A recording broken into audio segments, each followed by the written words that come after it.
Hello, stream.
Okay, gonna dive right into it.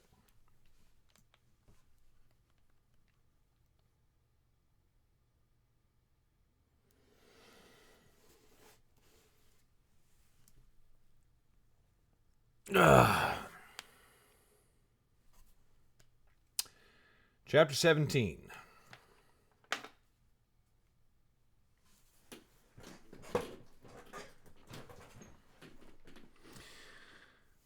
The moment Eben entered the dining hall the next morning, he felt many eyes upon him. He stopped in the doorway, looking at the other students in confusion. But the moment he looked at the students watching him, they quickly turned away. Some whispered to their friends behind their hands and turned back when they thought he might no longer be looking.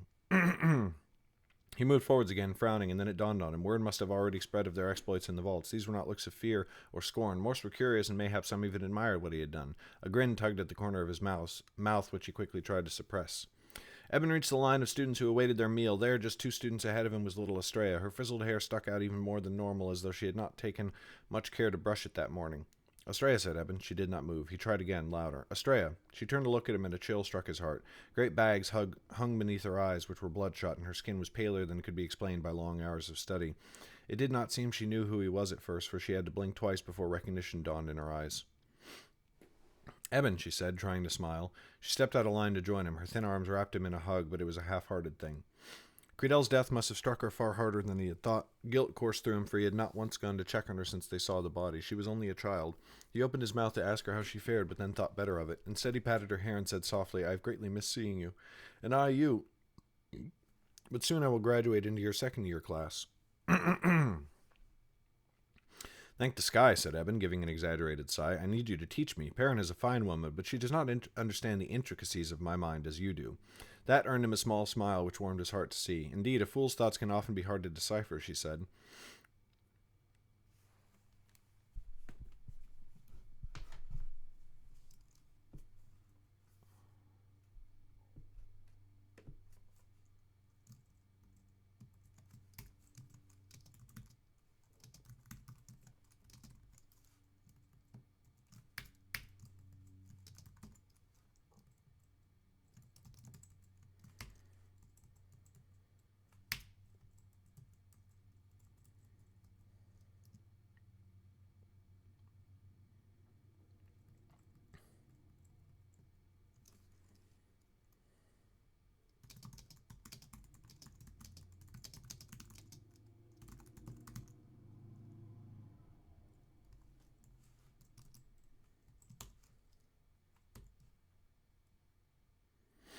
That earned him a small smile, which warmed his heart to see. I do not think your mind is very intricate. Eben clutched at his chest. You wound me. She giggled, and his smile broadened. I hope you have been spending time with your other friends. I know they are not so entertaining as I am, nor as clever, nor handsome, but none of us should spend our days alone, especially now.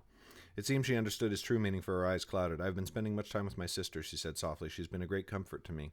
He frowned. Then he remembered the night they had found Credel, the older student, Ezra, kneeling beside Estrella and holding her away from the side of the corpse. Ezra? She is your sister? Estrella shrugged. Not by blood. We both come from an orphanage in Feldemar, or we did until our sponsor found us. I suppose we should say we are part of her household now. I did not know, Eben said quietly. The thought that Estrella was an orphan, bright-eyed and kind as she was, saddened him greatly. He tried to imagine himself in her place. She must have loved Crudel.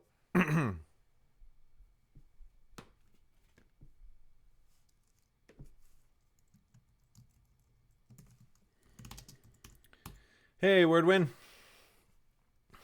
She must have loved Credell very much, for he was always kind to the other students and never feared them as he had Eben. And now he was gone. No wonder Estrella looked so worn. Eben wondered if he could even keep attending class every day where their roles reversed.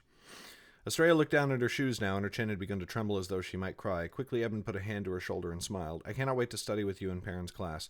There are 3 spells to learn before you can pass the second year. One is to change Obsidian's color to white. I've never heard of such a thing. She blinked, banishing tears as he drew her interest once more. I know, she said, and then leaned in to whisper, I've even been trying to practice the spell. Let me see if I can... Her brow furrowed, and she put one of her fingers to the edge of the wooden bowl. For a heartbeat, light flashed into her eyes and then faded. When she withdrew her finger, the spot was a shade lighter. Eben gawked. That is incredible, Estrella, but how can you be so far advanced and still not perform the passing spell for the first-year class?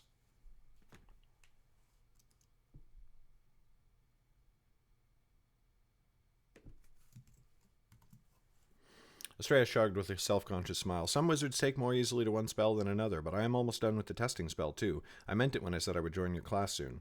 They had reached the table at last. Attendants scooped porridge into their bowls, and they made their way through the dining hall towards their friends. When they reached the center of the room, Estrella gave Eben a final smile. I will see you soon, he promised. And I you, she said, wandering off.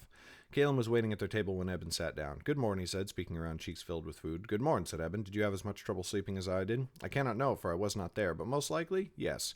I kept starting awake with thoughts that Dean Zane might change his mind and expel us after all.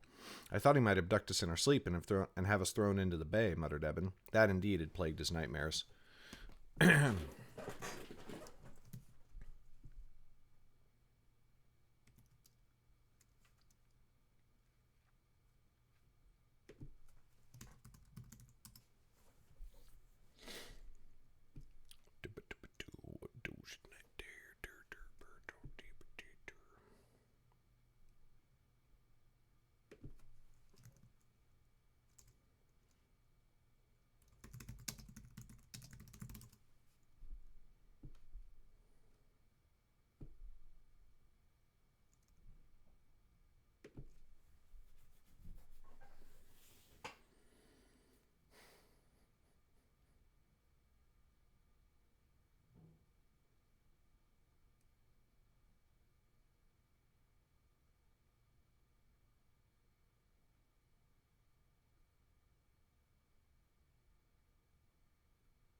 Oh.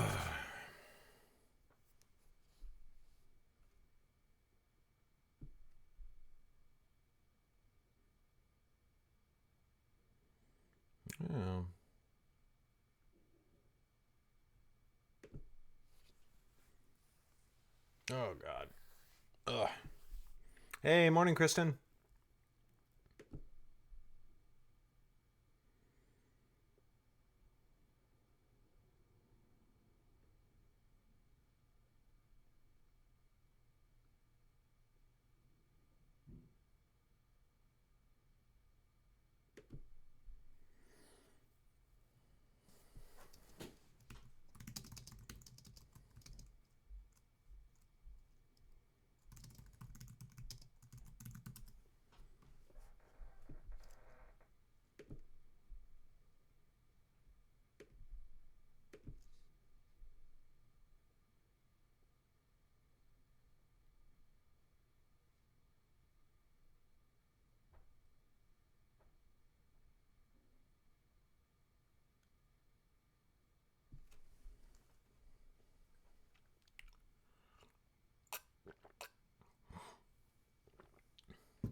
Oh, thank Rob for me.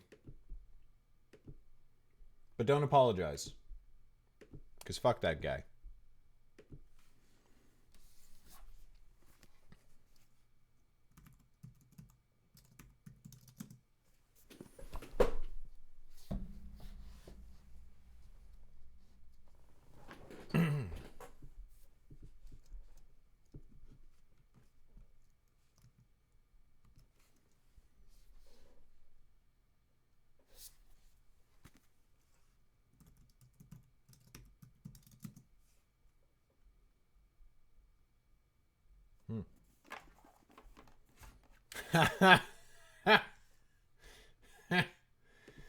That's awesome.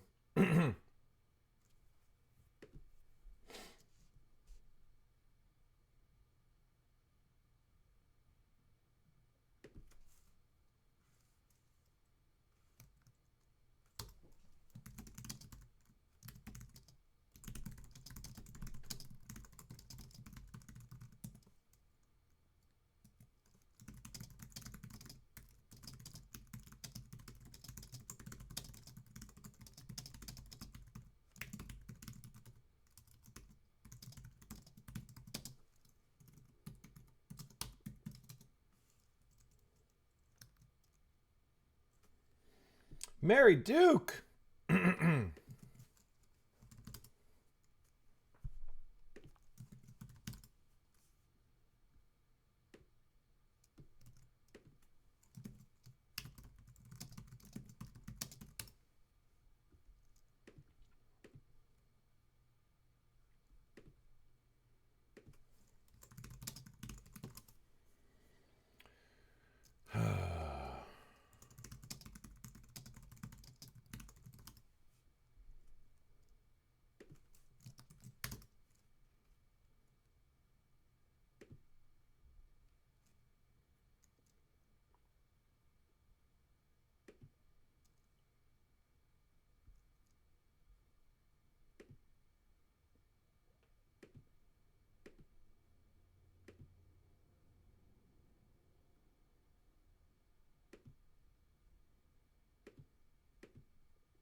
They'd reached the table at last. Attendants scooped porridge into their bowls, and they made their way through the dining hall towards their friends. When they reached the center of the room, Estrella gave Eben a final smile. "I will see you soon," he promised. "And I you," she said, wandering off. Caitlin was waiting at their table when Eben sat down. "Good morning," he said, speaking around, cheeks filled with food. "Good morning," said Eben. "Did you have as much trouble sleeping as I did?" "I cannot know, for I was not there, but most likely, yes. I kept starting awake with thoughts that Dean Zane... Dean Florida... Not Dean Zane.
Okay.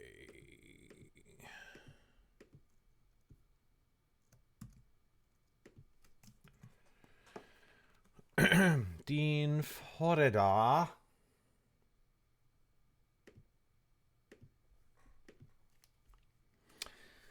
But most likely, yes, I kept starting awake with thoughts that Dean Florida might change his mind and expel us after all. Boy, that would be hilarious if Calum had, out of nowhere, had this insanely posh British accent. Everybody else, straight, neutral American accent. Calum.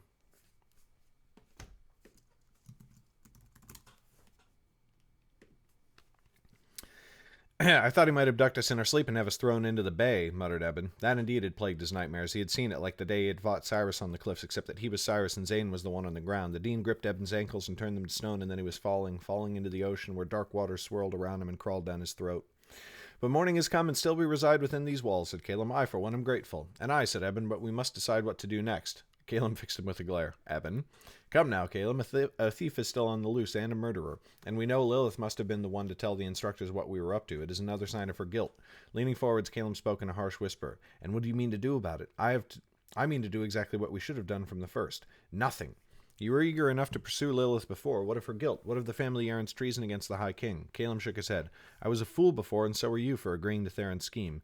We are academy pupils, Eben, and hardly advanced in our training. We only barely escaped with our skins intact. We have landed ourselves in as much trouble as I have ever been, and I will not do anything to make it worse.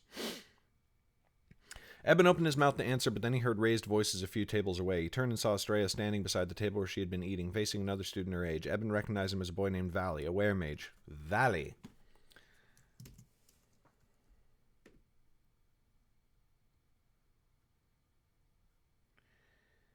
Valley.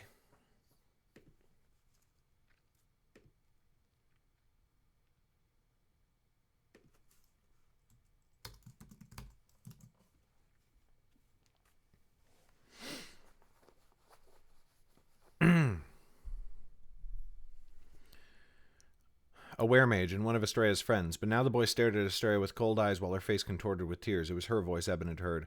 What do you mean, said Estrella, shaking. Your words are senseless. I'm not...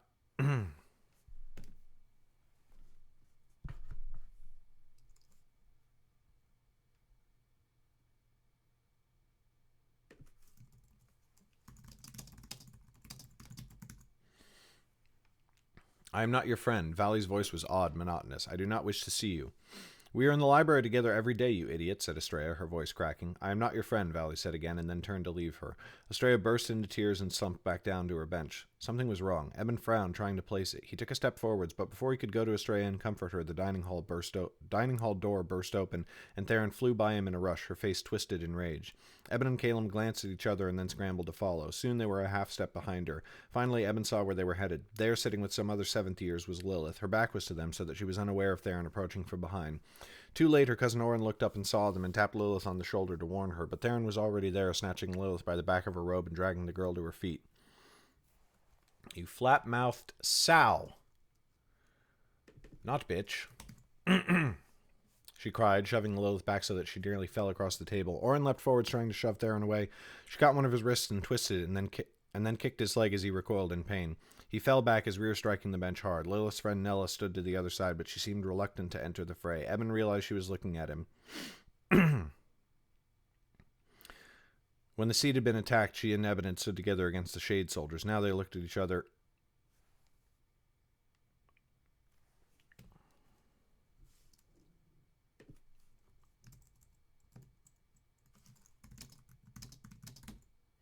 Eben realized her gaze was on him. When the seat had been attacked, she and Eben had stood together against the Shade soldiers. Now they looked at each other uncertainly, neither willing to leap in on behalf of Lilith and Theron.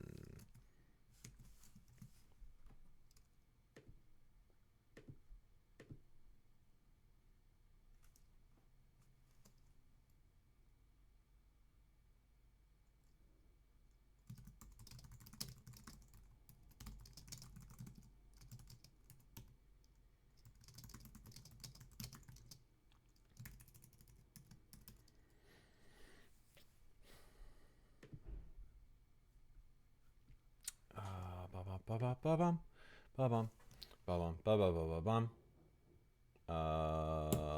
Fuck.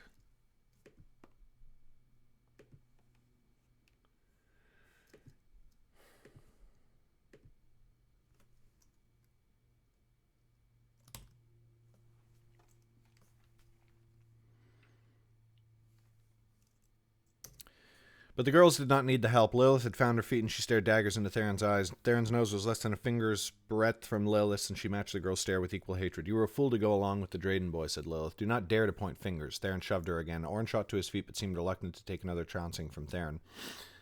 "No one would have known if you had kept your fat lips together. Have you forgotten all the things I might tell them about you? One stray whisper. You should be thanking me. Now you've been kept out of his schemes, whatever they might be." Lilith looked past Theron to glare at Eben. He tried not to shudder. "You think I am some snake, but you ignore the adder in your own pocket."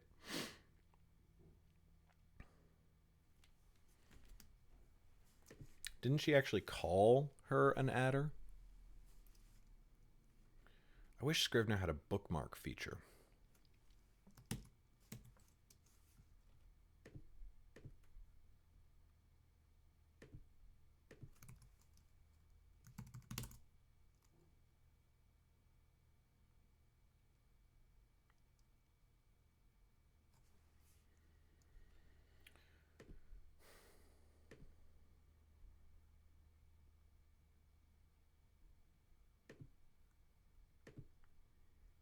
It does?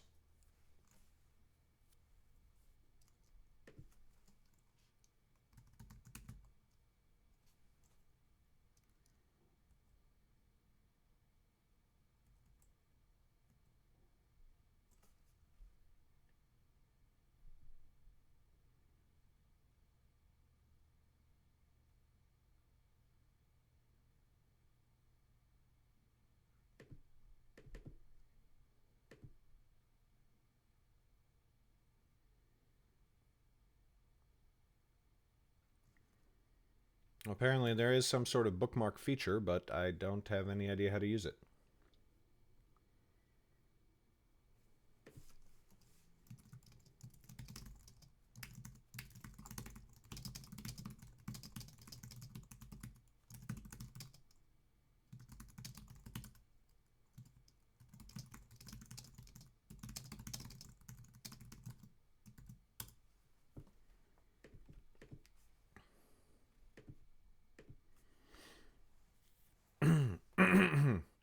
Oh, I'm talking about, like, I'm at this point in the document, and then I need to go look at something else.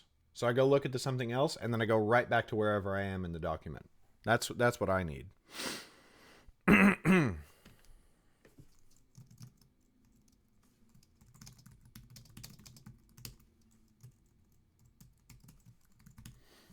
You have called me an adder, but you ignore the snake in your own pocket. The students all around were on the edge of the seat. All around were on the edge of the seats. Some with their mouths hanging open, as though they could not wait for the argument to burst into a fight, mayhap one of spells. Cautiously, Eben reached out and took Theron's arm, tugging her back. "Come, Theron, leave her be and get some food in you."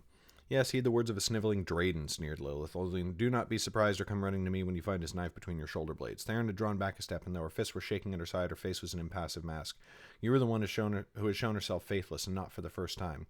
To Eben's shock, Lilith grimaced in obvious pain. Her eyes glistened, though he could not believe there might be tears in them. "You have tried endlessly to paint me as an agent of evil. It will never work, and that infuriates you. One day you will see how wrong you are. I only hope it will not be too late."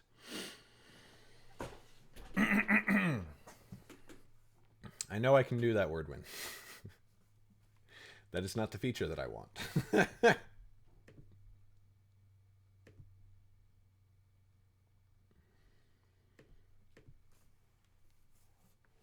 She turned sharply, robes flapping out like a cloak, and resumed her seat.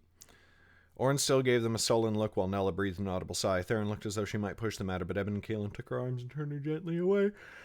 They made their way back to the tables and sat quietly at the benches as nearby students discreetly averted their eyes. There's a lot of adjectives.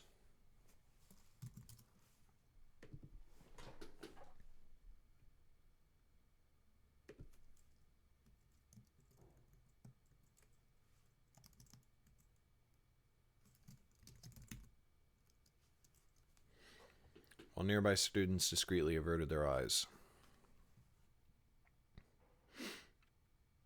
"Here," said Eben, pushing his plate before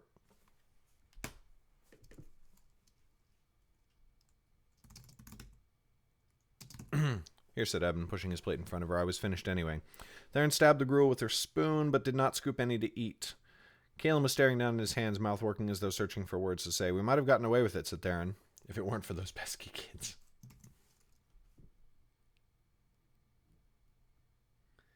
And their little dog, too.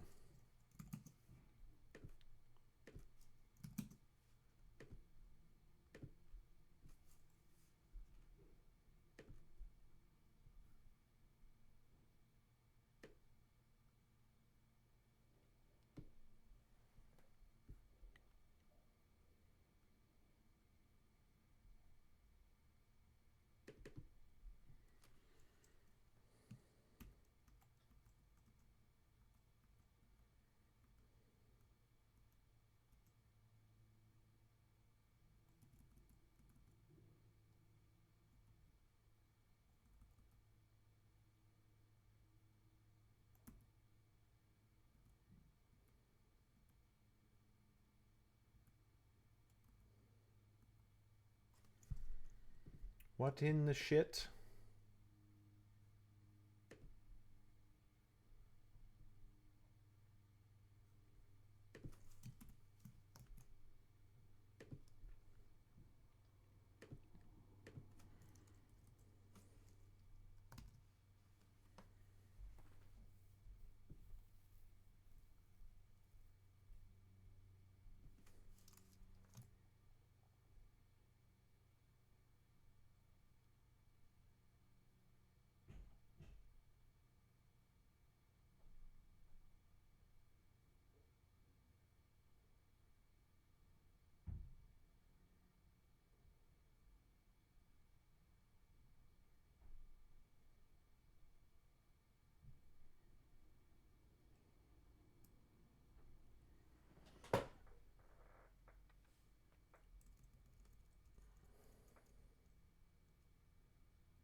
Why?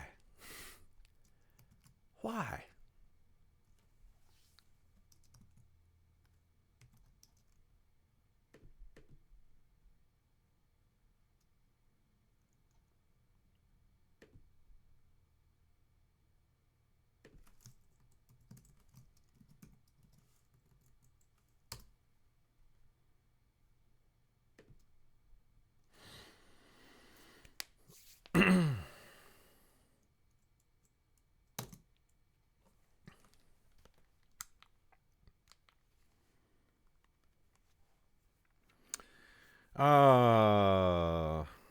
All ended well enough, said Eben. It is done, so I should forget it, said Theron. I will not. She must have had something to do with the theft. Why else would she have warned Zane? To spite you, or mayhap for pure mischief, said Caleb. You said yourself that you could not sense her power in the vaults. Mayhap she learned to hide it, but even Theron did not sound convinced by her own words. You spoke of things that you know about her, said Eben. Why did the two of you hate each other so? Her loathing of me, I understand. My family and hers have... Theron shot to her feet and stalked away from the table, leaving Caleb and Eben to eat their breakfast alone.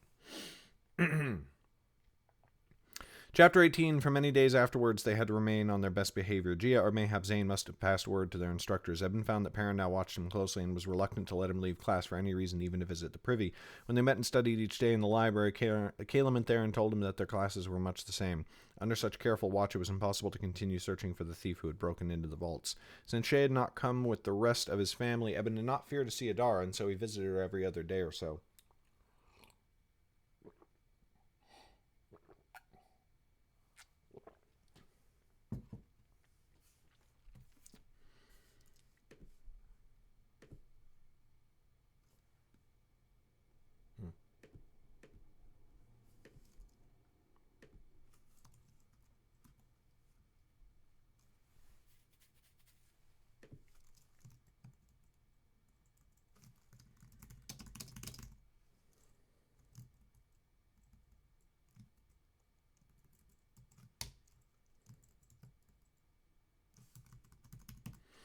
And so he visited her every other day or so. Upon one such visit, he at last arranged for her to meet Caleb and Theron for dinner. They decided to see each other upon the last day of February, the eve of year's end.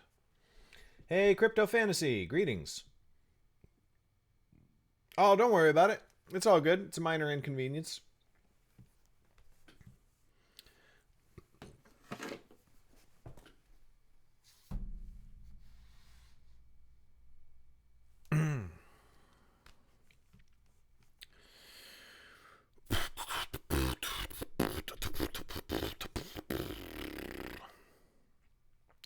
Estrella soon graduated into the second year's class with Evan performing the same graduation ceremony as he had. Evan was surprised to find her presence a great comfort, for he had not had any luck making friends among his new classmates.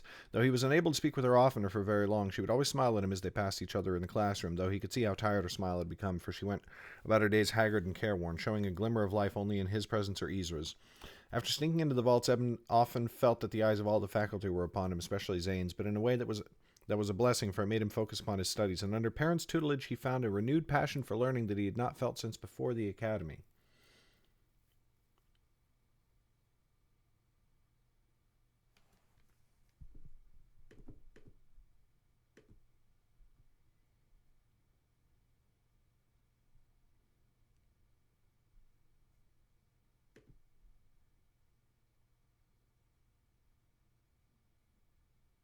Huh.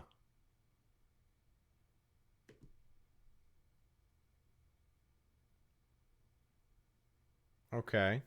So then I go over here, and I'm doing a thing, and I look up a thing.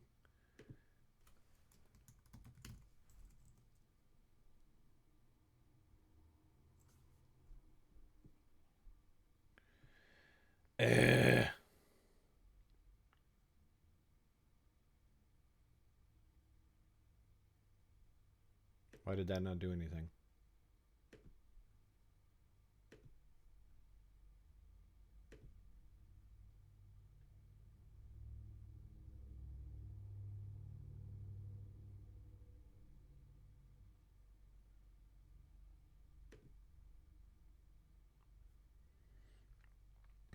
Oh, I see. Yeah. That's all right. Gridell's sniveling had made him doubt he would ever become a true wizard, but now his childhood dreams were rekindled and they burned twice as bright. Often he would study halfway through the midday meal, poring over a tome until his groaning stomach forced him to leave. In addition to studying books, he was thrilled to be practicing his spells. Now that he could shift stone, Perrin encouraged him to do it a bit every day. Shortly after the incident in the vaults, Perrin presented a small wooden box and set it on the desk. It was less than a handbreadth wide and hollow, yet it had been filled with stone in some manner Evan did not understand. That is until Perrin placed her fingers upon it and the stone began to shift and ripple like water. Practice moving the stone out of the box. That should be easy enough. But then, and this shall be the hard part at first, put the stone back in. Eben soon learned the truth of her words. Shifting stone away from him was simple. He touched it and it radiated from his fingers like brushing away dust. Yet whenever he tried to put it back into place, the stone rippled away from him and around his skin. He could not try for long without growing frustrated. This is often the way of it for transmuters, said Perrin. When first we learn to shift stone or anything at all, we can only push it away from ourselves like an infant batting it.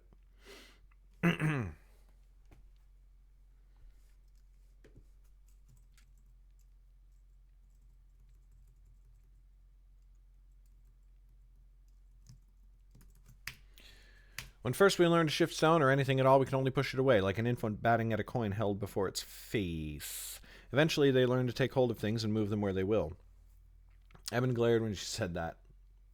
Thank you, Nightbot. Not sure he enjoyed being compared to an infant. Fortunately for him, there was much else to learn. Before the attack on the sea, Caleb had taught him to spin mist from the air. Now Perrin let him practice in the classroom. The first barrier and the greatest was learning to spin it more than a few inches from his body. Theron and Caleb had laughed when he first cast the spell, for the mist clung to him so that he looked like a man made of smoke, and try as he might, Eben could not seem to push the mists farther out. When he tried, they simply vanished to nothing. You're thinking with your skin, Perrin told him. Your own magic is a conduit. You cannot turn all the air in a room to mist just by touching it. That would require you to be as large as the room. You must learn to see the mist you have created as an extension of you. Follow it out from yourself in your mind's eye and turn the air it touches into still more mist. Eben felt his head spinning, but he tried it anyway. Mist clung to his hand, and he focused until he could see the mist hovering in the air, clinging to his skin. Then he tried to feel the air beyond it, but he saw only darkness. He grit his teeth and thought harder. The mist vanished. No, use the mist. It is not your tool. It is a part of you. I am trying, said Eben. Perrin sighed and stood. Practice will help you. Remember how much easier your testing spell became after you cast it for the first time. They will all be like that, for a long while at least. And then one day your mind grows used to the process and learning new spells is no longer so taxing. Eben crossed his arms on the table and rested his chin upon them. And when will that happen? After my 40th year? Perrin slammed her meaty hand on the table. Eben jumped and sat straight on his bench. None of that, said Perrin. You will learn nothing by moping. You will learn only through effort. Now try it again. Day after day, Eben struggled with his mists. Perrin spent more and more time watching him, lips pursed and brow furrowed beneath her massive shag of hair.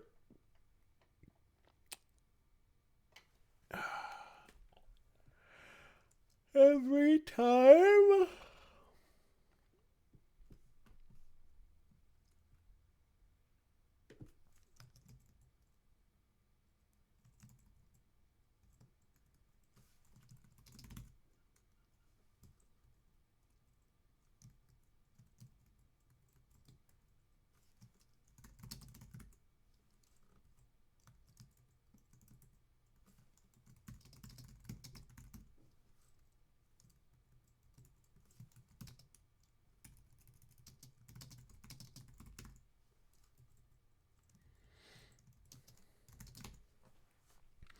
Day after day, Eben struggled with his miss. Parents spent more and more time watching him, lips pursed and brow furrowed beneath her massive shag of hair. Each time he became aware of Perrin watching him, Eben's concentration began to waver. Soon the thin fog he had managed to wrap around his arm would vanish entirely. Then he would groan with frustration and fight a mighty urge to flip his table over. Maybe it would be good to distract yourself with another lesson, said Perrin one day. Eben frowned. Another one? I have not mastered the mist yet, nor shifting stone. Would it not be better to focus on them rather than take on another spell? Some instructors might say so, but I call them fools. Sometimes it is better to pursue many things at once. With each spell, we flex a different part of our mind. Each may teach us something of the other. Yes, if you sit there and try endlessly to spin your mists, you may learn it faster than if you practice other spells in between, yet I think you will learn all of them faster if you practice all of them in turn, and change between them to freshen your mind. Eben had never heard of learning this way, but he was willing to try. He thought he might scream if he had to spin mists even one more time. Very well, what am I to learn? What do you know of defensive magic? Eben's eyes widened. He remembered the day he toured the academy. Upon the training grounds, he had seen students of all the 4 branches practicing their craft, and where the transmuters had been practicing. I have seen transmuters turn arrows to dust in mid-flight. Perrin chuckled. You are a long way from that, I am afraid. Indeed, that spell is like invisibility. Only a handful of transmuters are capable of learning it. But the simplest magical defense is stopping another wizard's spells. That is far easier than halting a physical attack, and far safer to practice as well. What have you learned of the 4 branches and their relationship to each other? Not as much as might be hoped, I am sure. Each branch has its mirror, said Perrin. Mentalism to elementalism, transmutation to therianthropy. A wizard may dispel magic of their own branch or of its mirror. Eben shook his head. What do you mean, dispel? All of this is strange to me. Perrin smiled. Spin your mists. Eben frowned and reached out a hand. His eyes glowed, and a thin fog sprang to life to wrap around his arm. But then Perrin's eyes glowed in answer, and there was a snap on the air. Eben felt his connection severed, and the mist vanished. He gawked at his arm, now laid bare. That is what I mean, said Perrin. You can stop the spells of another wizard if you learn to sense them being cast. I can stop other alchemists from using their magic, and weremages as well. Perrin leaned forwards with a smile, her eyes alight with interest. Eben noticed that she had said weremages, not therianthropes, and had not corrected his use of alchemists. Weremagic is our mirror branch, and our spells are intricately tied to theirs.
Eben did not say it aloud, for he had no wish to remind. But he thought of when he had snuck into the vault. He and Caleb had been burrowing through the stone to escape when there was a snap and the stone had reverted back to its true form. When they had turned, they had seen Gia with her eyes glowing. He now realized that it was she who had dispelled their magic.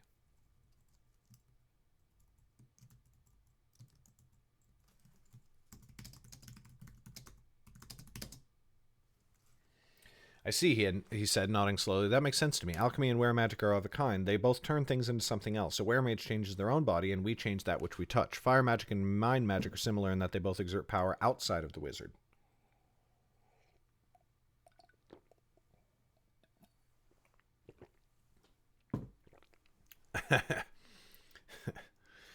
Cat troubles, Wordwin. Perrin grimaced. That is too simple a way of putting it, but you have the idea, and that is why you should be wary of battling a mind mage or fire mage. Anyone with a degree of skill could strike you down before you could get close, where you would be able to defend yourself. With a sick lurch in his gut, Eben thought of Cyrus atop the cliff overlooking the Great Bay. I will keep that in mind, he muttered. Perrin must have noted Eben's somber tone. She frowned, but she let it pass. Well, to practice counterspell, you shall need a spell to counter. Estrella, come here, if you please. Eben looked up at the light as Estrella rose from her desk and came to join them. She frowned as Perrin directed her to sit on the bench beside Eben. The instructor then produced a wooden rod and placed it in the girl's hand. Take the other end of the rod, please, Eben, said Perrin. He did, though he felt just as confused as Estrella. Good. Now, Estrella, I want you to change the rod to stone, just as you did for your testing spell. Eben, you must feel her magic as she casts it and try to stop her. Now begin. Estrella looked at Eben and he back at her, and he knew that neither of them had the faintest idea what Perrin was talking about. They shrugged at the same time and giggled. Then Estrella began to concentrate. Her eyes glowed, and Eben felt a familiar prickling along his spine. The sense that another transmuter was using their magic in his presence. Slowly, stone rippled along the wooden rod towards Eben's fingers. He narrowed his eyes, trying to sense the stone as it turned, but he could only see the material itself and not the magic acting upon it. In a few moments it was done. The rod had turned to stone, and Eben released his grip with a sigh. Let me turn it back, said Perrin, reaching for the rod, but Estrella withheld it from her. I can do it, instructor, she said meekly. Her eyes glowed once more, and the rod rippled back into wood. Perrin gave an appreciative smile, and Eben sat gaping. I did not know you could turn the rod back into wood, child, said Perrin. That is most impressive. Estrella only shrugged. It was odd. I learned that spell before I could do it the right way, though everyone says I was supposed to learn wood to stone first. Perrin shook her head. That is the way of magic. Some wizards learn some spells more easily than others, and in truth there is no right way to learn our magic. You should take pride, for that is one of the testing spells to graduate this class. Even I have not learned it yet, said Eben, giving her an encouraging smile. Estrella smirked at him, though it was half-hearted. That is no great wonder. You are brand new to the academy. Perrin's laugh rang through the room, making the other students pause at their desks. I will leave the pair of you to practice. Remember, Eben, search for her magic and stop it with your own. She went off to the next student whose hand was raised. Estrella turned the rod to stone again while Eben tried in vain to keep the wood in place. After a few attempts he still sensed nothing and dropped his hand from the rod with a frustrated growl. I'm sorry, Estrella said quietly. I will try to slow my spell. No, it is certainly not your fault, said Eben. It is mine.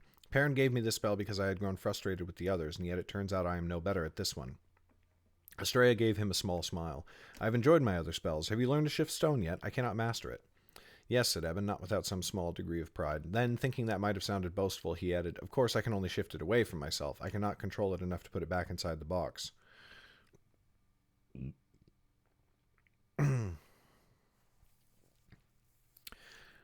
Nor I, said Estrella. Then her mood dampened and a shadow seemed to swallow her features. My friend Valley told me his second-year lessons were beastly, though he is a weremage and I know her spells are not the same. Valley was the boy she had the row with in the dining hall. Eben forced a smile, hoping to turn her mind away. I am certain you will pass this class before I will, likely before the year is behind us. No doubt I will be an old man, my beard hanging to the floor before I finish, and you will come back to the academy to visit me.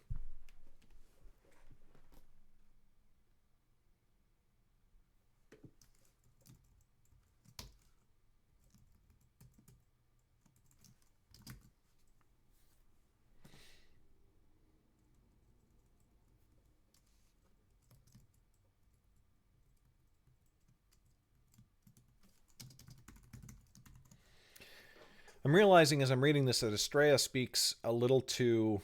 She's got her own, like, I feel like she's got her own character, but she still speaks a little too old.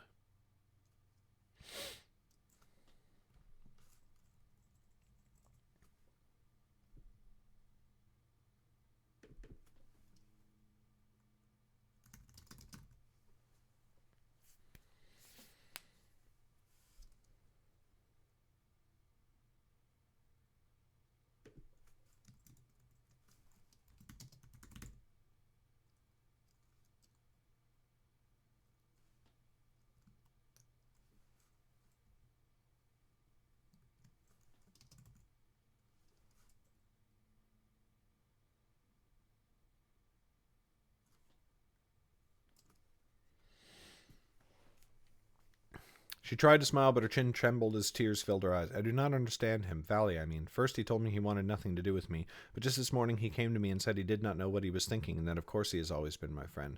I cannot make sense of it. I saw the look in his eyes then. It was as if he did not know me. Eben sighed. He should have known it would be foolish to try and distract her. First the death of her instructor, and now this, not to mention the attack upon the High King's seat. She was only a child, and it made him heartsick that she had suffered so much in so short a time. Gently he put a hand on her shoulder. Sometimes people grow apart, Estrella. It cannot always be helped. and you should not try too hard to remain close to someone who does not see your worth. Her soft tone broke her. She sniffed hard and swiped at the tears that leaked from the corners of her eyes. Too many have gone and will never return. I do not want to lose anyone else. I am here, and you will not lose me, promised Eben. Indeed, you would be hard-pressed to get rid of me. And you have Ezra. I do not know her well, but from what I have seen, I do not think she plans to leave you anytime soon. Estrella scooted forward and hugged him. Eben held her tight, patting her hair as tears soaked his robes. Over her head, he saw Perrin watching the two of them. For an instant, he feared she might rebuke them for talking instead of studying, but instead she nodded and gave him a sad smile. Sad little smile.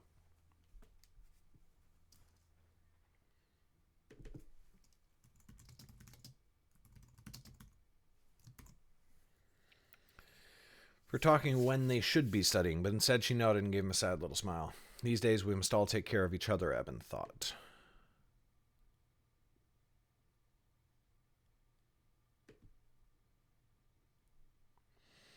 When Estrella had composed herself, she shifted away and retrieved the wooden rod. Eben took the other end with a smile. Come, wizardling, he said. Do your worst. She did, now with the hint of a grin.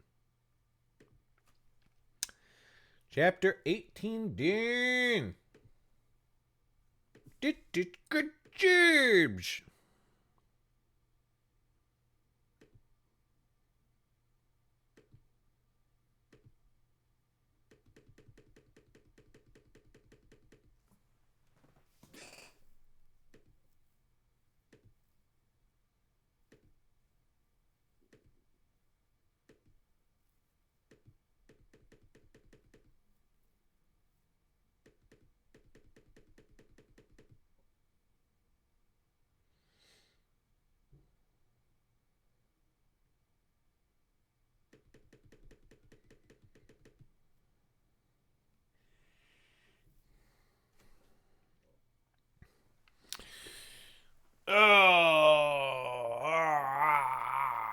Stretch.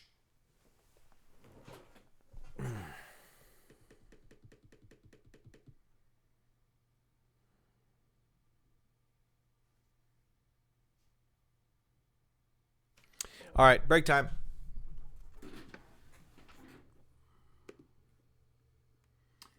I'll be right back. Refreshing coffee.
Hey, we're back.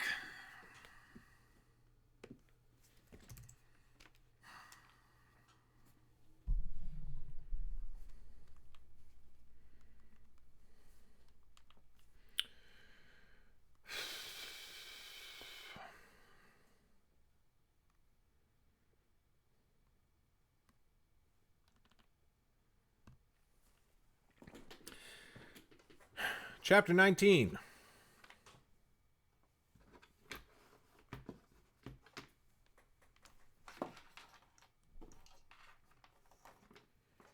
Hey, Fallen Clown, greetings.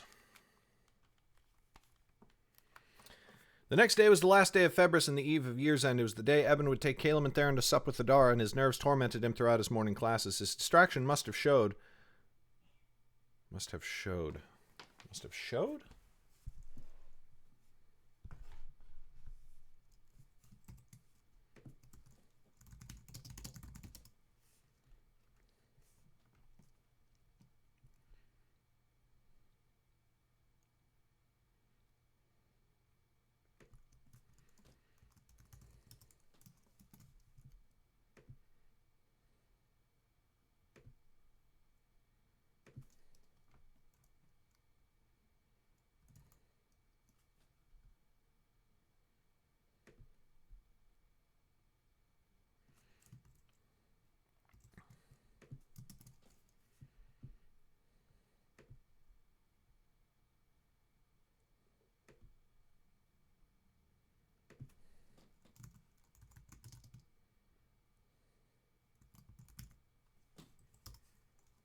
I think it's shown.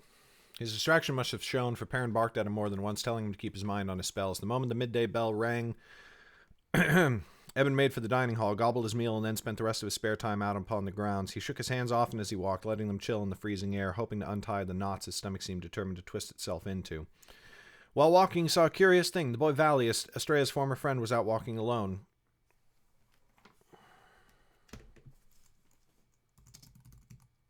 While he paced, he saw a curious thing. The boy Valley, Estrella's former friend, was out walking alone. His arms were crossed over his chest and he shivered, but it seemed to Eben that it came from more than the cold. Too, the boy's face was haggard and careworn, his cheeks gaunt, eyes darting in every direction. Eben felt a twinge of pity. Mayhap the boy was consumed with guilt for the way he had treated Estrella. These days were dark and worked in strange ways upon the mind. He hoped the two of them could find a way to reconcile, but then Valley passed, and Eben thought of his dinner with Adara. Again he grew anxious, and Valley was quickly forgotten. Free study in the library was no better. Eben sat staring at the pages of his book, his eyes unfocused and unseeing. Every so often he would shake his head as he came out of it, but then a moment later his thoughts returned to wandering. After a time, Theron leaned back in her chair with an exasperated sigh. Sky above, Eben, why are you so troubled by tonight's meal? You have lain with the woman. A meal with her cannot be this terrifying to you. Eben started at Theron's frankness and looked over his shoulder, but they were alone. Caleb was off somewhere among the bookshelves, searching for a mention of Kakit. He frowned at her. I'm not terrified. I'm only a bit nervous. Mayhap I'm afraid you and Caleb will embarrass me. Theron arched an eyebrow. You forget I know Adara already, Eben. If she did not wish to see me again, she would not have accepted your invitation. He glowered at that. Then a thought struck him. He spoke carefully, trying to appear nonchalant. Theron, when you say you know Adara, how did the two of you... She silenced him with a sharp look. I know what you are asking at, Eben, and you ought to know better. If Adara and I met as lover and guest before you knew her, or even after, that is none of your business. Eben swallowed. That is how you know each other, then? Her eyes hardened. I have said neither yes nor no. I have said it is none of your business, and you do yourself no favors with such thoughts. She is a lover, Eben. She may have known me, or any other here on the Academy or upon the seat. It is none of your concern. I know that, said Eben hastily. I do. It is only... He hesitated, searching for the right words. He looked around the edge of his armchair to ensure Caleb was still safely stowed among the shelves. When he spoke, he could not meet her eye, but stared at his fidgeting hands. I know it is foolish of me, Theron. Trust me, I know it. Yet I catch myself wishing I were more than her guest. Certainly I feel as though she is more than my lover, and sometimes I see in her eyes... I do not know, for I have heard many things about lovers' words, but I think she may feel the same about me, or at least something similar. Theron did not answer for a long moment, and as Eben raised his embarrassed gaze, he saw something horrible. Not anger, nor even irritation, but pity. She shook her head and closed the book in her lap, which she had only been half glancing through anyway. Then she leaned forwards until their faces were level, and gently placed one of her hands on his. Eben, she said carefully, your thoughts wander a road that will only end in heart-sickness. A guest's dealings with a lover can be many things, and all of them wonderful, but it is never anything more than it is, if you take my meaning. And if there is no honesty between you and her, then your time together will end in darkness, and sooner rather than later. He shook his head quickly, smiling even though he did not feel like it. Of course, I understand that. It was foolish of me to speak. Forget I said anything. Do not be dishonest, Eben, with me or with her. Speak to Adara. She must hear your thoughts, and you must hear her answer. Dancing around it will only make things worse. Of course, Eben repeated, and forced himself to chuckle. Forgive me. I was foolish to trouble you.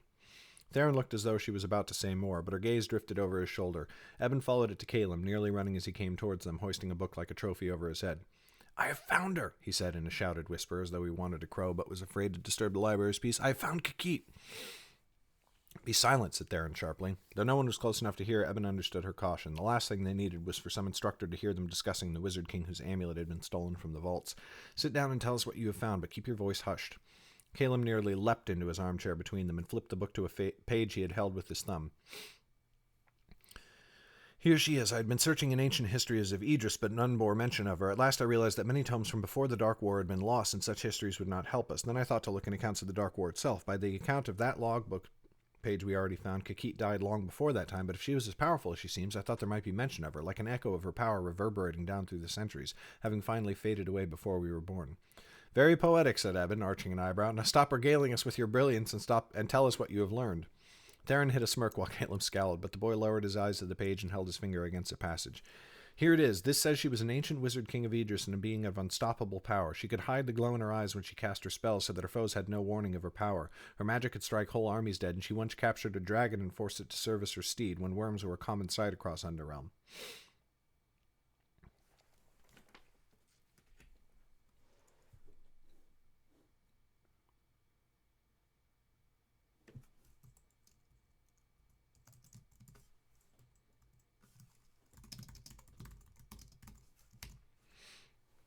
Eben's eyes widened at the thought, a wizard riding through the sky upon a dragon's back, raining death and fire from above, but Theron snorted and rolled her eyes. Nearly every ancient wizard king has some such tale. By the time of the Dark War, men were wiser and history better kept. Then there were no more such tales. The thought of riding a dragon is a flight of fancy and nothing more. Caleb shrugged. You may be right. There are more accounts of her strength, though I will not trouble you with them now. But one thing is interesting. Some say she was elf-touched, for it is said she lived for 400 years. Theron laughed out loud. 4 centuries? Nonsense. 4 hundreds of years. Forgot about that convention.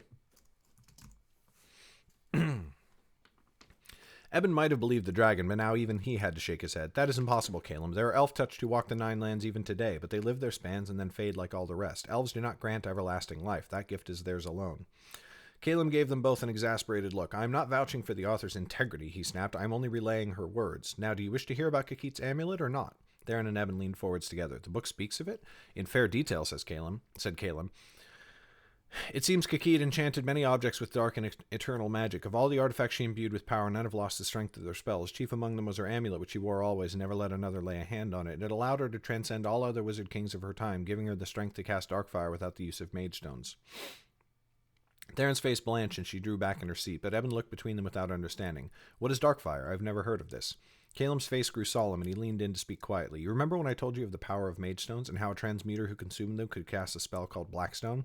I do, said Eben. It's a sort of corruption, is it not? One that destroys anything it touches, said Caleb, nodding. Darkfire is similar. It is a flame, blacker than the darkest night, and it will burn steel and flesh like parchment. It cannot be put out once it is started. Water cannot douse it, nor can it be suffocated. It burns until it peters out, utterly consuming everything in its path.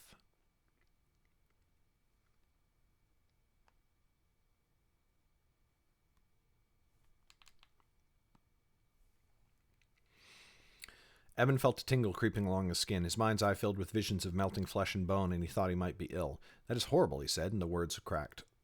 He cleared his throat to strengthen his voice. Can mage stones grant no power but those for evil? None, said Theron, shaking her head firmly. It is the same for all the 4 branches. To mind mages, mage stones give the strength of mind word. It gives us a voice of command so that we may order anyone to do what we wish, and they have no choice but to obey, even once they are out of our sight. It is a perversion of our natural power. With my magic, I can move your body easily enough. With mage stones, I can take command of your mind so that your body enforces my will. The library seemed to have darkened around them. Eben shook the feeling off. And were-mages, he said, fearing the answer. What does it do to them? It is called Hellskin, said Caleb softly. They become dark, twisted monsters like demons of the darkness below. Too much dark. Too much darkness.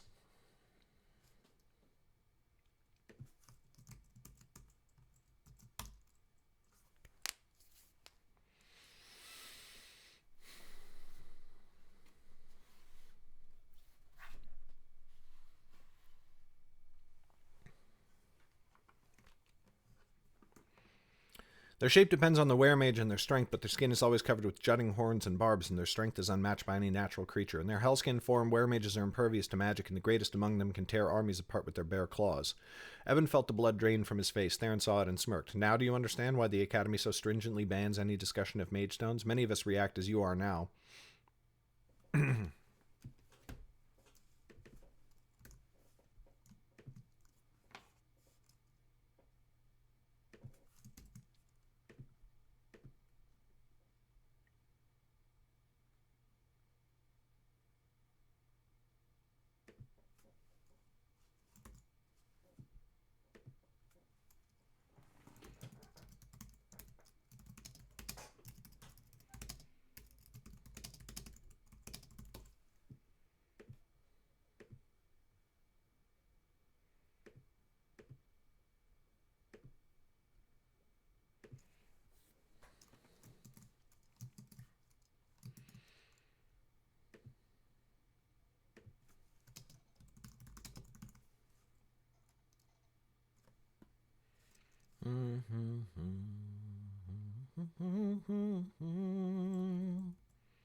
Many of us react as you do now, terrified and afraid for our very souls. But some students hear such tales and can only think of the power mage stones would grant them. I want nothing of such power, said Eben quickly. Then you are surprisingly wise. But what else does the book say of Kakit, Caleb? That is all, but still, that is a great deal more than we knew before. So the thief's plot may have something to do with Darkfire, said Theron, eyes sharp, and we know they are a fire mage as well. Like Lilith, muttered Eben. Exactly. By unspoken agreement, they rose from their chairs. Where did you find that book, Caleb? Said Eben. It seems we have much more to learn if we mean to save the Academy.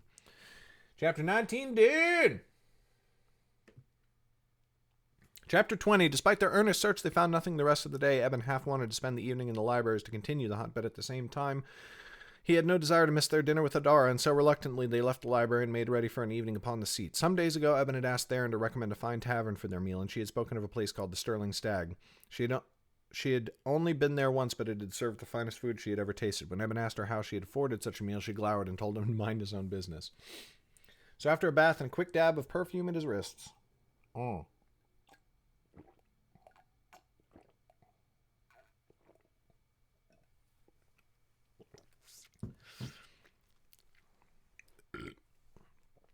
Eben met his friends in the hall and set out with them into the streets. Caleb had washed as well and combed his hair. To Eben's great surprise, even Theron had prettied herself up for the occasion, with two thin braids running back along her temples, to join a tail into which she had woven back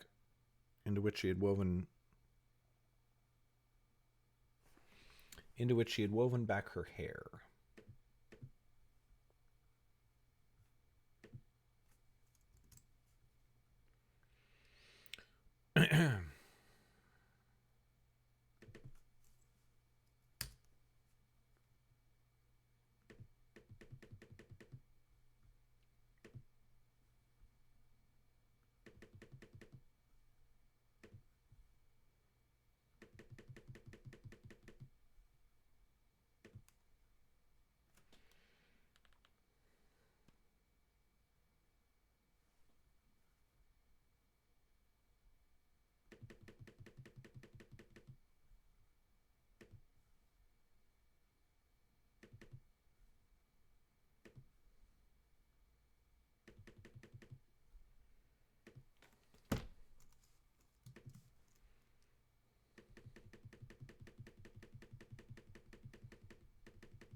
When she got him staring, she gave him a pointed look, and he quickly turned. Snow had at last come to the seat, and now it gusted down gentle and lazy upon the air, dusting across their skin and catching in their eyelashes before melting. They had to draw their hoods up against the chill, and each wore the simple black coats given to students in wintertime. Caleb kept looking at all of them nervously, lips twisting one way and then another. "Our student robes look a bit plain, do they not?" he said, brushing at his legs as though they were dirty. "It is a great honor to study at the academy, or so I have been told," said Theron. "We look presentable enough, worry not, Caleb." In truth, Eben's words were for him as much as for the boy, for he found himself more nervous than he had thought he would be. Theron saw it, and she frowned. "Eben, you should not be this anxious." He scowled. "I am not anxious. I only wish for the evening to go well." "I know it. I will be on my best behavior." "And I," said Caleb, but his voice cracked. Eben's favorite haunts were all to the west of the academy, and the Drayden family manor was to the northeast. No, southeast. Oh, shoot.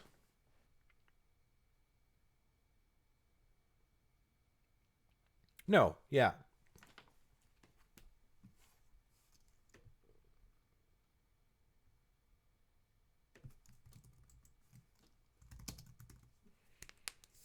And so he was walking along unfamiliar streets, but Theron knew her way and led them without pause. As they neared the High King's Palace, buildings grew ever finer. More were made of stone, and so bore less damage from the attack upon the seat. Second floors and even third became more common, and the walls were often painted in bright colors. One place looked familiar, and Eben realized his Aunt Halab had taken him there when the High King's armies marched forth from the palace. But Theron turned away, and after only a few more blocks they stood before a grand two-story building with a stag painted in silver upon the door. "Here we are. Well, let us not stop," said Eben. "Most likely she has arrived already," but he did not take the first step. "Indeed, we should not keep her waiting." Caleb, too, remained frozen. Theron smirked and shook her head. "You are hopeless, the both of you." She seized their arms and pulled them forwards, nudging the door open with her foot before half-tossing them both within.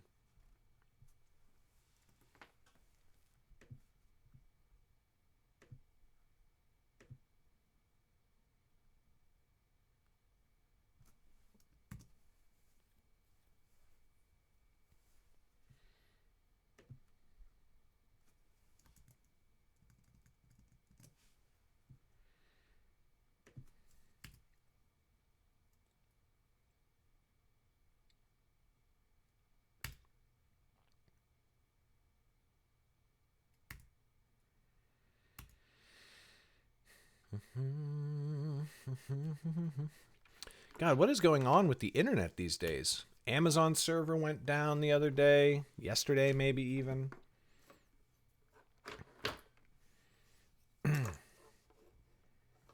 BookFunnel's having issues right now. Is there some sort of concentrated attack on the internet happening?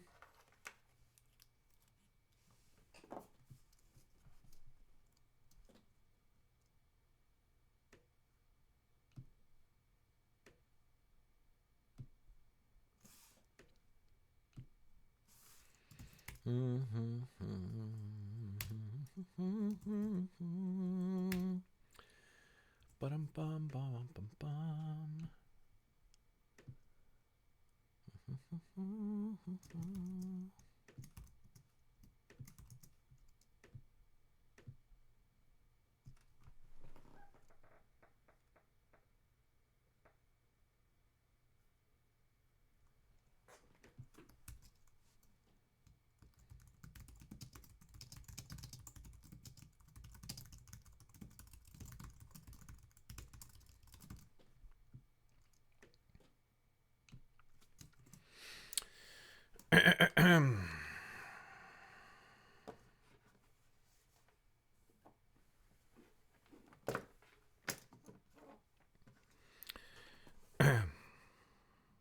At once, Evan thought it must be the friendliest tavern he had seen on the seat. A bright buzz of conversation hung in the room, and no one spared them more than a curious glance before returning to their meals. A crackling fire burned in the hearth and flooded the room with warmth, which was strengthened by the many lanterns that hung low on the walls, so that the place was as well lit as though it were daylight.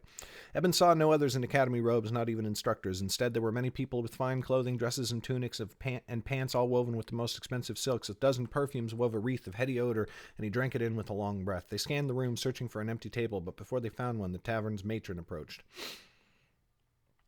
The grandest of evenings to you, young ones. I am Canda, and master of the Stag. She was a burly woman and tall, and gave them a look that was both polite and appraising. I hope I give no offense, but I must tell you that the price of board here is more than you might be used to. Have you the coin to pay for it? We have, said Eben proudly, but there is a fourth in our party who may have arrived already, a woman of Idris.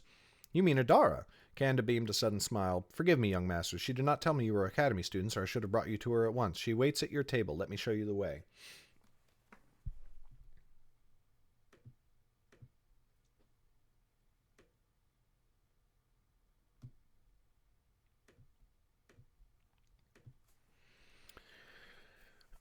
Candace set off through the room, leaning back and forth as she wove through the tables, and Eben followed with Caleb and Theron close behind. A moment later he saw Adara, tucked in behind a table in the corner. She was resplendent in yellow silk trimmed with gold. With a start he realized she had worn the gold for him, for it was the color of the family braid, and he flushed even as she caught his eye, and they traded a grin. She rose at once and came around the table to greet them. Adara, it is my pleasure to introduce you to Caleb of the family Connell, said Eben. You already know Theron. Indeed, well met. Adara leaned over to kiss Theron's cheeks. Idrisian, said Theron, rolling her eyes. Eben elbowed her. And well met, of course. Adara smiled and then turned to Caleb. And it is my pleasure to make your acquaintance, young lord. She made as if to give him the same greeting as Theron.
Be as you say, at least for now, but you might not feel the same if you could only get to know them better, or Caleb at least, since you know something of Theron.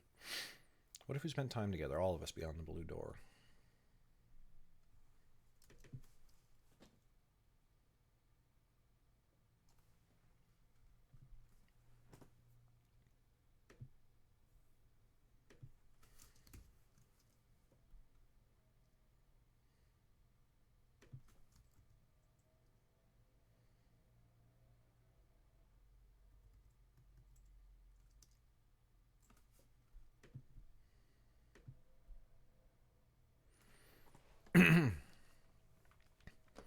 Adara smiled and then turned to Caleb.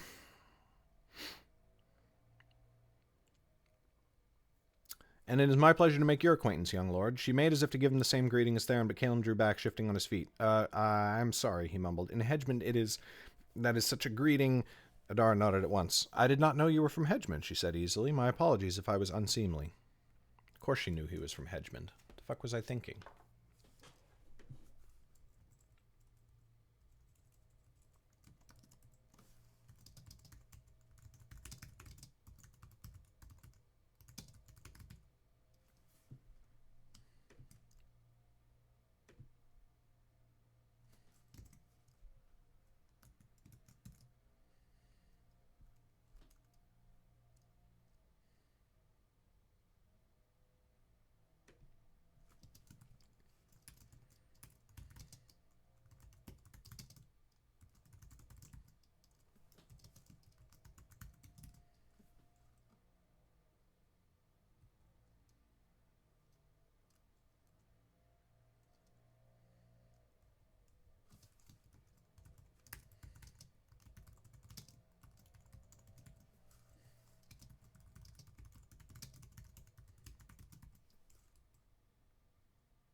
Adara nodded at once. I'm unfamiliar with Hedgemond's customs, she said easily. My apologies if I was unseemly. Not at all, he said, shaking his head. Eben stifled a grin as Adara turned to her chair. He took a seat beside her with Caleb in his other hand and Theron to Adara's right. Candace smiled. Tonight's meal is a fine roast of beef and a salad prepared in the manner of Idris, prepared with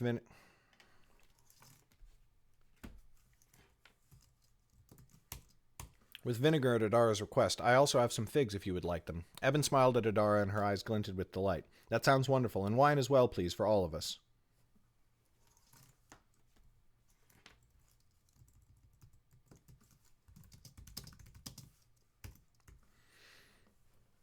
And wine as well, please, for all of us. Adara raised a finger. Mead for me. All right, later, Kristen. Canda nodded and drew away. Eben looked to Adara with surprise. Mead? I thought you took wine. I do when I am with the guild, for they choose what drinks to provide. When it is not my coin, I am not choosy. But wait a moment, you have hardly given me a proper greeting. She slid her hand across his cheek to the back of his head and pulled him in for a deep kiss. When finally he drew back, Theron was looking discreetly away, but Caleb was staring with eyes wide and mouth open. It was a moment before he came to his senses and blushed. Adara cast her gaze upon him with a smile. I apologize again, young lord, if we have given you further cause for embarrassment.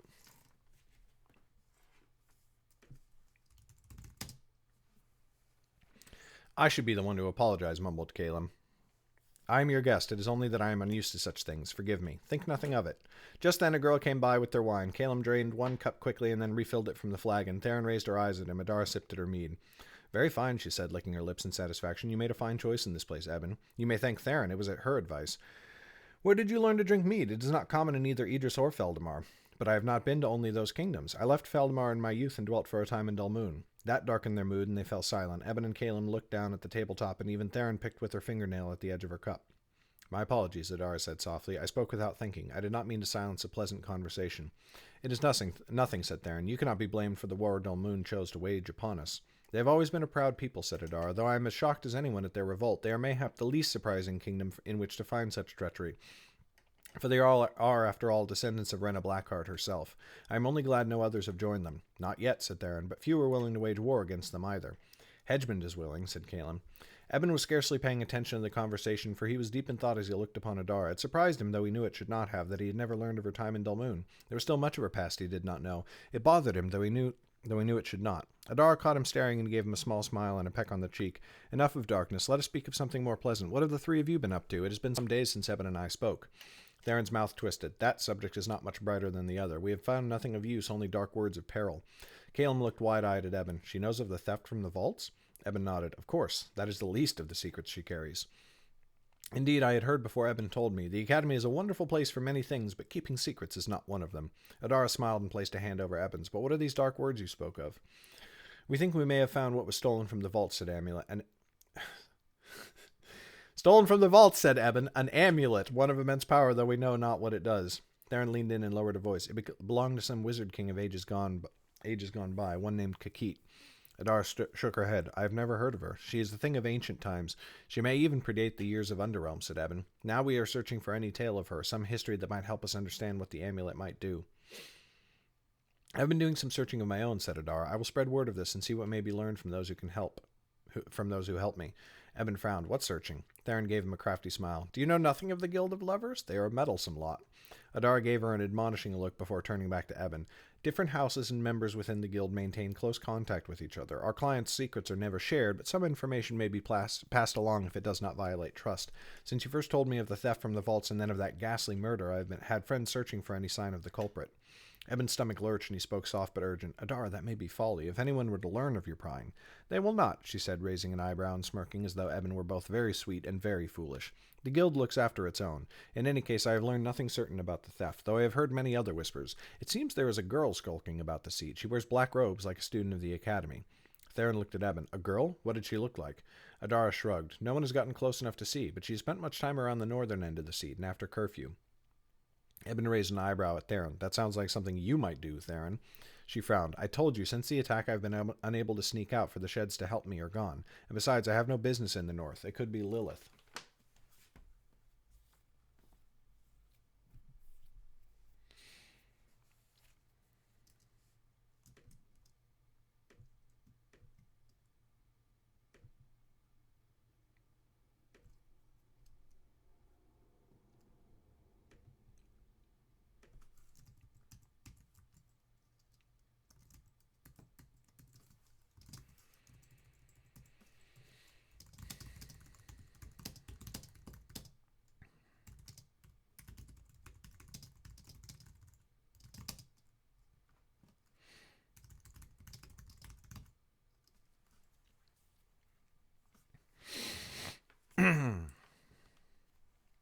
And besides, I have no business in the north. It could be Lilith. Caleb sighed. Eben shook his head. But for what purpose, Theron? If you think she is the thief, why would she spend time in the city? Theron glared but had no answer. Adara quickly went on to fill the silence. Whoever she might be, she is only one of the figures now skulking in the shadows. Eben, your family's man Mako has been poking his nose all about the island. Eben shrugged. That is nothing unusual for him and bothers me not. It should, for his activities have greatly increased, said Adara. His heart is as dark as the sky without moons. Do not trust him. Mako warned me the day the seat was attacked, and that saved our lives, said Eben, somewhat surprised to find himself defending the bodyguard. If he is crafty and somewhat caustic-tongued, that does not mean he is rotten through. The deepest rot is the hardest to see, said Adara. I do not mean to tell you what you should do, only that you should be careful. Gently she touched his cheek, and his irritation faded. Theron smirked and shook her head, but Caleb lowered his eyes and flushed with embarrassment. Eben gave him a pat on the shoulder. There, little lordling. You will soon be a man grown, and may yet become used to those who do not hide their affections. I did not think my presence would cause you such discomfort, Caleb. Though she had been easy enough twice before, now it seemed to Eben that he heard annoyance in Adara's tone. I know Hedgemond is no place like the seat, or Idris, where Eben and I hail from, yet I had not thought it so bashful a kingdom as you make it out to be. It is not that, mumbled Caleb. It is only that, well, you are very, very pretty and womanly. Adara's irritation vanished at once. She laughed lightly, spurring Eben to chuckle. I shall take that as a high compliment, good sir, since I know that many fair ladies must have visited the courts of your family. Have I mayhap taken for discomfort what was, in fact, curiosity? If you should ever wish to step beyond the blue door, I am well familiar with the lovers in the various houses upon the seat. I assure you I could find a suitable partner from among them for you. Caleb's face went beet red. I thank you for the offer, but no, I do not think I would enjoy such a thing. I must heartily disagree, said Eben. I myself found it most enjoyable. Adara smiled and placed her hand on his thigh beneath the table. Oh, I am certain it would be a pleasure, said Caleb. The red of his face deepened as he heard his own double meaning. But I have a hope that one day I will find one whom I love, and that my first tryst might be with her. I do not wish the one without the other, if you understand me. I do indeed, said Adara softly, and I praise you for knowing your own mind so well. It is not common, especially among men so young, if you will forgive me for saying so. Many never think upon what they truly want, and such a thing always leads to tears. For many, love is a necessary part of intimacy. For others, the two are close friends, often present together but not always. It is better to know which is true for you before engaging in either. Caleb bowed his head and said nothing. Theron leaned away in her chair, throwing an arm over its back. I myself have always known which was which. To my mind, anyone who thinks they are one and the same is a fool. She gave Eben a hard look, and he glared back. But Adara only cocked her head. I do not know if that is true. As if to prove Theron wrong, Eben reached down to where Adara's hand rested in his lap and scooped it up in his own. Without thinking, he laced her fingers through his, and he kissed the back of her palm. I think that a night in bed may not always be a night in love, he said softly. I think that a night in bed may not always be a night in love, he said softly, and yet sometimes one may lead to the other, so that love springs forth unbidden. The words sounded foolish in his own ears as he said them, and he half expected to receive one of Adara's sharp, exasperated looks. But she smiled instead, a soft and gentle smile, hinting at nothing, promising so much. He had never known how much hidden meaning was in her eyes until then, when he saw it all removed and could peer deep into her heart.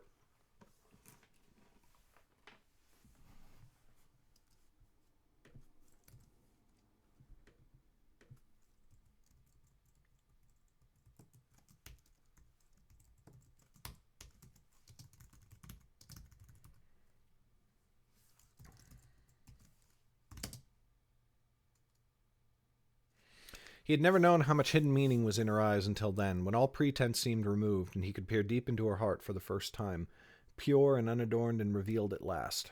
She leaned in close, and in a murmur so low only he could hear it, she said, Sometimes love springs forth indeed. Lover's words, came the whisper in his mind, but he could not stop the thrill in his heart.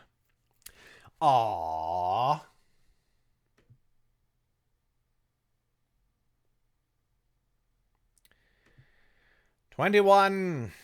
Chapter 21. The rest of their dinner passed light and fair, and after they finished eating, Caleb returned to the academy with Theron, but Eben and Adara stepped beyond the blue door, and he lingered there longer than he should have, so that by the time he returned to the streets he had to hurry home for fear of missing curfew. Upon a time that would not have troubled him, but now the academy was strict about such things, and besides, he was still closely watched after his adventure in the vaults. He was only a few streets away when the sun vanished behind the western buildings, and he picked up his pace, intent on reaching the academy before dark. But as he cut through an alley between two busy thoroughfares, a hand swept from the shadows and dragged him towards the wall. The hand clamped over his mouth, silencing his sharp and sudden cries. Every muscle tensed as he readied himself to fight, to cast a spell, to do something. But then he recognized Mako and scrabbled to drag the bodyguard's hand away from his mouth. "There are other ways to get my attention," he groused. "You frightened me half to death." But then he paused, for Mako was looking all about him, peering over both shoulders as though expecting to see someone lurking, waiting to strike at them both. A crack around the corner made the man jump, though Eben recognized it as the sound of a barrel falling from a cart. This was so unlike Mako's usual conduct that Eben was shocked into silence.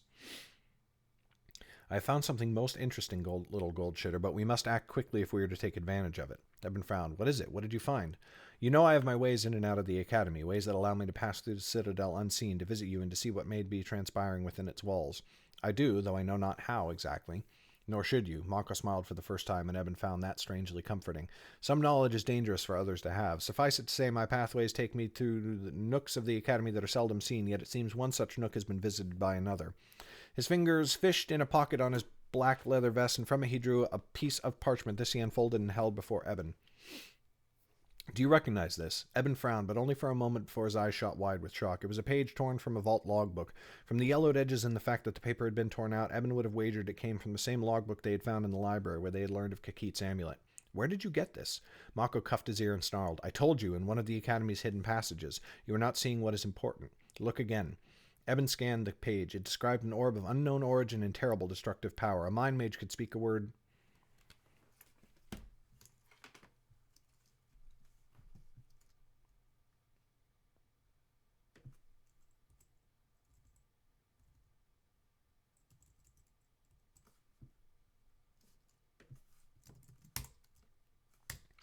A mind mage could speak a word, and the orb would erupt, in raw energy, killing all nearby. But then he saw what Mako wanted him to see, words in red ink drawn near the bottom of the page and underlined twice.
Unbidden, his mind showed him such an explosion in a classroom. He pictured the broken bodies left in the aftermath.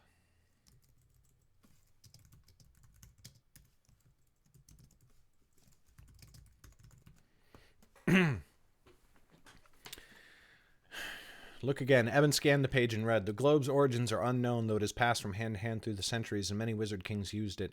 Likely one of them created it. A mentalist or elementalist who speaks the word," and then there was a word that was all inked over, as though some later cleric had sought to obscure it, "shall cause the globe to erupt with terrible energy, killing all nearby, but sparing the caster. This is a mentalist enchantment, and summons no fire or thunder. The learned scholar will recognize this as a common enchantment in elder days of both mentalism and elementalism, but this is one of the more powerful examples found to date." Eben shuddered at the thought of what such an artifact could do in a crowded room. Unbidden, his mind showed him such an explosion in a classroom.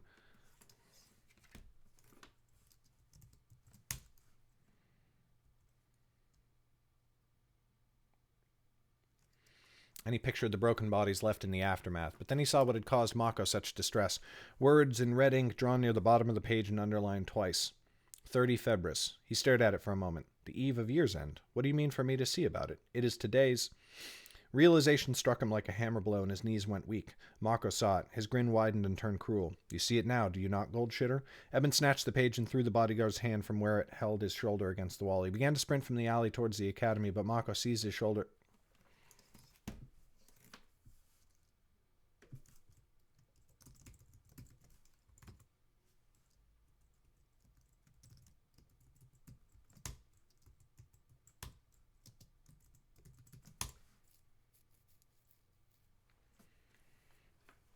"Let me go. I must warn them." "Warn who? Think, boy. What do you mean to do with what we know?" Eben blinked at him. "Catch Lilith, of course." "But catch her doing what exactly?" "Show your instructors now, and doubtless they will post guards around the vault. Lilith's name is not on that page. As it stands, she is blameless. You will not prove her guilt unless you find her with this orb afterwards. For now you know what you are seeking." Eben shook his head at once. "No, I will not let her steal it. I must catch her in the act. Last time an instructor lost his life, and there is every reason to believe that may happen again." Mako frowned, but he must have seen the resolution in Eben's eyes. "Very well. Hurry then, Goldbag, and pray you are not too late. I have heard no tumult in the academy yet, so there may still be hope. But where will you say you found this page?" "I know not," said Eben, wanting to run. Even now he was wasting precious time. "Where did you find it?" Mako shook his head. "A fine attempt, but I am not so easily fooled. Say you found it under a hedge in the garden. Here." He took the page, dropped it under his boot, and then mushed it about with his heel. It came up grimy and torn in the corner. "That will help to lie. Now go." Eben turned and sprinted for the academy's front door.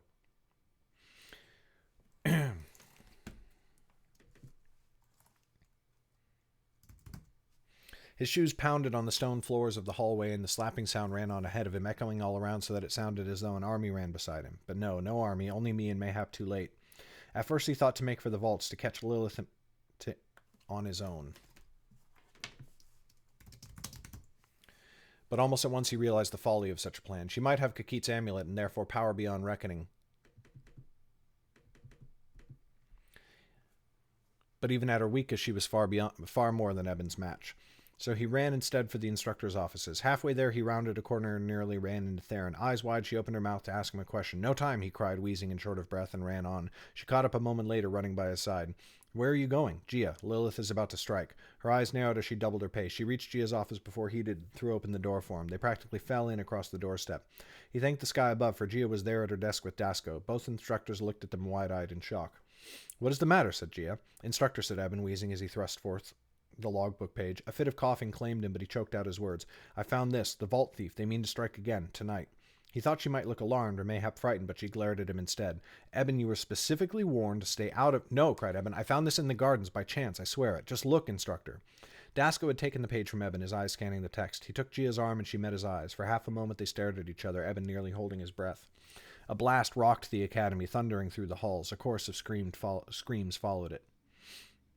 Gia and Dasko fled the room, forgetting all about Eben, who followed at once. On he ran, though Gia screamed at them to stay back, to return to their dormitories. On past the students, who stood mute and terrified, torn between curiosity at the commotion and fear of another attack, and mayhap a corpse awaiting them all. On, with Theron beside him, saying, "Not again, not again, sky above, please." A terrible whimper made all the worse coming from her. Another boom rocked the hallways, and more screams told them which way to go, though of course they did not need guidance, for they knew the tumult... For they knew...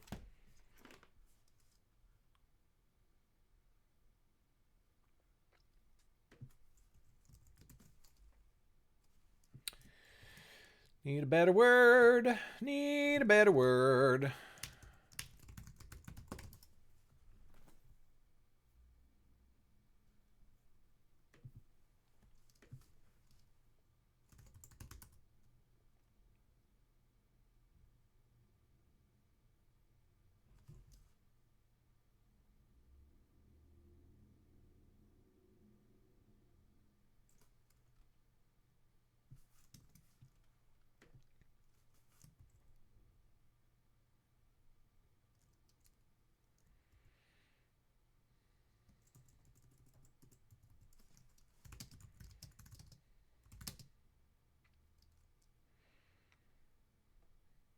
For they knew it came from the vaults.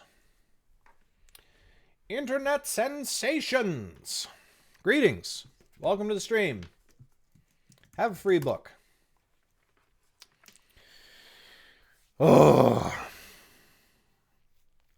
Just before they rounded the corner and reached the entrance, Gia and Dasko's eyes glowed white and the two wizards transformed. Gia's robe sank into her flesh, her hair sprouted all over her body. She turned into a massive bear, its head nearly striking the ceiling. Dasko had become a beast of the far northern jungles, a cat-like creature.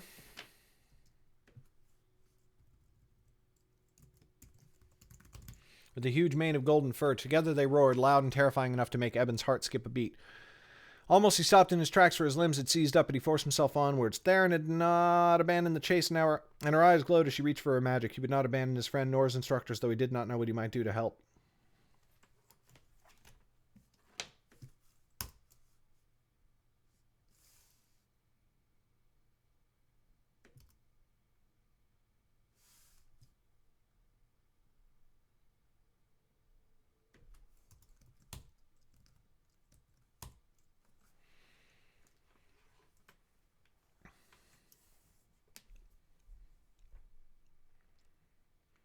He would not abandon his friend nor his instructors, though he did not know what he might do to help. They crashed through the first door and into the vault's office. The last time Eben had passed through it quickly.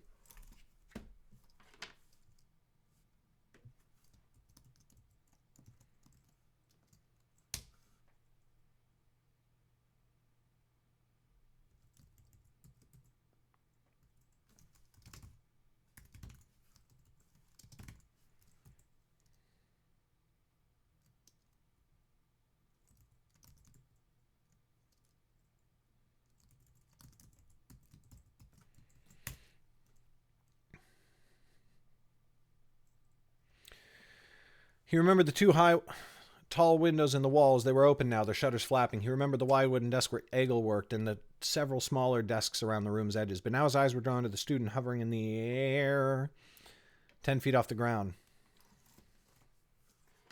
10 feet off the floor.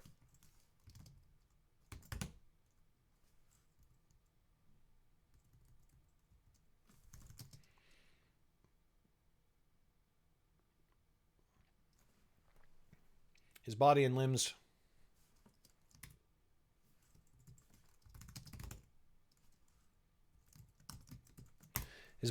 flew about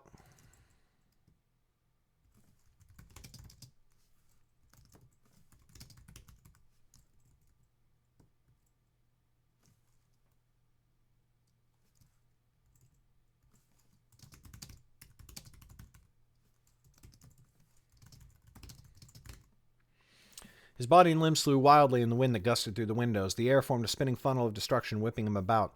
A lanky, tow-headed boy. We don't actually need that.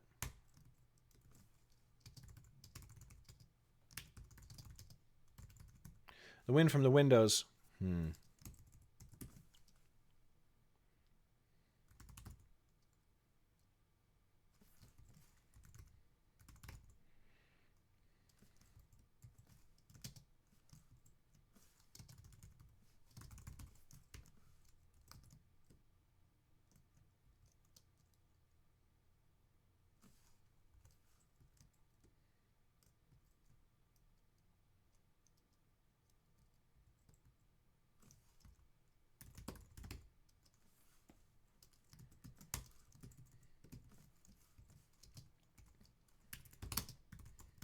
A maelstrom poured through the windows, becoming a funnel of destruction that whipped him about. A lanky, tow-headed boy, eyes wide with pain and fright. Astrea's friend, Volley. and Volley was screaming as magic crushed the life from him.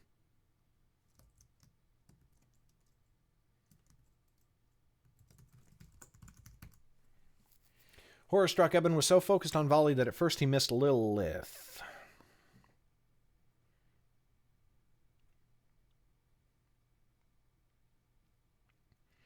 Then he saw her, standing near the vault's entry.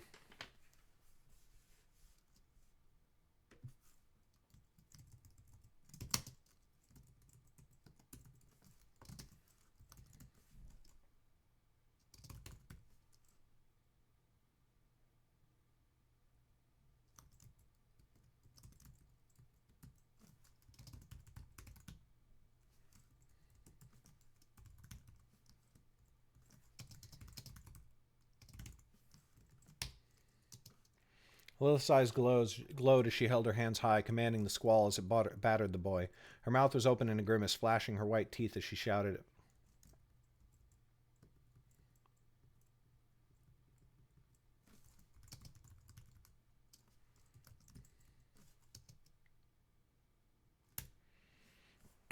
Commanding the squall as it battered the boy. She grimaced as she shouted at Volley, "Stop it."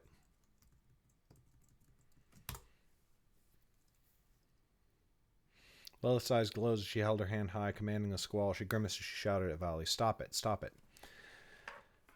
Theron gave a wordless cry as her eyes sprang to light, and she leapt forwards to fight Lilith's magic. Gia and Dasco stormed ahead, one of Gia's massive paws catching Lilith in the chest and flinging her to the ground.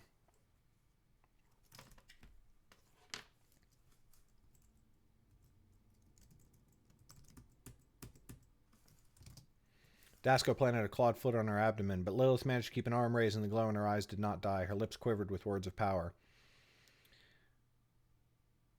Eben searched the room for anything to do. He saw a number of other students who had gathered at the commotion. Lilith's friends Orin and Nella were there, and some other members of the Goldbag Society.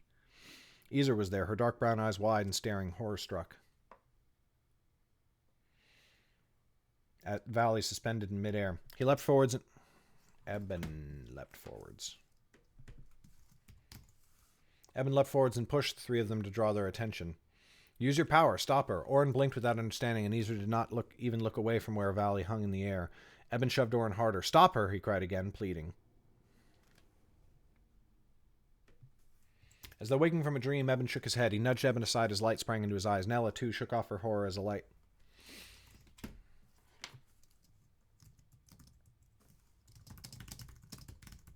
And her eyes glowed, but it was too late. With a cry, Lilith's arm fell to the stone floor. Valley screamed as the wind blasted him towards the wall. He struck the stones with the force of a thunderbolt. A wet snap filled the air. He crashed to the ground, head lolling to the side at a hideous angle. The room fell silent for a long moment. Then a piercing scream stabbed the quiet behind Eben. He turned and his heart broke. There, in the vault's outer doorway, stood Estrella, clawing at her cheeks and neck as her wail rose higher and higher.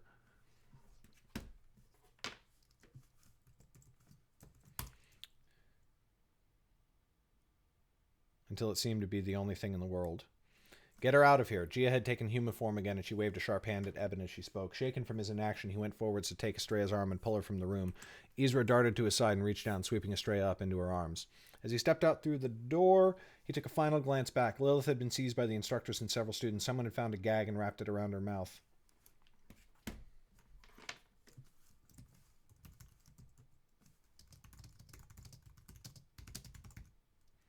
Someone had made a gag from a torn piece of robe and wrapped it around her mouth. She stood staring after Estrella with wild, sightless eyes. Then she looked. Theron stood to the side, stricken with horror. Then the door closed behind him, and there was only Estrella's scream. He tried to put a comforting hand on the girl's arm, tried to speak words of peace, but Ezra had very nearly enshrouded the girl, and her eyes filled with raw fury whenever Eben tried to reach out. "Estrella," he said, trying to avoid Ezra's hateful glare. "Estrella, it is all right. It is all right." "It is not all right," Estrella screamed, slapping his hand. "He is dead." "Go away," Ezra hissed. She turned back to Estrella, holding her closer, murmuring to her. Eben barely made out the words. Be calm. Breathe deeply and put Valley from your mind." Estrella's breath came ragged, sucked in and pushed out between her teeth. Her hands shook where they clutched at Ezra's robes. But slowly the tears stopped pouring from her eyes. Slowly her look grew far away as she focused on Ezra's words. Her breaths grew deeper, calmer. There, said Eben quietly. Good. Well done. I told you to leave us, said Isra. She released Estrella for a moment and stepped towards him, pushing him hard in the chest. You filthy gold bags. Can you not leave us alone? Can you create nothing but blood and suffering? Eben blinked at her. I had nothing to do. Be silent, Isra cried. Her eyes blazed with light. Fear seized Eben's heart as an unseen force hoisted him a foot above the stone floor, and he knew it was her magic. You never fail to find ways to kill us without blame. How many died in the attack upon the seat? In the attack on the seat. Who started this war? Who will die on its battlefields? Not you, Goldbag. He tried to speak, but could not. Some students stood within sight of them, but they were frozen in horror. Eben swallowed hard and tried again. I want nothing of this war, he said, every word quivering. I am sorry. I know not what madness seized Lilith, I swear it. For a moment she only stood there, chest heaving with her breath, but then she let the glow slip from her eyes, and Eben fell to the floor, only just managing to keep his feet. Leave, she rasped, and then turned to Estrella. Who clung to her once more. Leave, Goldbag. You can do nothing to help, only hurt. Eben wanted to answer, but had no words to do so. Instead, he turned and moved off down the hallway. Dun, dun, dun! Of course, if you read that book, you know what's happening. Gonna take a quick break, stretch my legs, get some Back in 5.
Hey, we're back.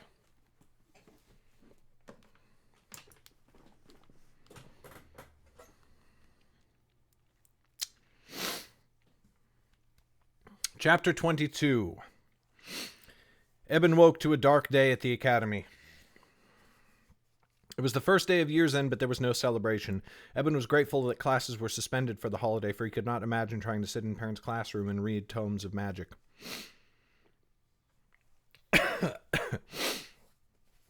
Instead, he, Caleb, and Theron went out into the gardens. Many students had chosen to remain inside, for it was now the dead of winter, and so they were alone among the hedges and bare rose bushes.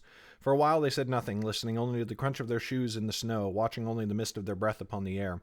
Eben had his hood up against the weather, as did his friends, and so they rarely even looked at each other. She stole more artifacts from the vaults, Theron said at last. From what I can tell, the count is more than half a dozen. I no longer serve in the vaults, but I spoke with Egil, and he let it slip. She must have gone back and forth a few times, emptying rooms until Vali. Her words tapered off. Eben shrugged his shoulders, hunching them as though against a bitter wind. He could scarcely close his eyes without seeing the boy's head twisting to the side and hearing the snap of a neck. Credel's death, at least, had happened out of sight, and he was an instructor. To murder a child so young, it made him heartsick to imagine the letter that must have been sent home to Vali's family. Lilith had been dragged off and delivered to the mystics. They would not kill her at once, though the penalty of death was certain. First, they would try to learn where the stolen artifacts had gone. He had been there when they took her away. Before they managed to gag her, she had muttered, "He was supposed to join us," over and over again. As she passed him in the hall, she had still been trying to repeat it around the cloth that gagged her.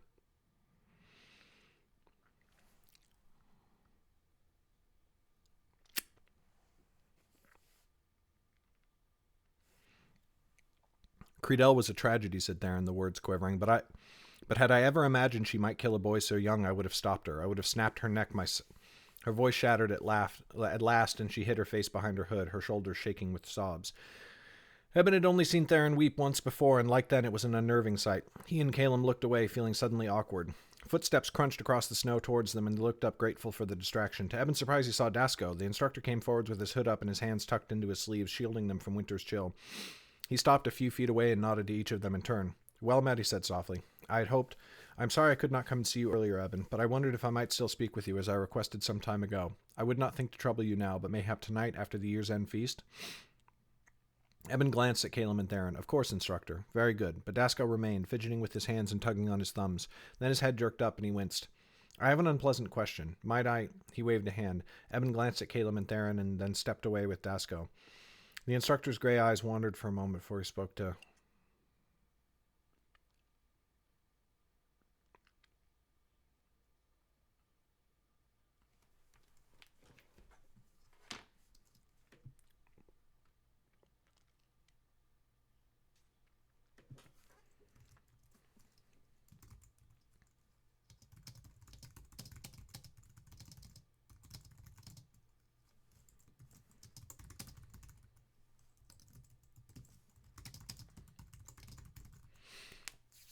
"That is only part of the reason I have come. I must discuss an unpleasant bit of academy business. Might I..."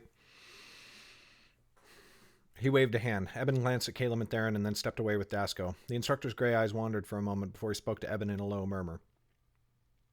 "Last night, I know that after you left the vault's office, you and Ezra had words." Eben's ears flushed with shame. "We did," he muttered. Dasko's frown deepened. "We know she struck at you, with her magic." "I cannot blame her for that," said Eben. "What we had all seen, and then I would not leave her in Estrella B when she asked me to." A sigh slipped from Dasko. "Then you do not wish to punish her?" Eben blinked, looking at him with wide eyes. "Punish her? No, of course not. Sky above, how could I think to do so?" The instructor's shoulders sagged, and he ran a hand through his hair. "Thank goodness. She broke the academy's rules. If you wished it, you could ask for punishment to be meted out, but I am greatly relieved you have no such wish. You were right that last night would have put a terrible strain on anyone, and for Ezra in particular." He shook his head. Curiosity poked at Eben despite himself. "Whatever.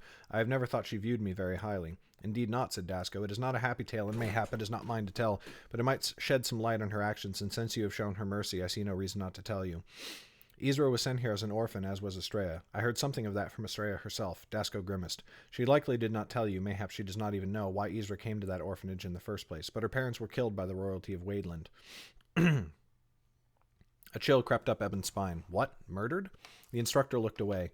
"As with many things, the truth is not so simple. Her father was crushed under the prince's carriage."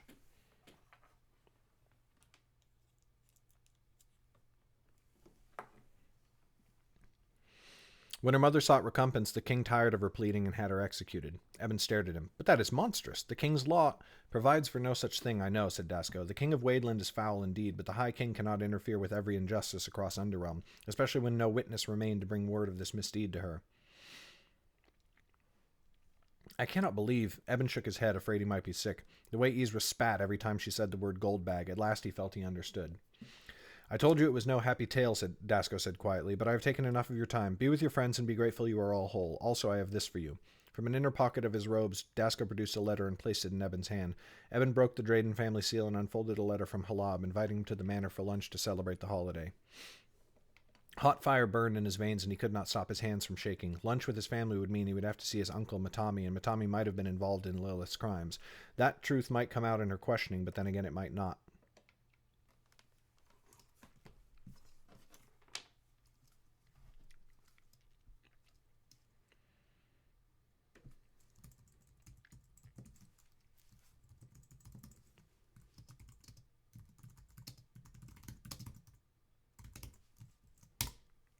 That truth might come out as the mystics questioned Lilith, but then again it might not. From what Eben knew, the mystics were not seeking accomplices.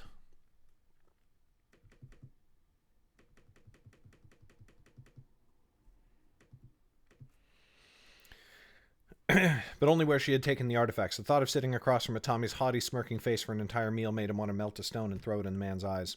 He forced himself to stay calm. Matami's presence might be unbearable, but it would be good to see Halab and his mother, and especially Albie. Thank you, instructor. May I send a reply? Of course. From a pocket, Dasco produced a bit of charcoal and gave it to him. Eben walked back to Caleb and Theron. I am invited to a meal with my aunt. When last I saw her, she invited me to bring any friends from the academy I might wish. What say you? Will you come with me? They both nodded, so Eben scrawled his answer on the parchment and handed it to Dasco. Very good, Eben. We shall speak on the morrow. He gave Caleb and Theron a small nod before leaving.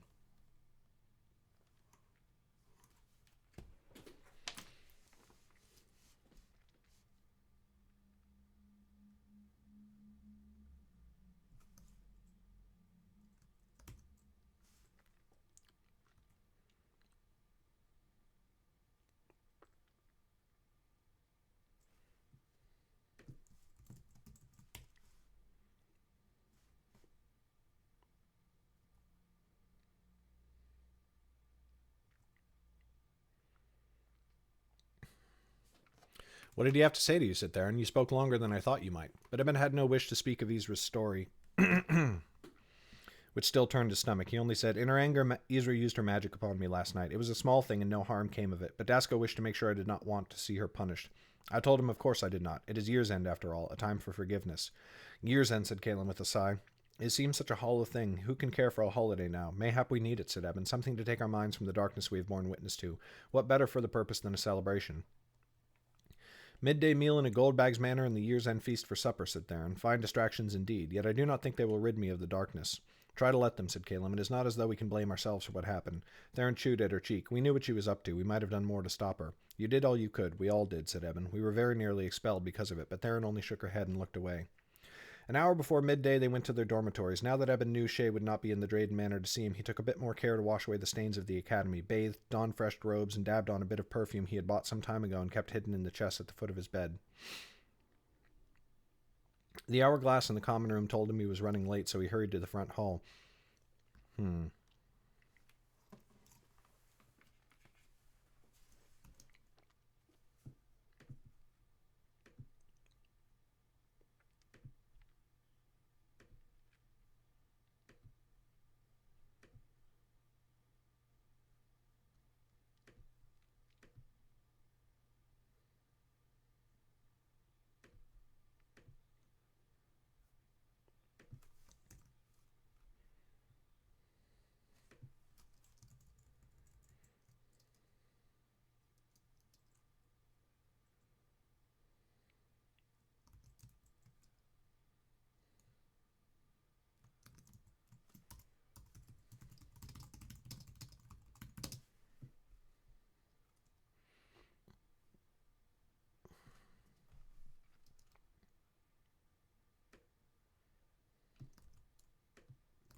Eben bathed and dabbed on a bit of perfume he had bought some time ago and kept hidden in the chest at the foot of his bed.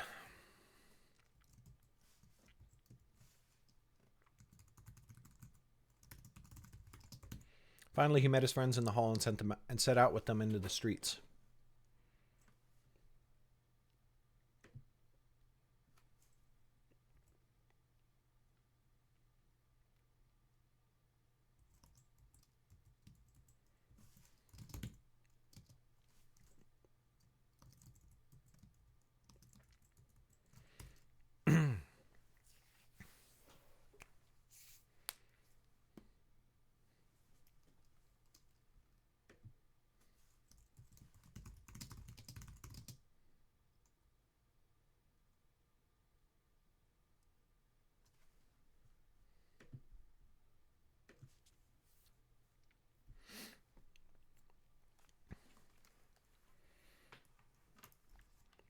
The hourglass in the common room told him he was running late, so he hurried to the front hall.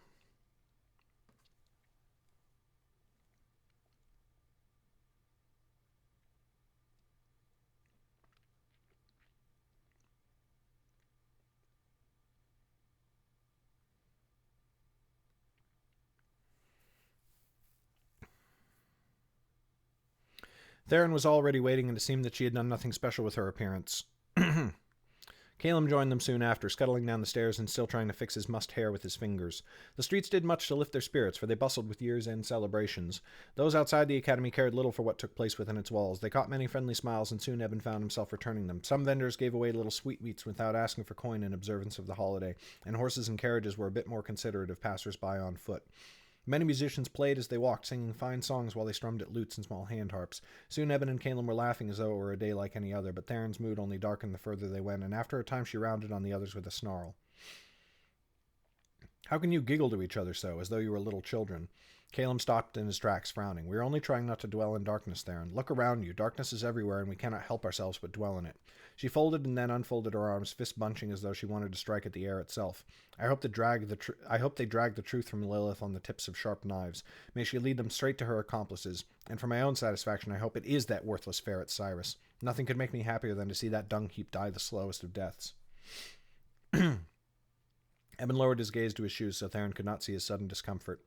Caleb shook his head. "Mayhap she will, mayhap not. In any case, whoever her accomplice is, they have lost their way into the academy. They have no choice now but to slink away into the darkness, never to return." "You may believe that," said Theron. "I am not so sure. Cyrus may try to strike again. Mayhap." They reached the Drayden Manor soon after, much to Eben's relief. They stopped before the wide front gates as Eben knocked. As they waited for a guard to open the way, Eben glanced back at his friends. Caleb inspected the place appraisingly, but Theron stared wide-eyed. Eben smirked. "Are you overawed, Theron? This is not so great a building as you seem to think. After all, you dwell within the academy." Theron jerked her gaze from the manor to glare at him. "You think rather highly of yourself for one born into such wealth through no fault of his own."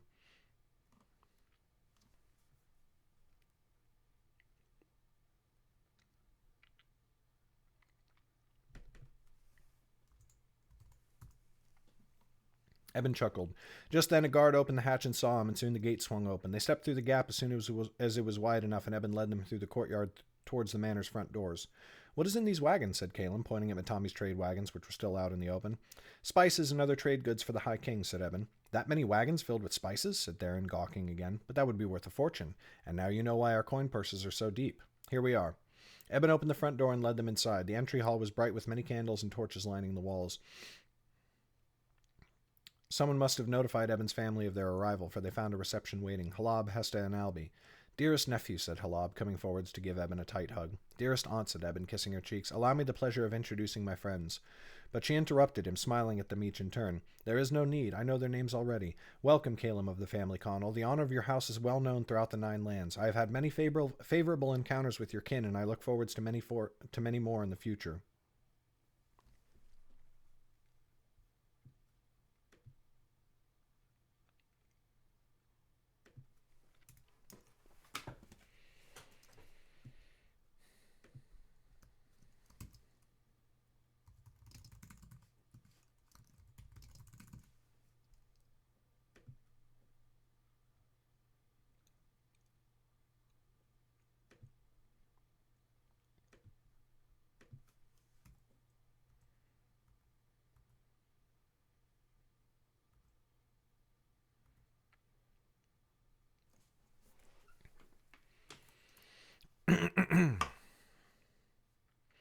Caleb's mouth opened slightly, though it seemed he was lost for words. Theron rolled her eyes and folded her arms, but then Halab turned to her and gave a deep bow. Well met, Theron. Tales of your prowess as a mentalist have reached me even here in my manor. I am graced by your presence and ever grateful for the friendship and kindness you have shown my nephew. I worried greatly for Eben when he stayed here upon the seat, for he had no family to look after him, nor friends.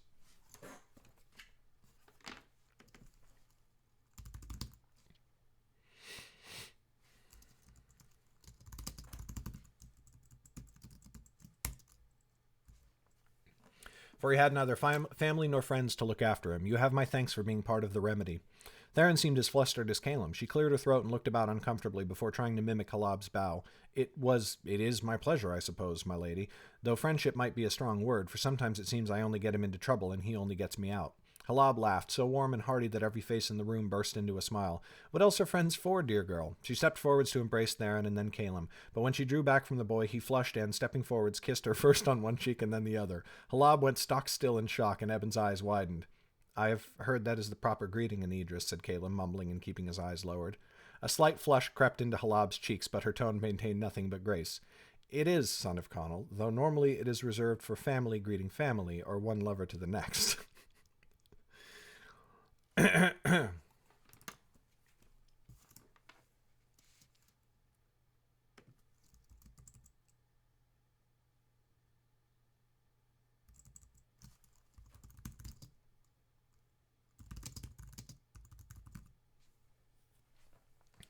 Though normally it is reserved for family greeting family.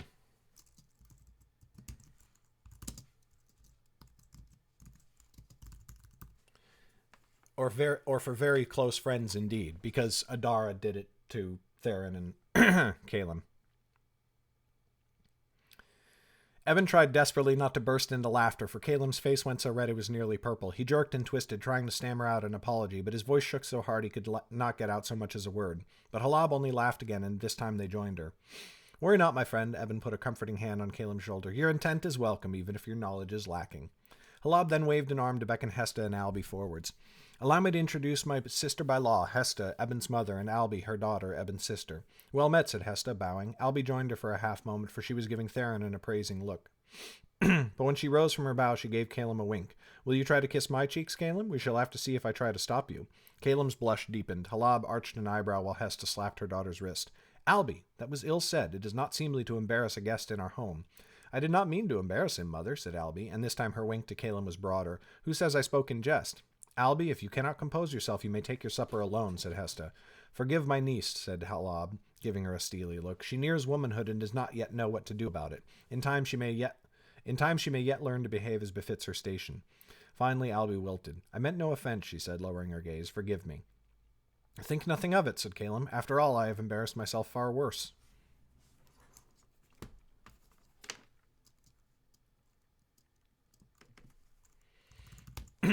Already. That you have, my friend. Eben laid his arm across the boy's shoulder, but the day is yet young.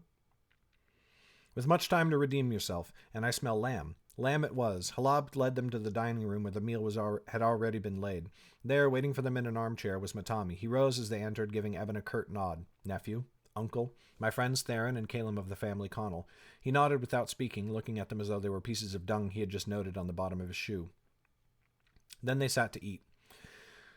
Again, Eben thought he might melt from the fine taste of the food, with each bite seeming more delicious than the last. Beside him, Caleb closed his eyes often, rolling the food around on his tongue. Theron showed no decorum whatsoever. She moaned anew with every bite, and her lips smacked loudly, for she chewed with her mouth open. Eben had never noticed it before. In the Academy's dining hall, there was so much bustle amid the hum of conversation that such a thing could go.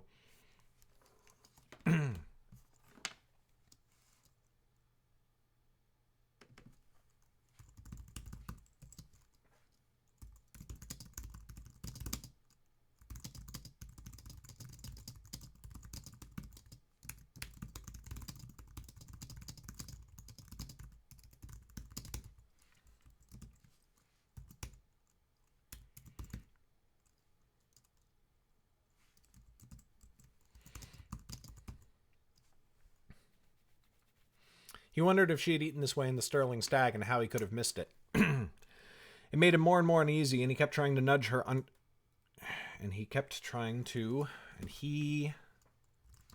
kept trying to nudge her under the table, but she ignored him.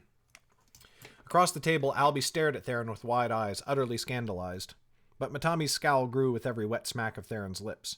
To their credit, Halab and Hesta were the picture of decorum. They ate primly and quietly, and if they noticed Theron's atrocious manners, they gave no sign. Once she had eaten her fill, Halab dabbed at her lips with her napkin and turned to Eben. Troubling news has reached me, nephew. It seems that tragedy has struck the academy again. The room's mood darkened at once. Even Theron ceased her loud chewing. It has, Halab, he said quietly. What happened exactly? Word does not reach my ears so quickly without being twisted in the mouths of those who bring it. There is a student, or there was, I suppose I should say. It seems she was stealing things from the vaults beneath the academy. Vaults? Said Albie, perking up. Rooms in the basement, protected by magical enchantments, said Caleb. Inside there are powerful artifacts that grant the owner abilities akin to wizards, or else strengthen the magic of wizards who hold them. How fascinating, said Albie in a voice of silk. Thank you, Caleb. She smiled sweetly, and Caleb gulped. Her name was Lilith of the family Yaren, said Eben. Last night she was caught in the act of her theft. The student who caught her was... That is, he could not go on and let the word subside. She killed him, said Theron, voice clotted with fury. Just a boy, younger even than Caleb. Such a tragedy, said Albie. But what more can one expect from a Yaren? They have always been a treacherous clan. Eben fixed her with a look. Her cousin Orin fought to stop her. He pitted his power against hers, and though he failed, that does not lessen the effort. Were you there, my son? Beside him, Hesta's eyes shone as she regarded him. Eben frowned. Yes, mother, but I was unharmed. She struck only at Valley. How horrible that must have been, she said, shaking her head. I am so sorry you had to witness it. Her hand held his tightly, thumb caressing his palm. A sudden lump formed in his throat, and he blinked back the smarting in his eyes. He could not remember the last time his mother had touched him so, for he never saw her without his father, and Hesta knew well that Shay would scorn them both if he ever found his wife coddling their son as he saw it. We are whole, he said, placing his other hand over hers. That is all that can be asked. Others are not so fortunate. And may you ever remain so, now that the criminal faces the king's law. Halab raised her goblet. To those in the darkness. To those in the darkness. Around the table they raised their cups and drank deep. Chapter 22, Dune!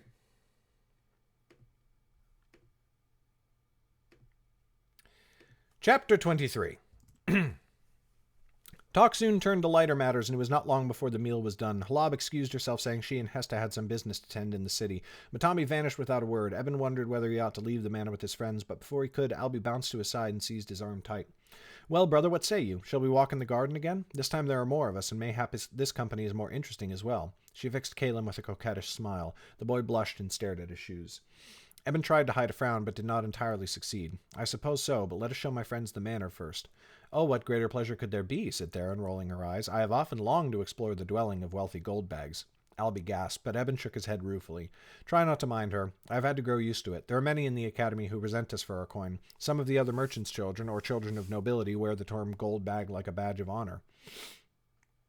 Well, said Albie, looking at Theron askance, I do not know that I wish to get used to it. But come, let us show them about. And so she and Eben took them room to room, showing them the fine craftsmanship of the furniture and the artistry of the tapestries and paintings.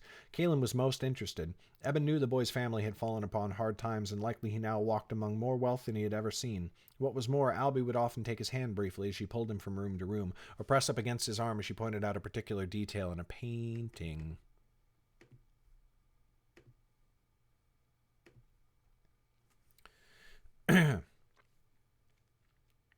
So that Caleb grew ever more flustered as they went, and tried with increasing difficulty to keep his eyes on the manor itself. Eben soon found himself frustrated with Albie's obvious flirting, but worried that if he mentioned it would only get worse. She had always loved to tease him. Theron seemed impressed at first, but quickly became bored. Soon Eben practically had to drag her from room to room, following behind Albie as she grew ever more relentless in her advances towards Caleb. At last he felt he had to end it, and interrupted her just as she was explaining the history of a painting hanging in the main hall. It has grown too warm and stuffy in here, said Eben, fixing her with a sharp look. Why do we not step out into the courtyard to cool ourselves? Albie glowered. I suppose, if my brother is uncomfortable. He is, said Eben. Come. Outside, the frosty air was indeed a welcome relief from the heat of the manor's fireplaces and torches. Eben sighed, watching his breath waft up into the gray sky. Before them lay the wagons, arranged in neat rows, canvas roofs covered with a light dusting of snow. When does Matami mean to bring the wagons back home? Said Eben. Albie turned from Caleb, whose eyes she had been trying to catch, to stare daggers at him. Who knows or cares? He will take them home when he leaves the seat. I have heard it will be soon, but nothing more exact. Eben frowned. A thought tickled the back of his mind. Something important that he could not place. Something about the wagons full of spices for the High King soon returning home to Idris, all under Matami's command. It came in a flash. If he and Mako had been right in their suspicions, Lilith might have been in league with Matami and Shay. Now she writhed under the knives of mystics who sought to learn where the artifacts had gone. But what if they lay before Eben's very eyes? Albie was caught up in some whispered conversation with Caleb. Eben snatched Theron's elbow and drew her aside. "What has gotten into you?" she said, shaking her arm from his grip. "The artifacts. What if I was right before, and Lilith was in league with my uncle? If she stole the artifacts and brought them to him, and he means to take them back to Idris?" Eben trailed off, letting his eyes rest upon the wagons. Theron followed his gaze and then gave a start. "You think they are here?" "They could be. Who would think to look for them? He could have done it under my aunt's very nose, planning to bring them home to my father. There's only one way to find out for sure." Theron gripped his arm, dragged him towards the wagons, and opened one of the back flaps, but the wagon was empty. "Search the others," said Eben. They split up and went wagon to wagon down the line, but one after the other was empty.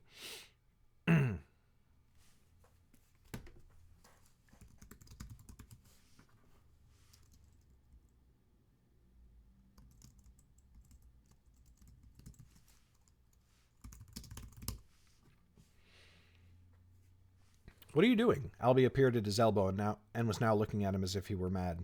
"Where are the spices?" said Eben. "All the goods you brought from Idris. They are not here." "Of course not," said Albie, rolling her eyes. "We have delivered them already and are waiting for the wagons to be refilled before leaving." "Are they all empty?" said Eben. "Has anything come in, mayhap, to bring back to Idris? Anything recent?" Albie looked skyward in thought and then opened her mouth to reply.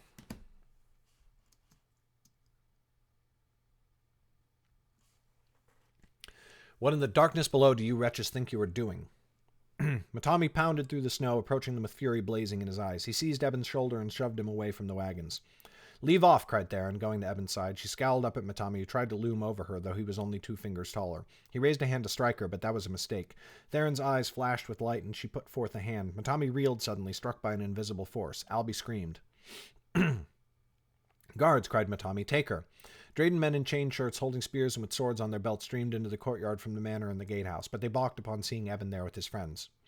Matami seized one of the guards by the arm and shoved him towards the children. "I told you to take her, vile little witch. You'll be flogged for this, and the boy as well." His sharp dark eyes fixed on Eben. "And you would be wise never to return, nor should you have come today. Spare the family disappointment from any association with your feckless, worthless self."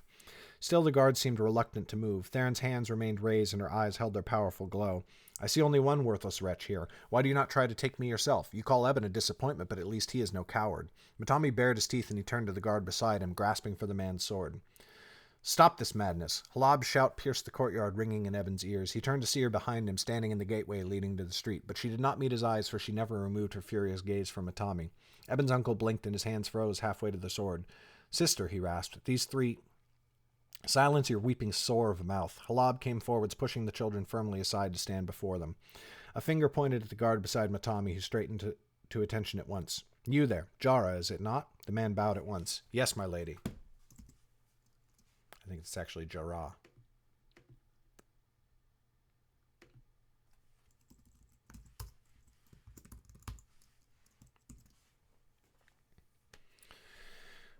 "Strike my brother in the stomach and do not be gentle." Matami's mouth gaped in protest. Jara hesitated only a moment, but then he saw the resolve in Halab's eye. He turned, driving his mail-covered fist into Matami's gut.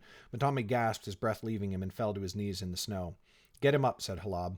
Jara dragged Matami back to standing. "And now put him back down." Again Jara punched Matami, and this time the man whimpered as he fell to all fours in the snow. Eben winced, averting his gaze, but beside him he saw Albie watching their uncle with her chin held high, eyes bright, a grim smile playing at her lips. Halab stepped forward and seized Matami's collar, dragging him back to his feet. She stared into his eyes, and he could not meet her gaze, but turned every which way to avoid her. "Sister," he said, still gasping from Jara's blows. "You are only a sniveling, spineless wretch," said Halab. "You dare to call my dearest nephew worthless? Know this, I value his life more than yours by a wide, wide margin. His friends are my guests, Matamia, and yet you dared to order violence against them. Thank the sky my guards are wise and did not follow your madness."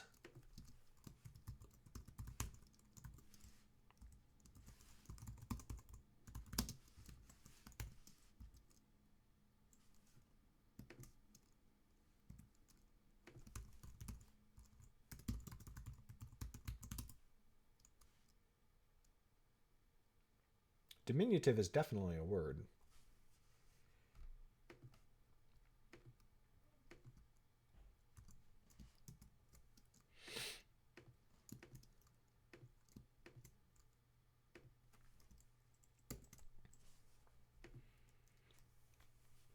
And yet you dared to order violence against them. Thank the sky my guards were wise and did not follow your madness. Even our servants prove they are worthier than you.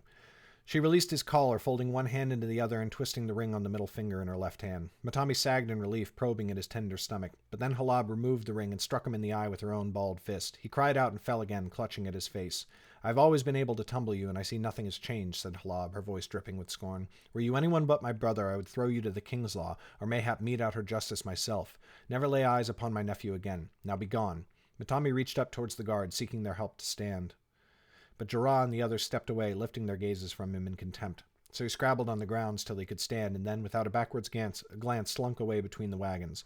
But from the moment she banished him, Halab turned away, ignoring him, and she looked upon the children with sorrow. Absent-mindedly, she shook out the fist with which she had struck Matami. Dearest nephew, and you, my guests, I thank the sky above that I returned when I did. This was unforgivable. Matami's conduct, mayhap, but not yours, dear aunt.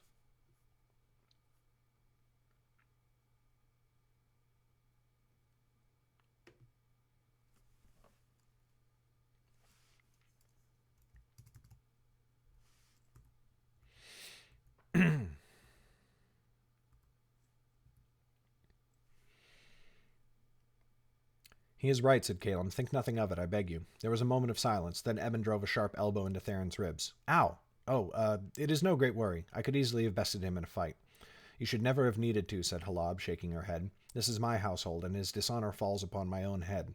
You cannot be responsible for Matami, Halab, said Alby, smirking. He has always been such, or at least as long as I have known him. Halab sighed.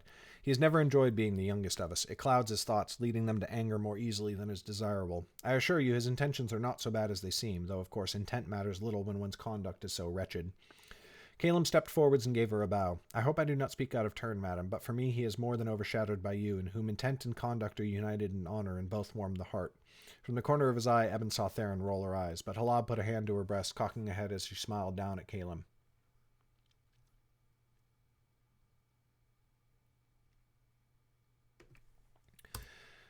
Now here is one whose courtesy cannot be held in too high of esteem, and whose silver words could charm the heart of a Carrock. I thank you, Caleb of the family Connell, and am reminded of my own words when I looked forwards to more favorable meetings with your family. From this day forwards I shall call no meeting more favorable than ours. The boy flushed and retreated behind Theron's shoulder. Eben smiled at Halab. Now we must be going, dearest aunt. The day wears on, and the academy holds a year's end feast. You cannot leave after this, said Halab. I had meant to attend business in the palace, but I will postpone it. We can hold our own feast to atone for today's unpleasantness, though it will be on short notice. Please do not trouble yourself, said Eben. Dark times have fallen upon us all, and nowhere more so than in the academy. But now that they have passed, it would do us well to draw together and spend this year's end in each other's company, so that the healing of our hearts may begin. Halab inclined her head. Your words are wise, dearest nephew. Already you have learned much through the academy, and you do our family a great service. Much at the academy. I hope we may see each other again soon. Of course we will. Eben stepped forwards to kiss her cheeks. Farewell. Caleb held forth a hand, but Halab used it to pull him close into an embrace, and then did the same with Theron. Visit whenever you wish. I am at your service, and the manor is yours. Theron raised an eyebrow. And what of the goblets and silverware within the manor? Eben snatched her sleeve and dragged her away. Alby said her farewells last, primly shaking Theron's hand and giving Eben a hug, but Caleb she kissed on the cheek, much to his embarrassment. I hope to see you all again soon, she said, though she never took her eyes from Caleb's. They left at last, setting out into the streets and winding their way back towards the academy. As the manor vanished from sight behind them, Theron was first to break the silence. Your aunt was a kind and honorable woman. I have heard very different things about the Dradens. If they were all like her, I imagine your family's name would be no terrible thing. You are right, said Eben. I have been disliked all my life because of my family name. Halab has been my only consolation. I think she tries to guide my kin in the right direction, but they resist her, as Matami clearly shows. She is not the only one, said Caleb. Your mother also is very gracious, and your sister most polite. His cheeks reddened again, and he avoided their eyes. Polite indeed, said Theron, smirking as she pushed his shoulder. And you were most charming in turn. See to it that you do not charm yourself into her bed. Theron, cried Caleb, looking as though he might be ill. She is a child. She is nearly a year older than you. I am a child. But Eben ignored them. I love Caleb and Theron. I love them so much. But Eben ignored them both, for his thoughts were preoccupied by what Caleb had said. Yes, his mother had been kind to his friends, yet throughout his life she had never been kind enough to protect him from his father. Never did she participate in Shay's cruelty, but she never spoke against it either. Today she had been concerned at the thought of Eben witnessing Vali's death. Did she not realize that that had disturbed Eben nowhere near as much as the hatred and scorn of his father? Theron seized his sleeve, startling him from his thoughts. He blinked as he looked at her. What? She pointed past him. There, look at that cart. Eben followed her finger to a wooden cart down the street, loaded with several crates. Beside it walked a man in dark gray instructor's robes, while two of the High King's Guard flanked the cart on either side. And looking closer, Eben could see that the instructor was Dasco. Dun dun dun!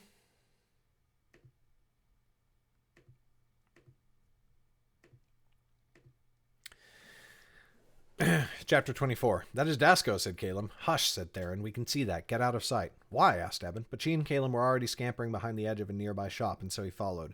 The alley they ducked into stank, and Eben covered his nose with a sleeve, reluctant to touch anything. Theron, what are you doing? What are you doing? Are you not curious what Dasco is doing out here, or what is in the cart beside him? Curious? Certainly, said Eben, but not enough to skulk about like some thief. I want to follow him, said Theron. It is the first day of year's end. Why is he not on holiday? A student died only yesterday, Theron, said Caleb quietly. No doubt the faculty have much to look after. This far into the city? No, there are too many questions. Come and let us have answers. Theron darted out from the alley, for Dasco and the cart had turned down a side street. Eben and Caleb hastened to follow. From building to building they scuttled, keeping always in the shadows, though in truth Dasco and the High King's Guard did not seem overly cautious. They never looked about, and why should they? They were in the middle of the street. It was not as though they moved in secrecy. Soon Caleb grew impatient. This is folly. Clearly they are up to nothing nefarious, and the year's end feast will be starting soon. Leave if you wish, said Theron. I mean to see where they are going. Caleb clearly considered it, and Eben was almost tempted. But just as they had resolved to leave,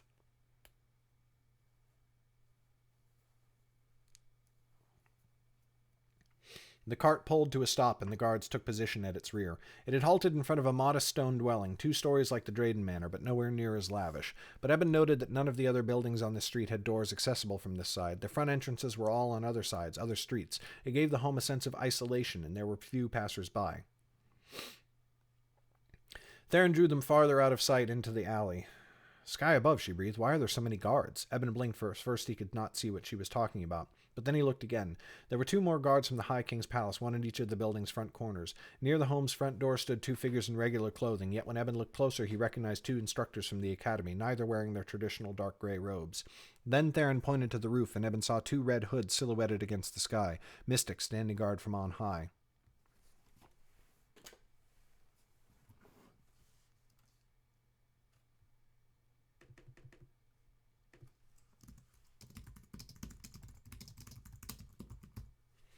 What is Dasco doing? Said Eben. What could possibly justify this many guards? Eben blinked. Never mind their number, said Caleb. Why 3 different groups? What would the High King, the Academy, and the Mystics all wish to guard? What indeed? Grated a harsh voice just behind them. Eben jumped and turned around, hard in his throat. There behind them stood Dean Foridar.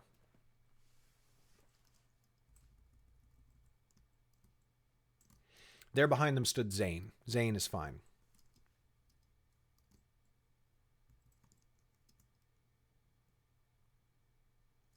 Is it?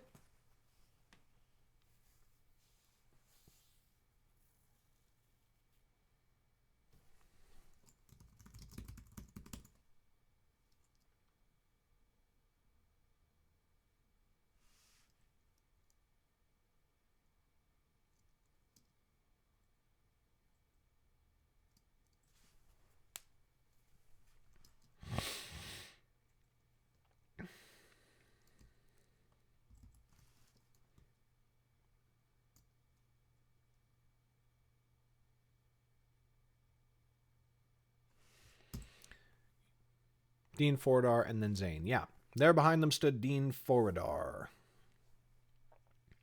Caleb gave a little squeak and Theron's face grew stony, but Zane ignored them both, instead casting all of his ire upon Eben. Eben, for his part, tried to match the wizard's gaze. Why are you skulking about here, Drayden? We are on our way to the academy from my family's manor. Yes, your manor, Zane sneered. I know it is close by. That is why I chose this place for my home. How do you like it? Eben glanced over his shoulder at a loss for words. Your home? This is where you live? I am only recently returned to the seat and have been searching for a suitable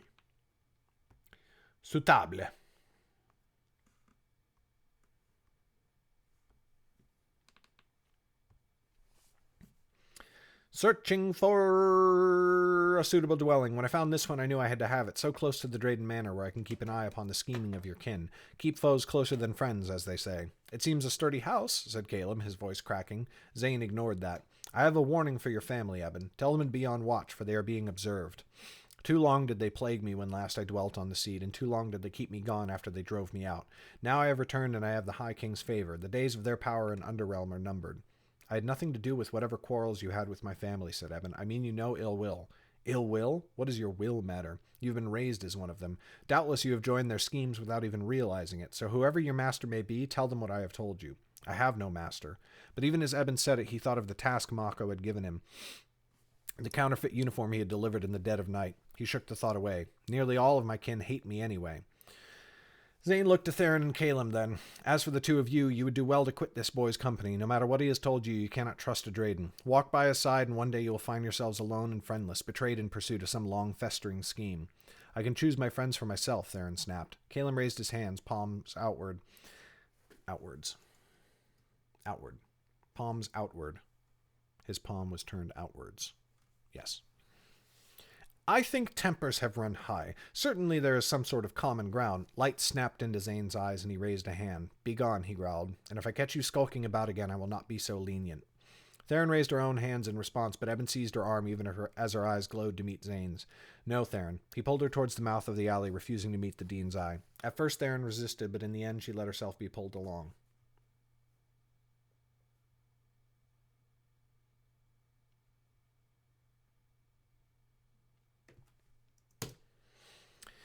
Once around the corner, they broke into a jog and then a sprint once out of sight of Zane's home. After a few streets, Eben felt safe enough to stop. He bent double, hands on his knees, while Caleb sank to the ground, his back against a stone wall. Theron scarcely seemed winded, and she glared back the way they had come, fists on her hips. Why was Dasco there? Did you not understand even that much? Said Caleb. He was helping Zane move into his new home. I know that is what they were doing, said Theron, but why Dasco? He is an instructor in the academy. Any number of day laborers could be hired if Zane needed to move a few crates. It is likely they are friends, said Caleb.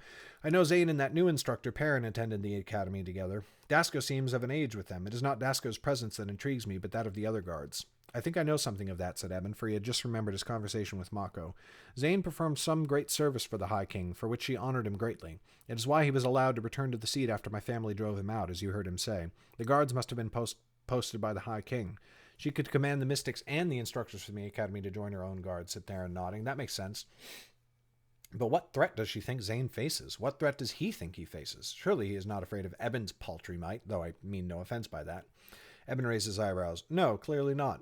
Caleb pushed himself up from the ground. Well, we will do ourselves no good sitting here wondering about it, and now my robes are soaked by the snow. Come, let us return home before I catch my death of cold. Zane is a fire mage, said Theron, laying her arm across Caleb's shoulders as they set off together. You could return and ask him to dry you out with his flames. Eben shook his head and went after his friends. Chapter 24, Dan! The end is in sight. Sort of. We're what? 62% of the way through. Chapter 25.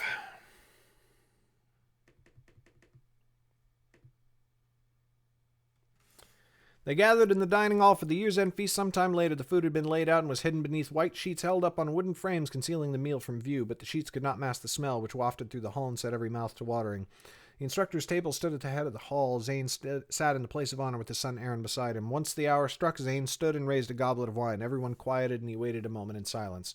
When at last he spoke, his thick voice filled the room's every corner, thrumming in Eben's breast. Since time before time, year's end has been an occasion for joy. We herald the passing of another year of our lives and the sky's bounty that has allowed our survival. But that celebration is always tempered by mourning, for we acknowledge those who have gone to the darkness below and thank them for their gifts in life. This year has given us more cause for mourning than most. Many have been lost, and some greater than others. His next word cut short in a choking sound, and he bowed his head. The hall was deathly still. Eben, Theron, and Caleb looked to each other uncertainly. The silence lasted only a moment, but when Zane raised his head, his cheeks were wet.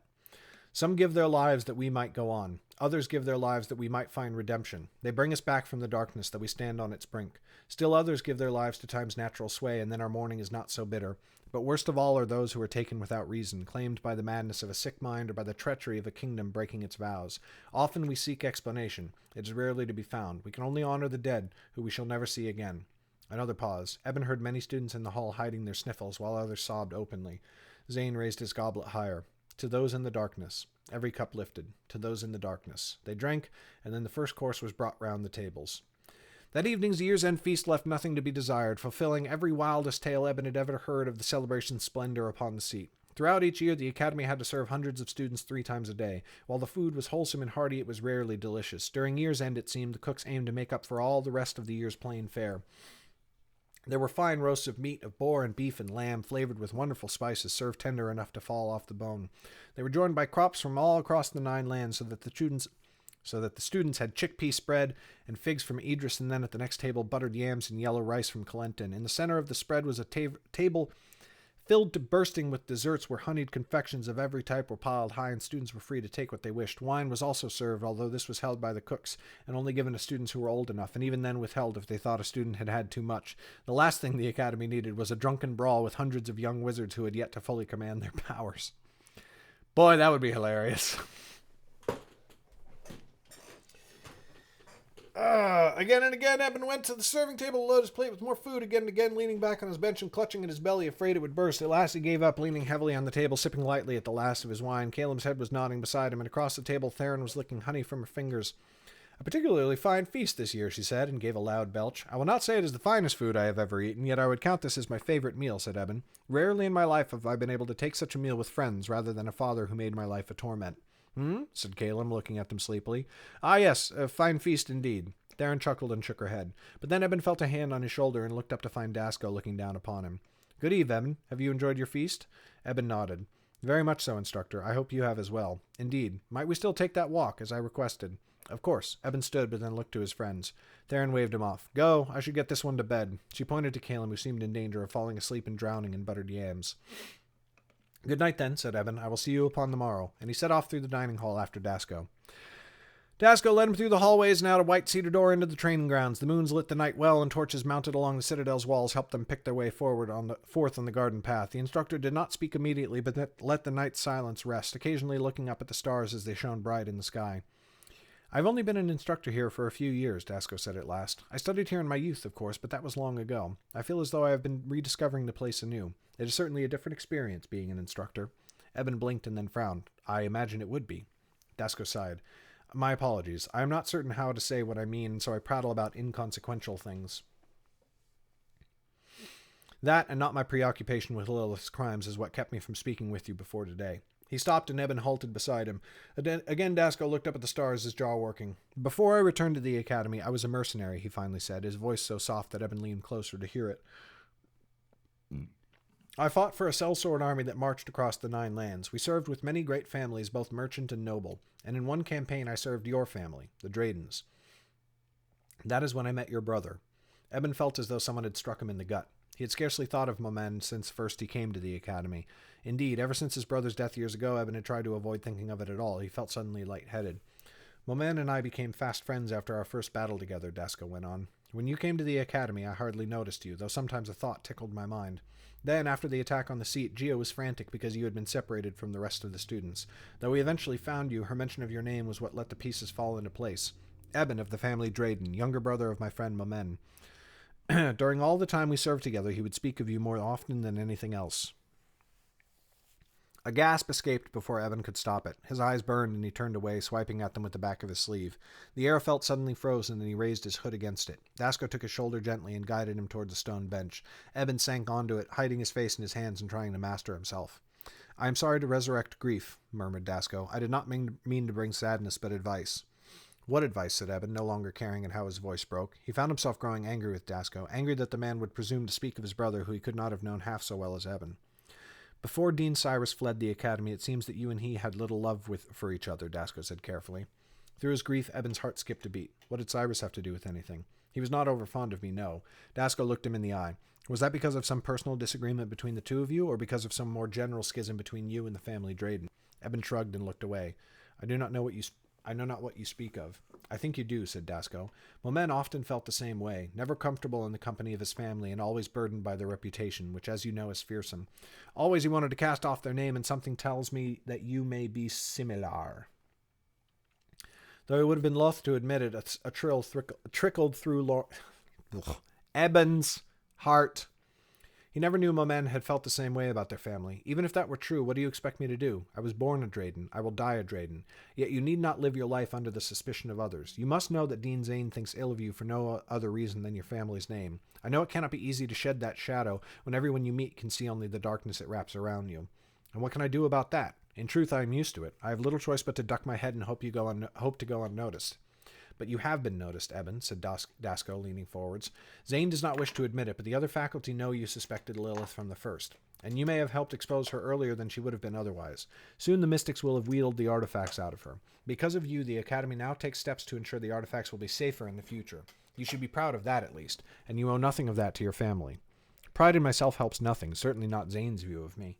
That is what I mean to say. You have helped, whether he sees it or not.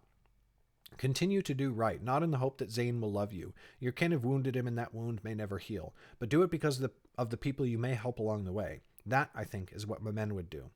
Eben stood from the bench, glaring at him. That is too far. I am sorry, said Dasko, standing and bowing his head. You are right, I presume too much. Yet I only say what Momen told me on occasion, that he wished to return home and help you, for he knew life with your father would be harder once he had gone. Though he held his scowl, Eben felt some of his anger dampen. Momen could not have known just how true his words would prove. He turned away from Dasko, loosing a breath into mist upon the frigid air, and steered the conversation in another direction, hoping to ease the burning in his heart. You said they have not yet drawn the truth from Lilith? I had not thought it would take this long to find the artifacts she stole, especially the second time, for she did not have much time to hide them.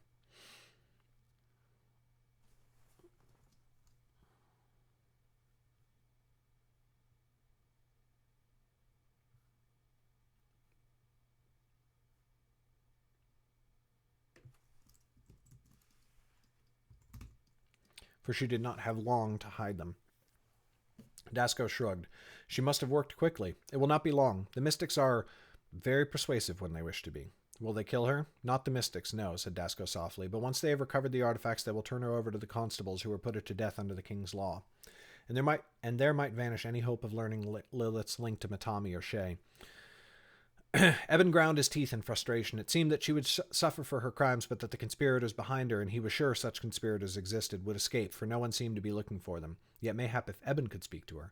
His heart raced. What excuse could he invent? No one would believe he and Lilith had ever been friends. But there was Nella. Ever since the attack on the seat, she and Eben had been, if not friendly, at least cordial. Yes, it might work. He turned back to Dasko. I know her crimes are terrible, and Lilith and I had a grudge from the moment I arrived here. Yet there are those who never had the chance to say farewell, and if Lilith will never be returning...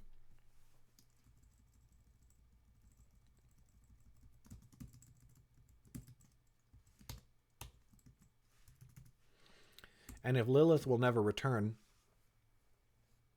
it seems cruel to deny them that opportunity. I am close to one who is dear to her. Dasko nodded, cutting him off. Theron, I know. Eben balked. Theron? How could Dasko ever think Theron and Lilith were friends? Yet the certainty in the instructor's eye was unmistakable.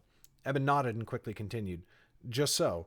Could it be arranged, do you think, for us to visit Lilith? I wish for my own sort of peace with her, and I know Theron desires the same. The instructor frowned. I do not know if that would be wise, Eben. For one thing, she will not be the same as when last you saw her. The mystics are never kind to their prisoners, and they will likely be reluctant to have her speak with any outsider. I know your character, but they will not. Please, Dasko, Eben begged. Help me with this, so that this chapter of our lives may be left behind us. I promise we will urge Lilith to tell them what she knows, and the sight of a friendly face may pry loose what the blades of the mystics cannot.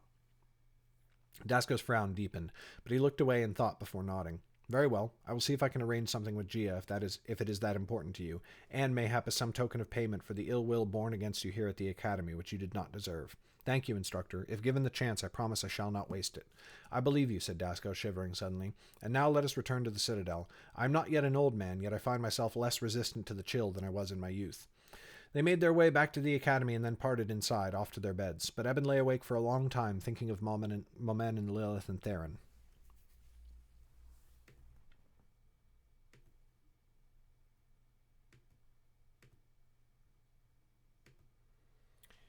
do do do do do do do do do do do do do do do do do.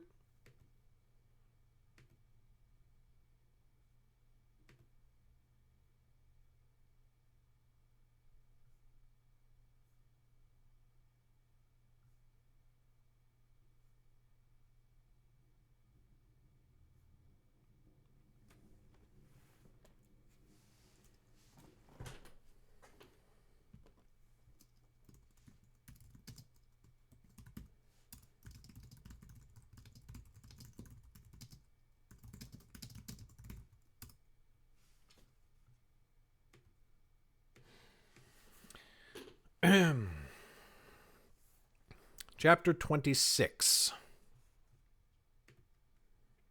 Chapter 25, Dune.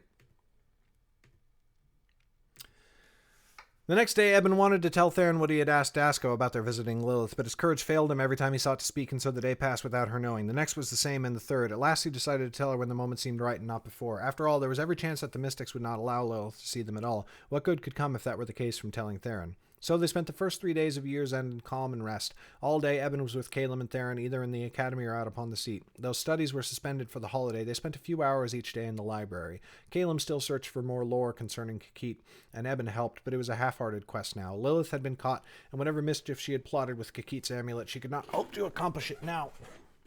They spent their evenings in the dining hall or out upon the seat, telling each other tales or listening to musicians fill inns with their splendor. Eben felt a sense of peace he had not felt in a very long time.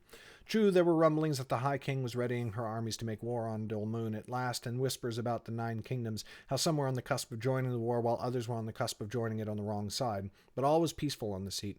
Even war rested during year's end. It was a leap year, and so they had a 4th day of holiday to enjoy. The dawn came bright and cold, and they lounged in the library for most of it. Eben had received word that his family would be hosting some royals.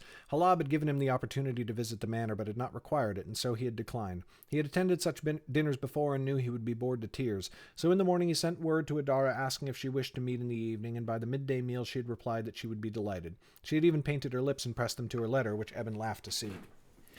As the sun began its long march towards the horizon, they left the academy and made for the western end of the seat. Caleb hummed aimlessly as they went, and Eben drank deep of the crisp air, but Theron scowled as she walked, and after a while gave Caleb an irritated look. Cease that humming. Soon studies will resume. Let us have a proper period of mourning at least. Eben stifled a grin. All good things end, Theron. She pushed him, nearly making him stumble into the snow. Yet you need not remind me. Do you know how my mind grows numb studying my lessons when my skills are so far advanced? And doubtless your humility troubles you greatly as well, said Caleb, wide-eyed and innocent. Quickly he ducked Theron's swinging fist. They made for Levin's Tavern, the place where they had first met in one of their favorite haunts on the island. It was far enough removed that there were rarely other students about, but this time Eben ran into Ezra at the door. He did not see her coming out as he entered, and their shoulders struck each other. She glared at him, and he ducked to avoid her dark, intense eyes. My apologies, he said. She did not answer him for a moment. Then at last she said, Well, may I pass? Eben blushed, for he had not realized he was still blocking the door. Of course, he said, stepping aside. She made to move past him, but he spoke quickly before she could go. How is Estrella? Ezra met his gaze, now with softer eyes. Well enough. I am taking care of her. Thank you, said Eben. I will try to spend more time with her once classes resume to help ease her mind. To his surprise, Ezra's face hardened. I hardly think that would help. Eben frowned. What? Everyone knows you have been meddling about the academy. Who is to say you did not provoke Lilith? She is another gold bag, after all, just like you. You speak words about something you do not understand, said Theron, giving the girl a scowl. Eben is nothing like Lilith. Ezra snorted. Easy words for you, who may dip your hand into his pocket to pay for fine food and drink. A gold bag's friend defending a gold bag. A gold bag's friends defending a gold bag. Yet you, too, will suffer in their war. She turned and left them. Theron made to follow, but Eben seized her arm. Let her be. We are all distraught after events of late. Some show it differently than others. I would like to show her something, certainly, Theron growled, but she let Eben bring her inside. That could have been double interpreted as a Bound Chick Brown now line. Oh, God. Damn. Meh.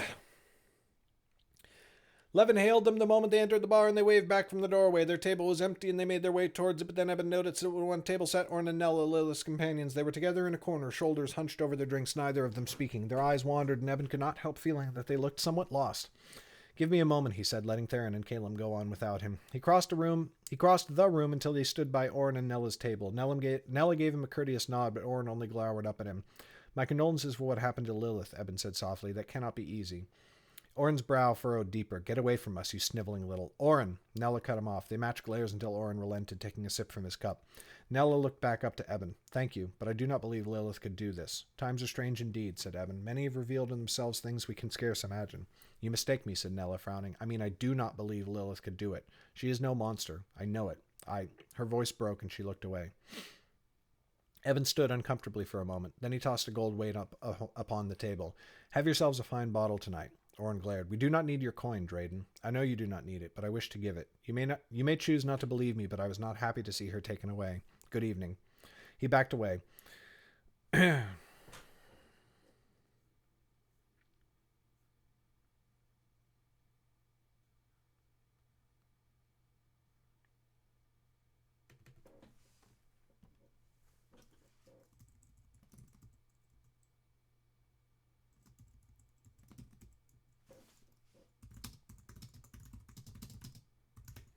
You may choose not to believe me, but her fate brought me no joy. Good evening. He backed away. For a moment he thought Oren would throw the coin at his face, but Nella picked it up, nodding her thanks, and then waved down a barman. Evan crossed the room and joined his friends at their table. And why did you feel the need to take your life into your hands? Said Caleb, looking across the room in fear. They have lost a friend, said Evan quietly. If you think they do not feel the pain of that just as we would, you misunderstand them. Their friend is a murderer, said Theron, glaring into her cup of wine. I think there is more to it than that, said Evan. That is why I want to talk. Eben fell silent, eyes widening as he looked up at them. Theron's look sharpened at once, though it took her a moment to understand.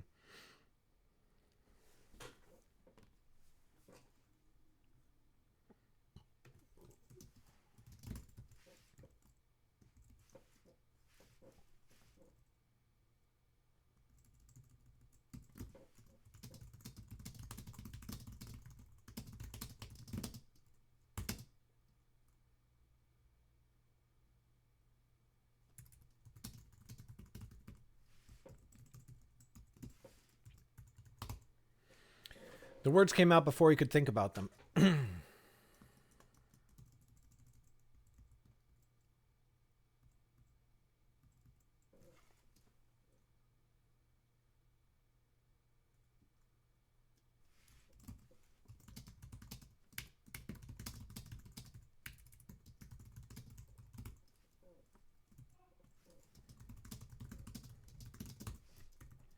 He spoke the words without thinking and caught himself too late. His eyes widened. Theron's look sharpened at once, though it took her a moment to understand. When she did, she leaned in to whisper, You mean to speak to Lilith? What madness has taken you, Eben?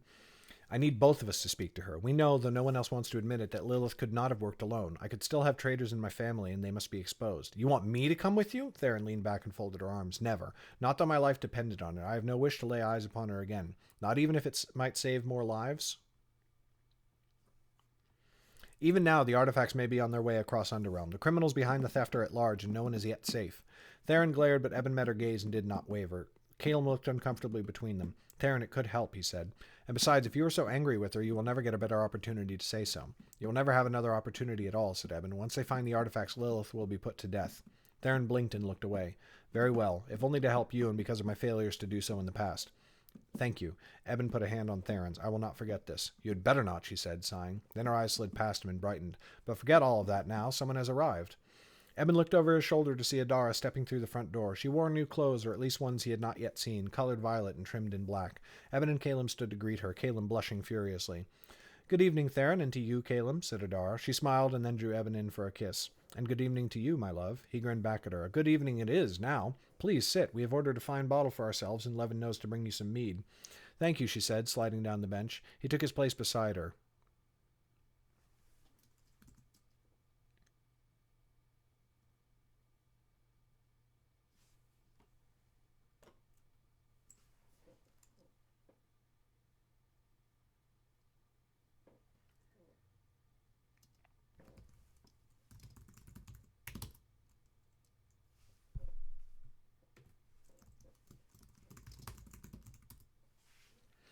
To Year's End, said Eben. A more eventful year I have never seen. To Year's End, they said, and drank. Caleb's eyes kept darting to Adara, and then away again, his fingers fidgeting with his cup.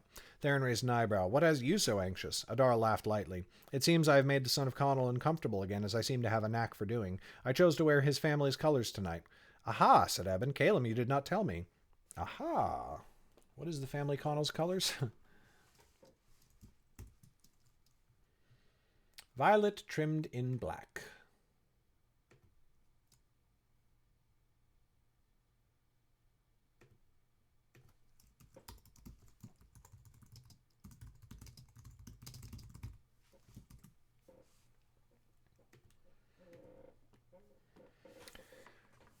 It is only that I was surprised, said Caleb, his eyes on the table, and it has, it has made me think of someone else. Oh, said Adara, has the young lord at last found a spark to ignite a flame within his heart? Nothing so grand, said Caleb, but his cheeks had gone bright red. Eben frowned, but Theron laughed. We visited Eben's family only a few days ago. His sister Albie took quite a liking to our little noble-born friend. Adara looked to Eben. When she saw the look of annoyance on his face, she giggled. Look at the dutiful brother holding back such stern words. I have no words, said Eben, hiding his face behind his goblet. Albie's doings are none of my concern. Theron snorted while Adara hid a smile, but then she leaned forwards and in a low voice said, When you sent your letter this morning, Eben, I was most glad. I have heard something more from the other lovers. It seems many academy instructors and other faculty have been seen along the east end of the seat, though no one knows quite what they are doing.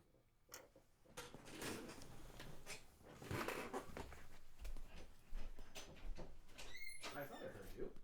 You want to say hi to stream?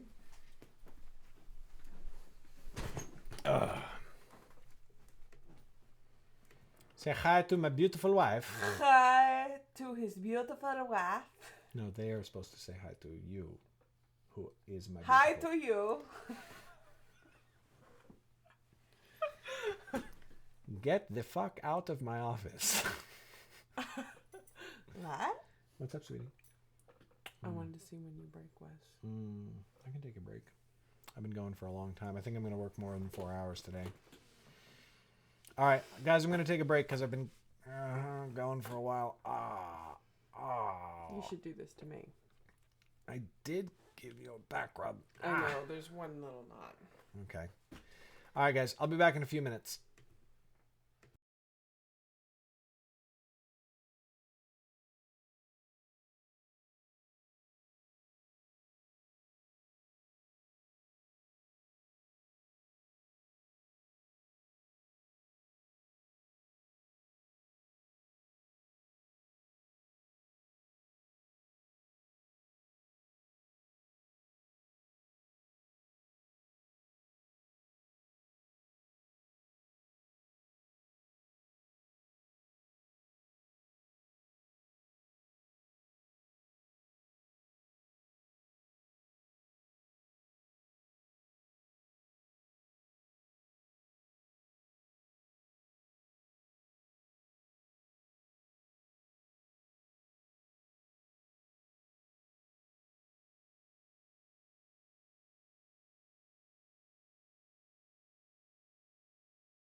Oh, we're back.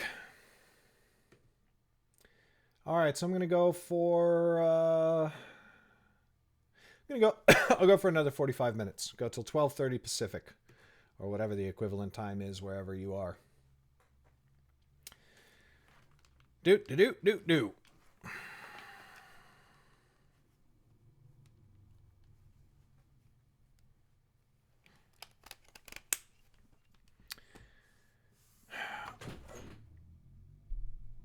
It seems many academy instructors and other faculty have been seen along the east end of the seat, though no one knows quite what they are doing. Eben nodded slowly. We saw something of this already. The new Dean Zane has moved into a dwelling there, and it seems the High King has placed a guard around his house, though I know not why. Adara frowned. That hardly seems to account for it. There have been many goings-on, far more than could be explained by one man taking residence in a new home. We were there, said Theron, shrugging. We saw them bringing in his possessions. Well, that is not all, Adara went on. That academy student has been seen about again, the one I spoke of before, only this time they were spotted to the east, in the same area as the dwelling you speak of. Eben shook his head. That does not matter now. Lilith has been caught and is in the care of the mystics. You will not see her skulking around again. The student was seen only last night. They all went very still. Eben, Caleb, and Adara shared a look. Last night, said Eben, but Lilith was captured 4 days ago. Then it is not Lilith lurking about, said Adara. Theron stared down at her hands, but Caleb shook his head. And we have never had any reason to believe it should be, if you think about it. And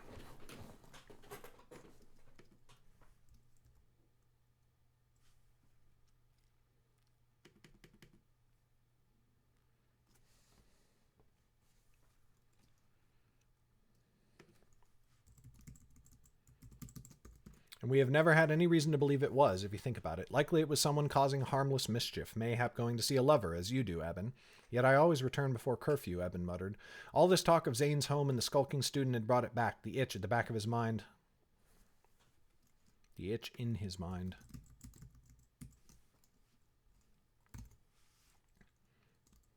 The itch in his mind he had felt in his family's courtyard, like something heard and then forgotten, and now the image of Zane's home joined his scattered thoughts. He started at his seat as he suddenly felt someone at his elbow. Looking up, he found Oren standing over their table. The boy's dour expression had gone, and he smiled down at them magnanimously. Greetings, Eben and Caleb. Eben, I am sorry for speaking angrily before. My mind is much preoccupied these days. Eben looked at Theron uncertainly. She broke off from glaring at Oren just long enough to give Eben a steely look. Worry not over much, said Eben carefully. These are strange times. Indeed. That is why I have come. I thought you and Caleb might wish to join me in the library. A number of us gather there in the evenings to share wine and conversation. We call ourselves the Goldbag Society. He chuckled and shook his head. Every merchant's child, every son and daughter of royalty. A chill crept down Eben's spine. He looked past Oren for Nella, but the girl was nowhere to be seen. That was Lilith's gathering, he stammered, but she is gone. Oren shook his head. I have taken her duties in running the group. Your company would be most welcome, as would yours, son of Connell. He could see that Theron was about to do something foolish, so Eben quickly cut her off.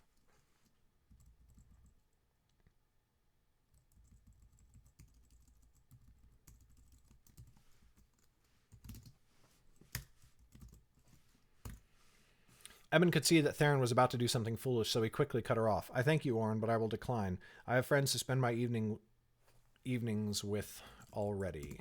But Oren frowned at Theron. She is no merchant's child, no son or daughter of royalty. Theron shot to her feet. I have had enough of this, and more besides. Leave us. You were not invited here, and they have already said they do not want to join your gold shitter club. Oren did not move. Instead, he glared at her, planting both fists on the table. They must join. We must do nothing, said Eben, growing irritated. Leave us be, or... Light flooded Oren's eyes as he reached for his magic, but Theron struck first, not with a spell, but with her fists. One hand chopped hard at Oren's throat, and the other struck him between the eyes. He fell back with a cry, his head striking a table on the way to the floor. He rolled over onto his stomach, groaning, while Caleb shouted and gripped Theron's arm to keep her from going after him.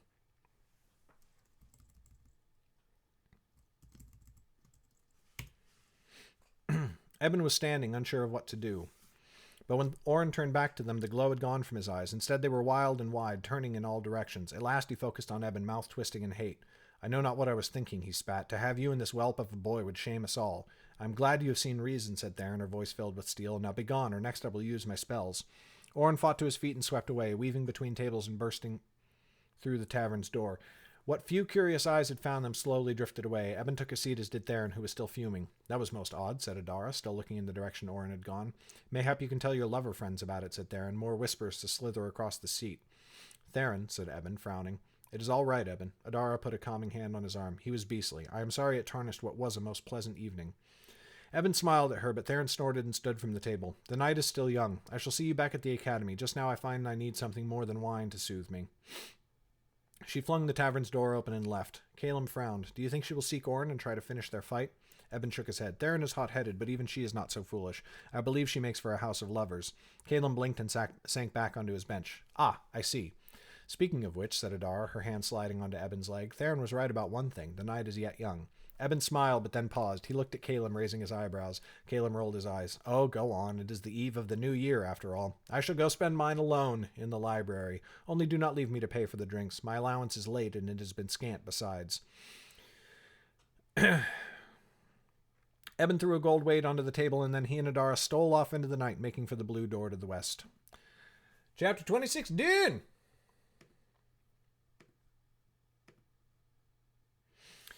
Chapter 27. Class began the next day, and it seemed everyone in the academy was all too eager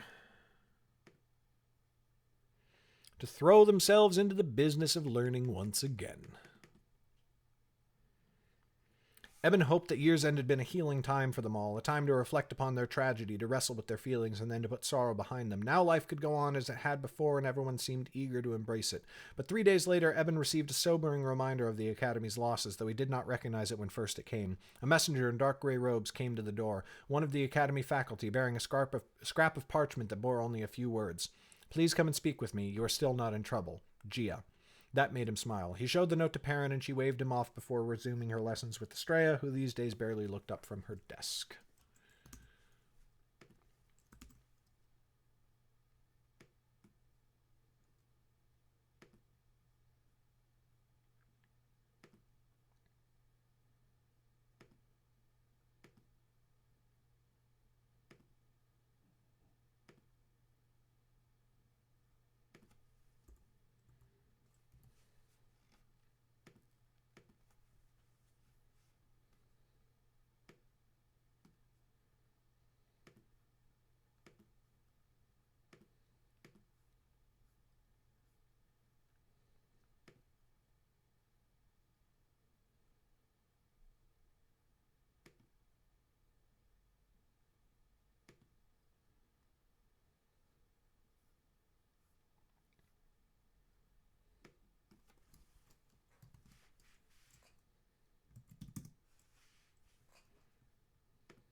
Who these days barely looked up from her desk. When he reached Gia's study, Eben was confused to find Theron already waiting. Gia waved him towards an empty chair, and he sat.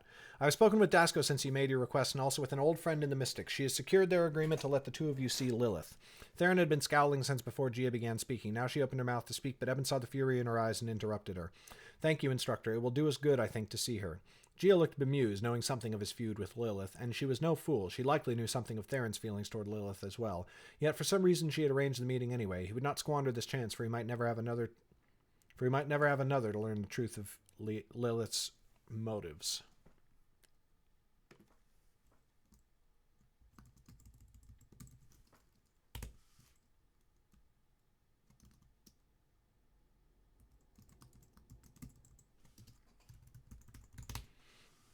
But before she answered him, Gia grew solemn once more.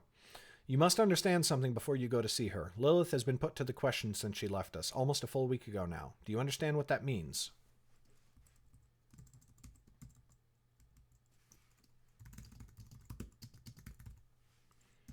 Eben understood only too well. He swallowed hard. Yes, instructor. Theron nodded grimly. She will look much the worse for wear, to say the least, for still she withholds the location of the artifact she stole. You've been allowed to see her on one condition. You must make an attempt, at least, to draw that information out of her. Those artifacts cannot remain outside the Academy's control. We understand, instructor. She softened. And one more thing. When you see her, you must understand that the Mystics' questioners take no pleasure in what they have put Lilith through, nor in the further action they must take if you fail. It is their duty, and it is in the service of the Academy's safety as well as the safety of all the 9 lands. Eben bowed. Yes, instructor. From the corner of his eye, he saw Theron hesitate. Lilith will die then? It is certain? Gia's lips twitched, and for a moment it seemed to Eben that her eyes shone, but she blinked and the moment was gone. Yes, she said flatly. She killed another student. We all witnessed it. Theron's throat worked, eyes wandering as though she had not heard Gia's words. She nodded but would not meet the instructor's eyes. Gia stood and led them through the academy and out into the streets towards a tall stone building a few blocks away. Eben had passed the building a few times, but had never learned its purpose. As they came to a stop before its doors, he realized it must be a station for constables, for two of them stood in their red leather armor before the door. Inside, the broad front room held more of the lawmen, but in the back corner were a pair of mystics, both of their cloaks drawn about them. One, the taller of the two, had his hood down. The other had their hood raised, covering their eyes, and what little Eben could see of the face was covered by still more red cloth, like a mask drawn over their features. He felt a little thrill of fear as Gia led them forwards. These are the students, she said gently, the ones to see Lilith. The taller mystic said nothing, but only looked down at his companion. The shorter one spoke, and the voice, though raspy and harsh, revealed its owner to be a woman. Still he could not see her eyes. You mean to see the murderer, Gia? Yes, said Gia softly. The murderer.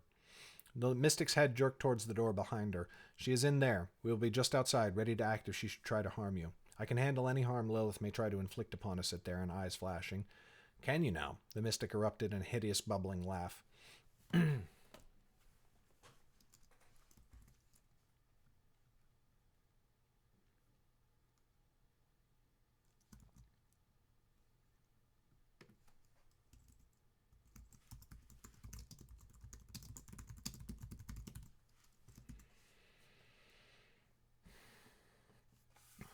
Somehow the spirit in your words tells me you are no liar. Are you a fire mage then, the same as she? Theron frowned. A mind mage.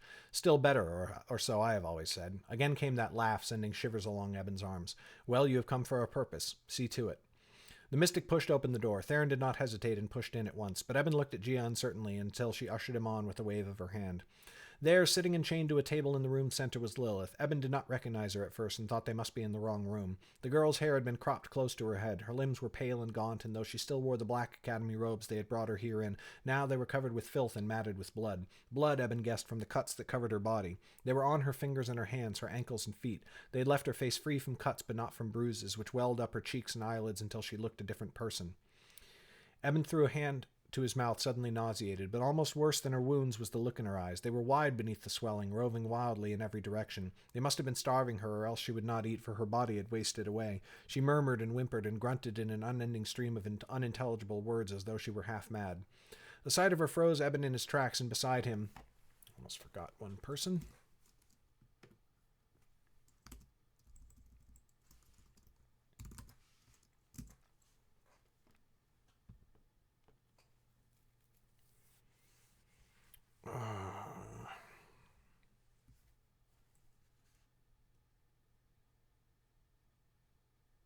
Shoot.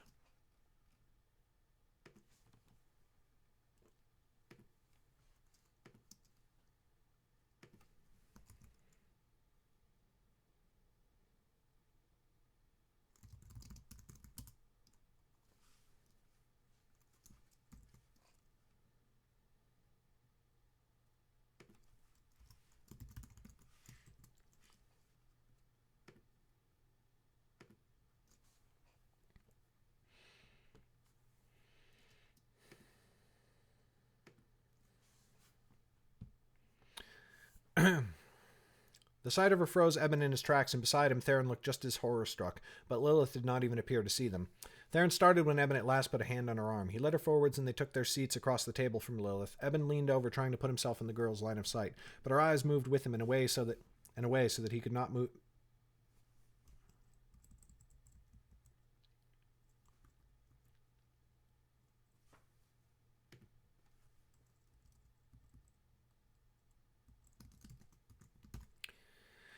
But her eyes moved with him in a way so that he could not meet her gaze. He wanted to speak but knew not what to say. To his shock, Theron was shaking beside him. Lilith, Eben said softly. It is Eben and Theron. Why, said Lilith, the words snapping like a whip from amid her mutterings. Eben looked at Theron and she back at him. Then he leaned forwards. At least she knew they were there. They were here. Lilith, we have come to speak with you. We want to know why you killed Vali and Creedell. She slapped her palms on the table and then winced at the sound of it. I did not kill Creedell, she hissed, looking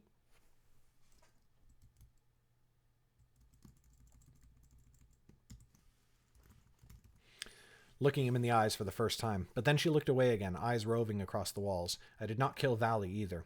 I do not think I did. I wanted to help him, to save him. He was supposed to join us, the gold bags. I asked him. Theron sat up straight, her sudden anger flashing in her eyes. You asked him to join your little club and killed him when he refused? But at Theron's cry, Lilith retreated into herself. Her wrists were chained, but she pulled them as far back as she could and drew her knees into her chest, whimpering. Eben placed a hand on Theron's arm. I do not know that is what she is saying, he whispered, or that she truly understands what we are asking. I do, insisted Lilith, whispering without looking up from beneath her close-cropped hair. I do. He leaned in across the table, keenly aware that the mystics were just outside and could likely hear every word. Lilith, were there others involved? Lilith chewed at her nail. She had already bitten it away, and blood sprouted from her skin beneath her teeth. I did not kill any others. I did not kill Creedell. I hope I did not kill Valley. What do you mean you hope you did not? Said Theron. We were there, Lilith. We saw you. Eben waved her to silence. I do not mean more victims, Lilith. We know there were no more. We mean others you were working with, other conspirators. Can you name them? Lilith shuddered in her chair. There was another. I cannot say. Please, said Eben. Please, Lilith, tell us. If we find them, we can find what was stolen. She stopped moving, and when her eyes met his, they were clear as fresh water. And what will happen to me then? The room went still. Theron looked away. Eben shook his head. Then, at least, the pain will end. Lilith burst into tears, burying her face in her arms on the table. It is not fair, not fair, not fair. I do not want to die. I do not want to die. I cannot remember the face of the other, and I do not want to die. I doubt Valley wanted to die, spat Theron, but it seemed to Eben that some of the venom had seeped from her tone. That only made Lilith recoil further. Eben could feel her slipping away. He scooted forwards in his chair. Is it worth it, Lilith, staying alive only to suffer more of this pain? She curled up in her chair again, rocking back and forth. I do not want to die. I cannot remember. I did not kill Creedell. I do not want to die. Please, Lilith, where did you take the artifacts? Tell us that, at least. There was no answer, and from her fevered mutterings he knew none would come. Eben sighed and stood, pushing his chair back. Together, mute, he and Theron left the room. The mystics stood solemn outside, heads bowed, and Gia looked at them with sad eyes. It was good of you to try, she said softly. We should be going.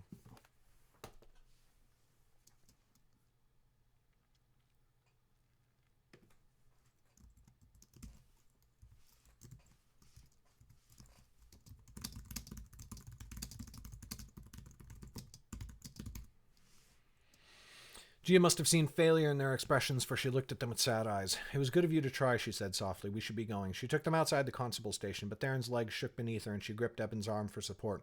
When Gia turned to see what was the matter, Theron forced a smile. Eben could see the tears shining in her eye, threatening to spill forth.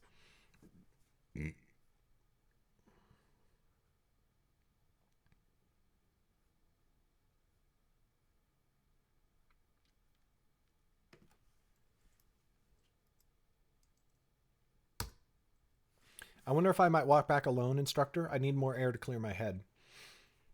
Gia frowned, but Eben met her gaze. I can remain with her. I, too, would not mind some time out of my classroom. Of course, said Gia, nodding. She gave Theron a final mournful look and then slipped away through the city streets.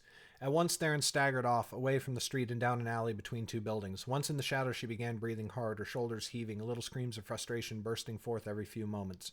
She turned to the brick wall beside her and struck it with her fist. Theron, cried Eben. Theron, stop it. She ignored him and struck again. Her eyes burst into white light and her magic spilled forth. A chunk erupted from the wall with a crash, and a shard of stone grazed Eben's cheek, flinging him to the ground. Stop it, he screamed. At first he thought she did not hear him, for again she punched the wall, but then she stopped and turned, leaning back against the brick with her eyes closed as she faced the gray sky. What is the matter with you, said Eben. You act as though you have been seized by madness. Theron shook her head, eyes still closed. I suppose I have, after a fashion. You've asked me often before, Eben, why Lilith and I hate each other so. Or I suppose I should say why I hate Lilith, for she has never returned the courtesy. It might have been easier if she had. Eben pushed himself up from the ground, trying to dust the mud from his sleeves. With a finger he gently probed his cheek, and it came away with a small streak of blood. He pressed the cut hard with his palm. Speak plainly, Theron. We were lovers once, Theron blurted. The air went very still.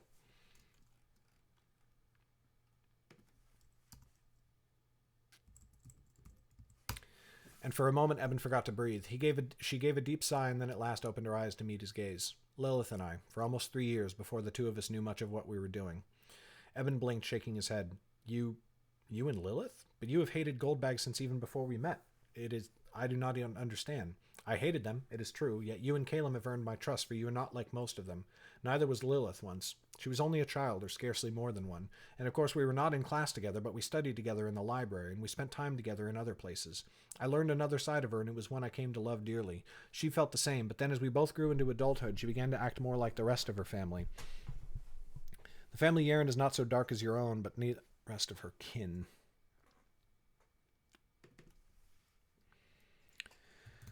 The family Aaron is not so dark as your own, but neither are they gentlefolk, and Lilith was a favored scion of their house, unlike you, who have long had cause to take issue with the evils of your...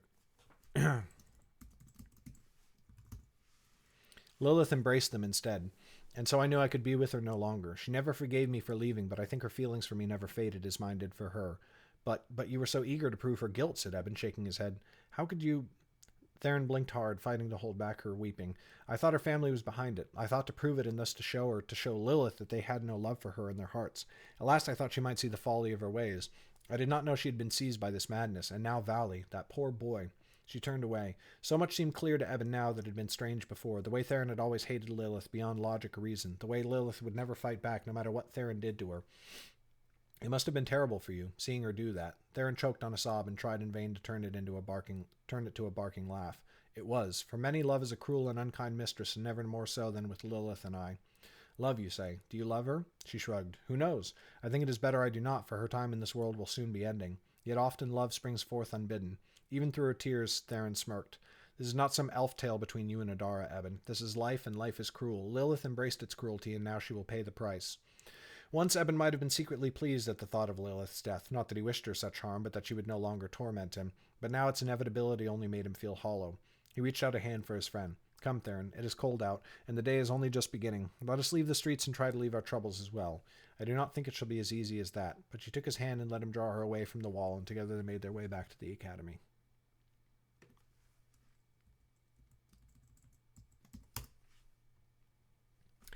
Chapter 27 done. Chapter 28.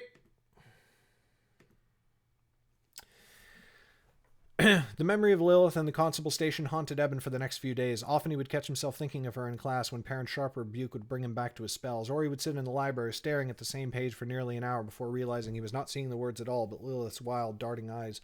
Her madness struck him as odd. He knew that torture could do strange things to a mind, but Lilith's frantic muttering and wordless rocking in her chair seemed like something more than that. Fingers snapped before his eyes, bringing him back to the dining hall where he ate with Caleb and Theron. Eben, said Caleb, what is the matter with you? You have not spoken since we sat down to eat, nor have you touched your food.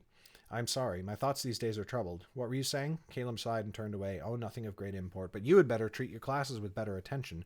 I hear Perrin has half a mind to kick you back to the first year's class. Eben chuckled.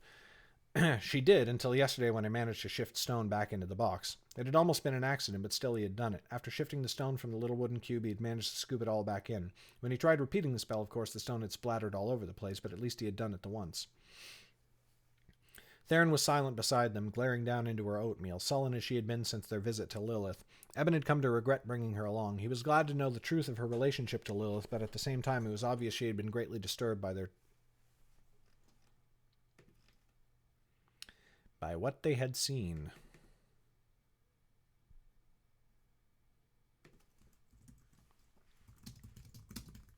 When their meal was over with, they made for the hallways. Theron struck off on her own without a word, while Caleb ruefully shook his head and bid Eben farewell. He headed for Perrin's class, alone in the hallways.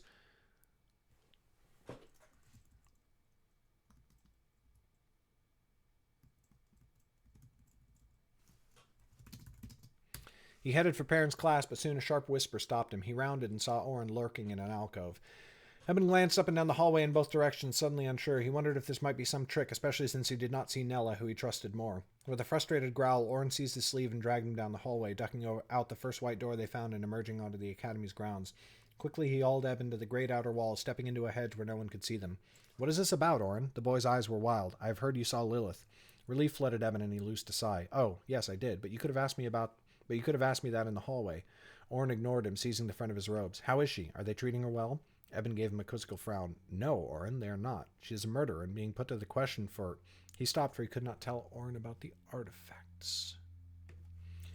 Then he took another look at the boy and realized there was something odd about him. His hands were twitching where they held Eben's lapels, and every muscle in his face was twitching. His eyes darted every which way, not seeming to search for anyone coming near, but simply out of an inability to sit still. Gaunt was his face, drawn thin as though he was starving. It had only been 4 days since Eben had seen him last, but the change in his features was startling. Are you all right, Orin? Of course I am, Eben snapped. I am not the one under the knives of the mystics. You do not look well. I am fine, cried Orin, shaking him. Eben seized his wrists and tried throwing him off, but Orin had the grip of a madman. Fine then, said Eben through gritted teeth. Let me go. I have told you what I saw. Lilith could not have done it, Eben. She would not and could not. I know her. She is my cousin. We have spent all our lives together. She is no murderer, I tell you. Eben felt himself soften. He put a hand on Oren's shoulder. I was there, Oren. We all were. Nella tried to stop her. We saw what she did to Vali. She did not, said Oren, shaking his head.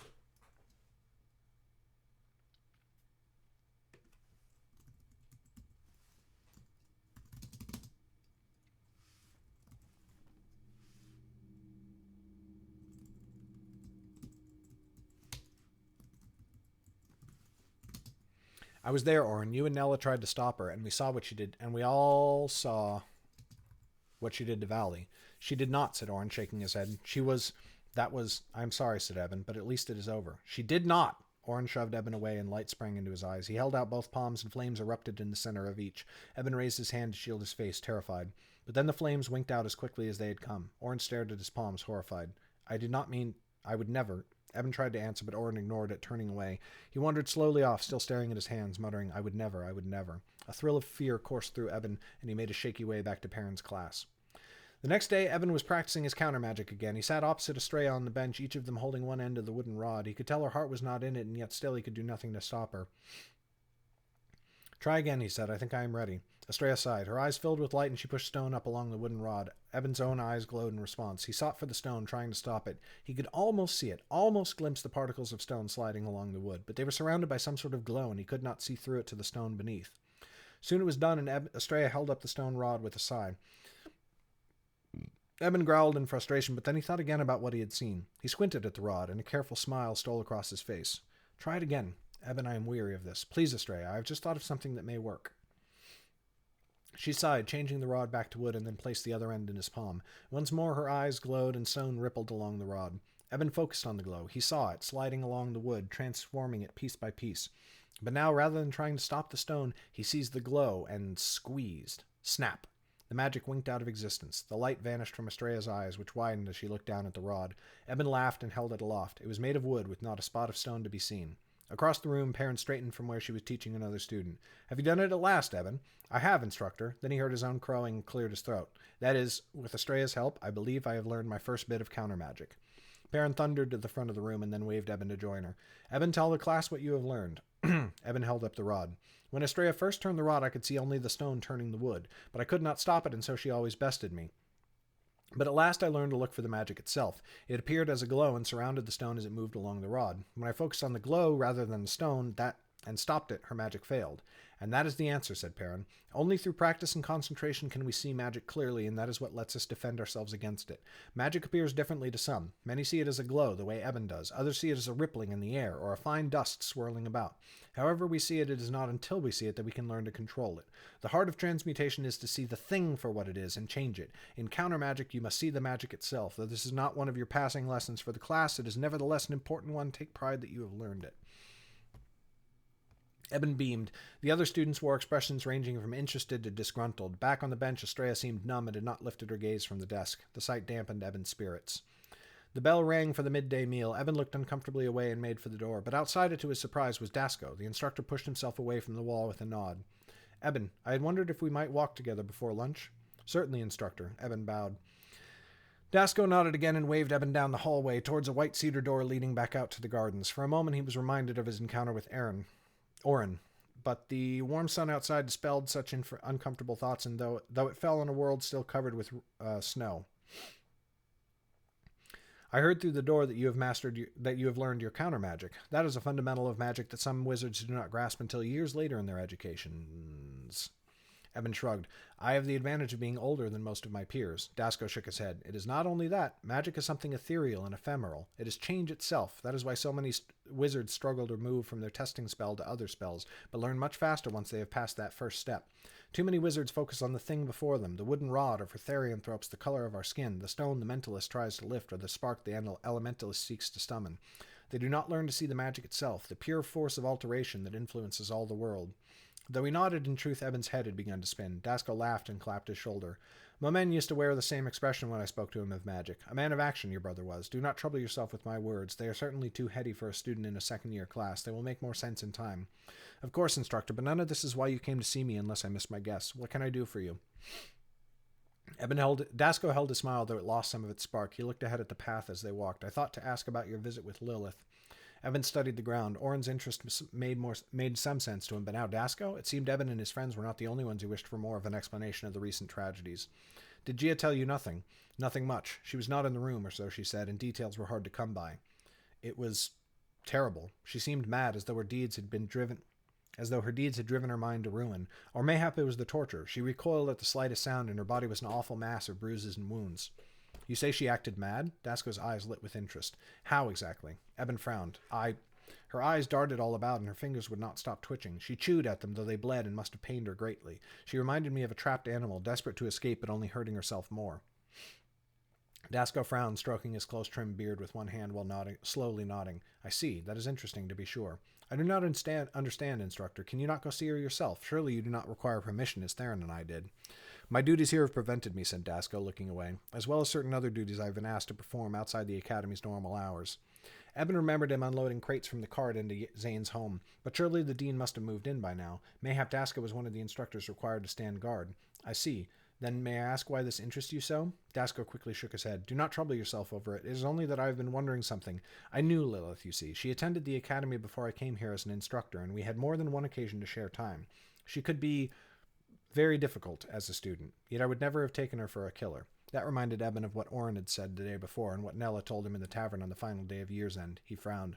Crunching footsteps approached, and Eben looked up to see Gia strolling towards them as though by happenstance. But from the careful look in her eye and the slight flush in her cheeks as Eben saw her, it took but a moment to realize she sought them. When Dasko turned back, the smile tugging at the corner of his mouth confirmed it.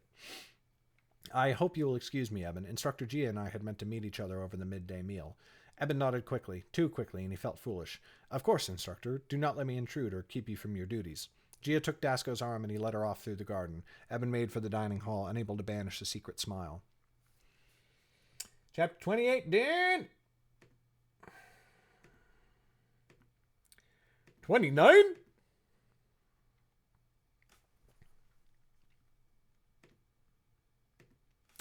Later in the library, Eben sat with Caleb in their alcove. Theron had not joined them for the midday meal, and now it was some time into the afternoon study period, and still she was not with them. After a short while, Caleb looked up from his book. Do you think she is all right? Eben shrugged. Why should she not be? Caleb frowned and returned to his book, but only for a moment, for they both heard pounding footsteps moving along the library's third floor and approached and looked up to find Theron running full tilt towards them. In a flash, they were on their feet, but looking behind her, Eben saw nothing wrong. She was not being chased other than by the curious looks of other students disturbed by her flight, and the look on her face was not one of terror nor anger, but of fierce joy. She seized the front of Eben's robes and shook him, her voice quivering in excitement. I do not think Lilith did it, she hissed. I know who it was.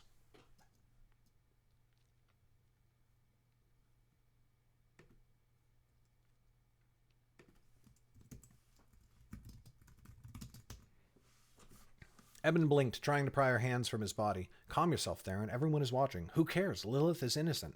Finally, he removed her hands from his lapels.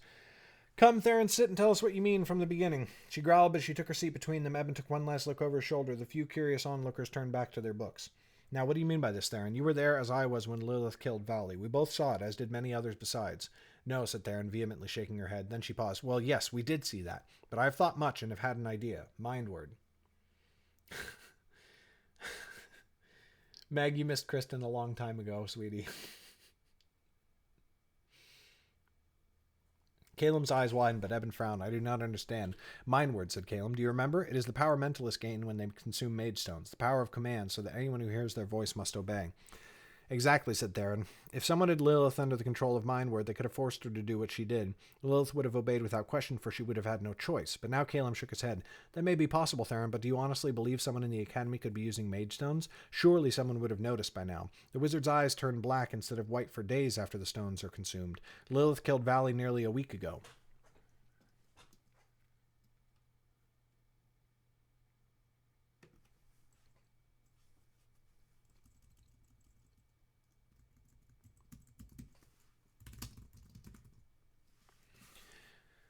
If she was involved in Credel's death, it is many weeks. How could black eyes have gone unnoticed for so long? What if the wizard is not in the academy? Crowed Theron far too loud. I think anyone who is here, sweetie, is silent right now. But it's good to see you.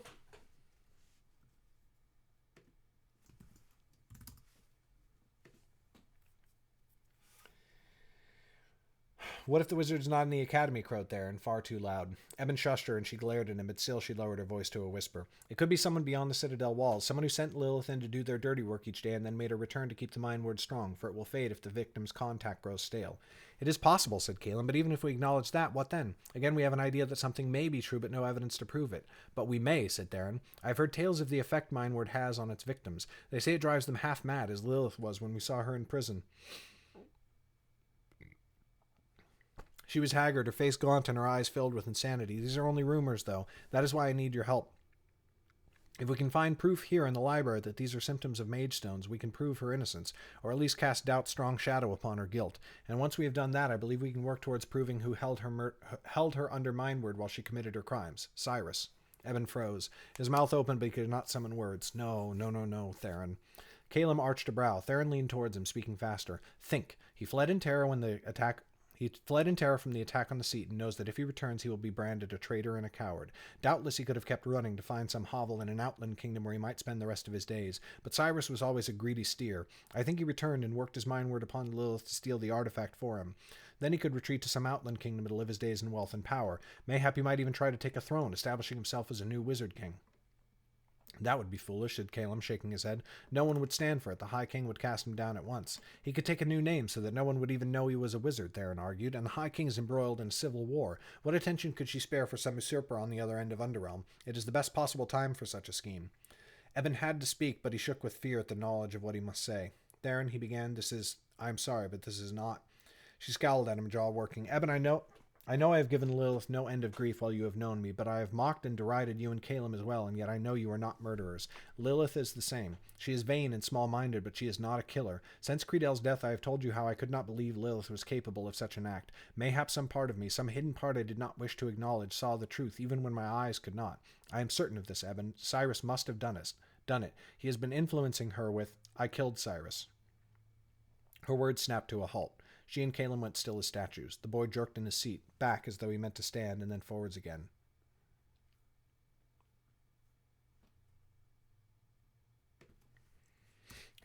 What did you say, Eben? Eben could not lift his gaze from his lap. In a whisper, he said, It was the day the seat was attacked. You remember when I ran off from the group? I told you and everyone else that I thought I saw an academy student fleeing the battle. In truth, I saw Cyrus, and Adara was by his side. Caleb frowned. Adara? Why would she? But Theron looked at Eben with pity, and Caleb's words faded to nothing. His cheeks burned, but he forced himself to speak on. I caught them upon the southern cliffs of the seat. There, where that little cove had been marked on the map we found, was a boat that Cyrus meant to escape in. I confronted him, for I thought he was kidnapping Adara. It turned out I was wrong, but he grew wroth and attacked us both. He nearly killed me, and with his magic he throttled Adara as well. In my desperation I found my magic. I turned his feet to stone, and then Adara cast him into the great bay, where he sank and drowned. Theron sagged in her seat, placing one hand to her forehead. Caleb stood, hands twisting at his sides. He turned as if to walk away, but paced behind his armchair instead. Eben felt wretched. Darkness take it all, Theron murmured. I am sorry, said Eben. I should have. She shook her head. No, Eben, I do not blame you. I even see why you did not tell us. It means Cyrus is not behind this. It could be someone else, Eben said. Some other wizard manipulating her. They would have to know the academy. What if it was someone in the family Yaren? Someone who first gleaned information about the vaults from Lilith and then held her in Mindward when she refused to help them on her own. The family Yaren deal in mage stones, or so it is said by many, said Theron, but they never consume the stones themselves. Mage stones are a slow poison of the mind. Yaren knows this better than anyone. No agent of that house would risk themselves. Cyrus is the only person who made sense. Eben stared at his shoes again. Still, there could be someone, he murmured. I suppose there could, said Theron, but she sounded utterly defeated. Caleb had gone still behind his armchair, head bowed. Eben looked up at him. What are you thinking? The boy shrugged. What is there to think, Eben? I know not what to say. I imagine you are angry.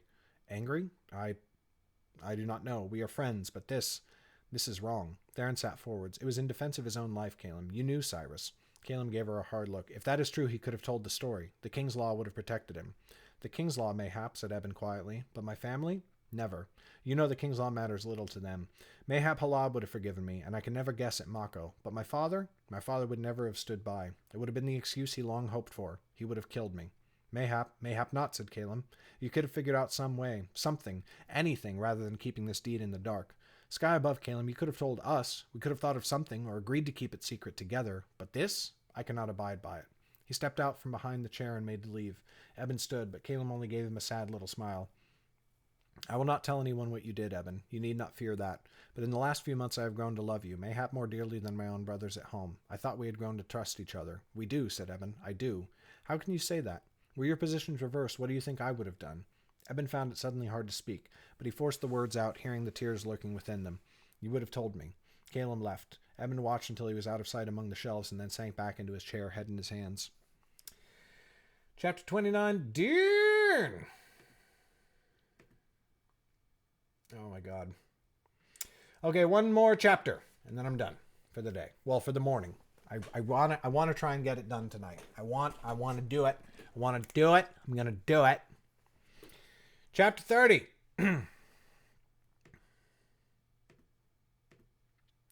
Caleb did not eat with them that night or the next day. During breakfast and the midday meal, he sat pointedly at a table far away and did not so much as glance in Eben's direction. When it came time to study in the library that afternoon, he was nowhere to be found. Eben thought of finding another place in the library to study so that Caleb could have his nook. After all, he had been there long before Eben and had shared it when Eben came to the academy, but Eben still held some hope that Caleb might forgive him, and if that happened, he wanted to be where the boy could find him easily. But the afternoon's free study passed, and there was no sign of Caleb.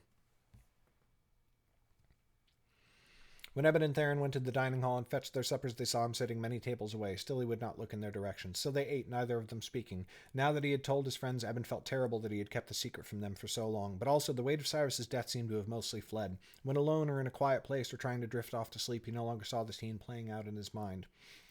That was little comfort, though, when he had to bear Caleb's hatred instead. And he was not the only one who harbored a strong resentment for Eben. Whenever he happened to chance to look at the head of the dining hall, Eben saw Zane staring daggers his way. That was nothing unusual, mayhap, but today his anger seemed to have gained a particular intensity. Mayhap he heard about our visit to Lilith, said Theron after Eben mentioned it. I have noticed him giving me a dark glare as well. I do not think he appreciates our meddling, as he no doubt thinks of it. At least with her capture, I no longer have to worry about him thinking I am the killer. Theron shrugged.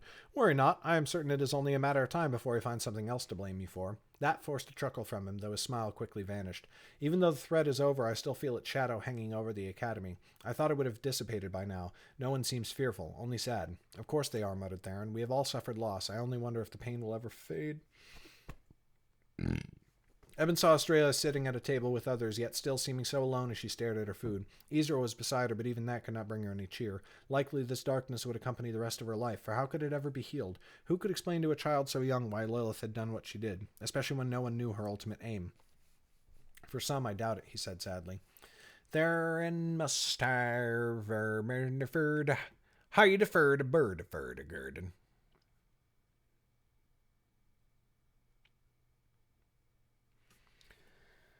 For she patted his arm to comfort him and said, Caleb will forgive you. He only needs time. Eben looked back at his food. I do not know about that. He holds honor highest of all virtues, more so than you and certainly more so than me. Do not be so certain. He values friendship greatly as well, and you must remember, Eben, before meeting us, Caleb had only a few friends. He gave himself to us fully, for we went through much together in the days before the attack. After that, to learn you did not trust him. But give him time, and I think you will understand why.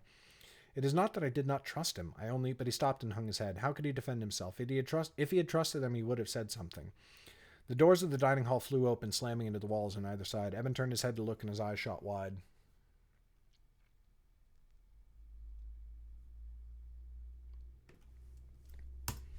There in the doorway stood Oren, chest heaving, shoulders hunched together, hands formed to claws. His eyes were wild, scattered, searching everywhere. He was muttering something Eben could not hear, growing ever louder until they could finally make out the words. In my head, cannot get her out, always there in my head, always whispering. At the head of the hall, the instructors shot to their feet. Some began to come forwards, but Oren's eyes finally fixed on Eben, and he pointed with a shrill scream that stopped everyone cold. You know she did not do it. Eben's mouth worked, but he could say nothing. Theron stepped around the table to stand beside him, her lips set in a grim line. You know she is in my head. Whispering, Oren screamed. Then he flew into the air. Eben flinched, for he thought Oren was leaping for him, but the boy was hoisted up by his neck and froze 10 feet up, feet thrashing for purchase. A gurgling, choking noise burst from his throat as he struggled for breath. Eben thought Theron had acted in his defense, and he looked to her in horror, but her eyes were not glowing as she looked just as frightened as he was. He seized her robes. Look for the caster, he hissed. She understood, and together they turned in a circle, searching for glowing eyes in the hall, but the press of students was too tight, and now they were milling about, some trying to get farther from Oren, others pressing closer in fascination. There was Nella.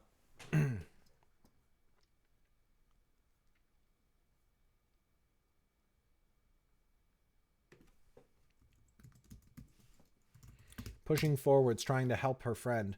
Caleb stood frozen in horror. Ezer could not take her eyes from Orin, even as she dragged Estrella away. Estrella, who wept silently, still numb, her face a dead mask. But nowhere could Eben see the glow of magic in anyone's eyes. But then came the instructors, now forcing their way through the crowd. They leapt forwards, hands high, and Zane was at their fore. He gritted his teeth, muttering words of power through them, fingers twitching as he sought to bring Orin down from the air. Instructors of mentalism and elementalism stood beside him, trying to dispel the force that held Orin aloft. Those instructors who could not help tried to control the students instead, some of whom had begun to panic. They were guided away from Orin's swinging form to the edges of the room and out of reach. "Get him down," growled Zane. His blazing eyes swelled until they lit the space all around him like a burning sun. "Damn it, get him down!"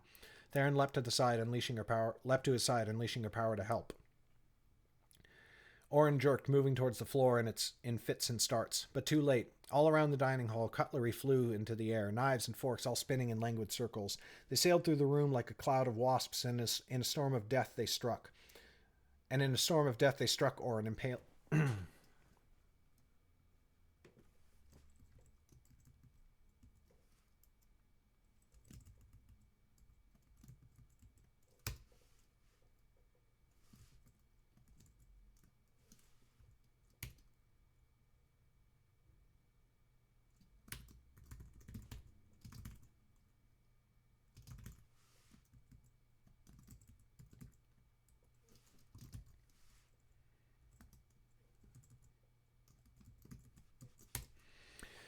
Suddenly they tore through the room like a cloud of wasps. In a storm they struck Orin, impaling him in 1,000 places.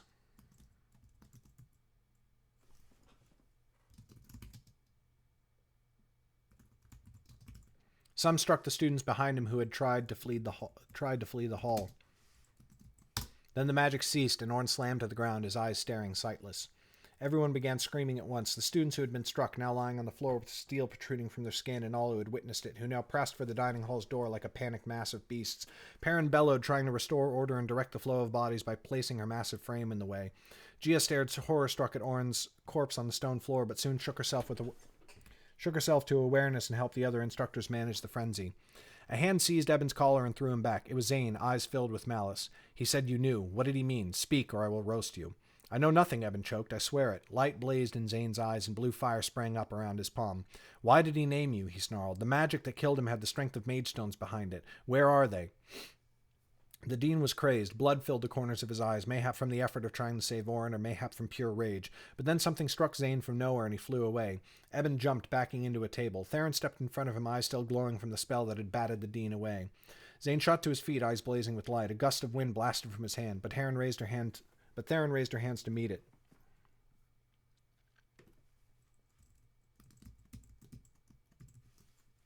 The spell stopped cold. She struck, and Zane was forced to take a step back. Gritting his feet, he countered with a stronger gale. Again, Theron batted him aside, the wave of her hand almost flippant. Then a brown shape seized the dean, and Eben recognized it as Gia's bear form. She turned partway back to human, but she kept her size so that she stood many hands taller than him. Her body bulged with muscle, and she was taller and broader even than Perrin. She dragged Zane up until he was forced to stand on his toes, and when she spoke, her voice was a raging growl. "Master yourself, Dean. Eben had nothing to do with this. How could he have? Mentalism killed Orin. You must have felt that when you tried to stop it." Zane's breath heaved in ragged gasps. He stared her in the eyes before his gaze slid past her to Eben. Even as he watched, the rage in the dean's eyes cooled to ice, though that made it no less terrible, and in fact Eben found himself more afraid than before. With a jerk, Zane threw off Gia's hand and stalked from the dining hall. Most of the students were gone by now. Someone had fetched a tablecloth and covered Orin's body. Slowly, Gia resumed her natural form. She stared at the bloodied cloth on the ground for a moment before going to Eben. He met her eyes and saw sympathy within them. "Are you all right, Eben?" He nodded weakly. "He did not harm me, not in truth." She shook her head slowly. "You did not deserve that, but in addition to his relationship with your family, the dean has a particular distaste for those who would use magestones. It does not excuse his conduct, though it may help you to understand it." Eben's eyes were fixed on the cloth covering Orin's body. Wait, what?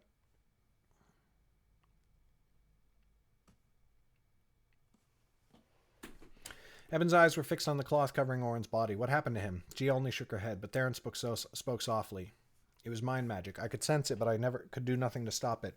It was power like I have never felt, not only strong, but somehow corrupt. If it is true what Zane said, that was the strength of magestones, then I know now why they are such a great evil." I searched for the black glowing eyes, said Evan, but I could not see them. No one was casting a spell upon him, save you and the others who tried to save him. Certainly I saw no black mage light. The murderer must have been skulking out of sight. Mayhap they were outside in the hallway or in a nearby room. Scowling, Theron shook her head. That is not how mentalism works. It needs line of sight. The murderer was in the room. You must have missed him in the crowd. Gia looked just as frustrated, but then she froze and a look of horror fell across her face. Instructor? What is wrong? She did not answer, and terror bloomed in Evan's breast. Gia? At last her eyes found him. He saw her tears welling forth. Lilith, she whispered, and then turned to bolt for the door. Evan and Theron looked at each other for half a heartbeat and then ran after Gia as fast as their legs could carry them. Oh, the next chapter with the feels, but I'm done. Done for now. Done for now. More to come later. For I must go and do many things on this Thursday. Because tomorrow a very big and important email goes out. Gah! Thank you so much for coming and watching and hanging out. Love you too, babe.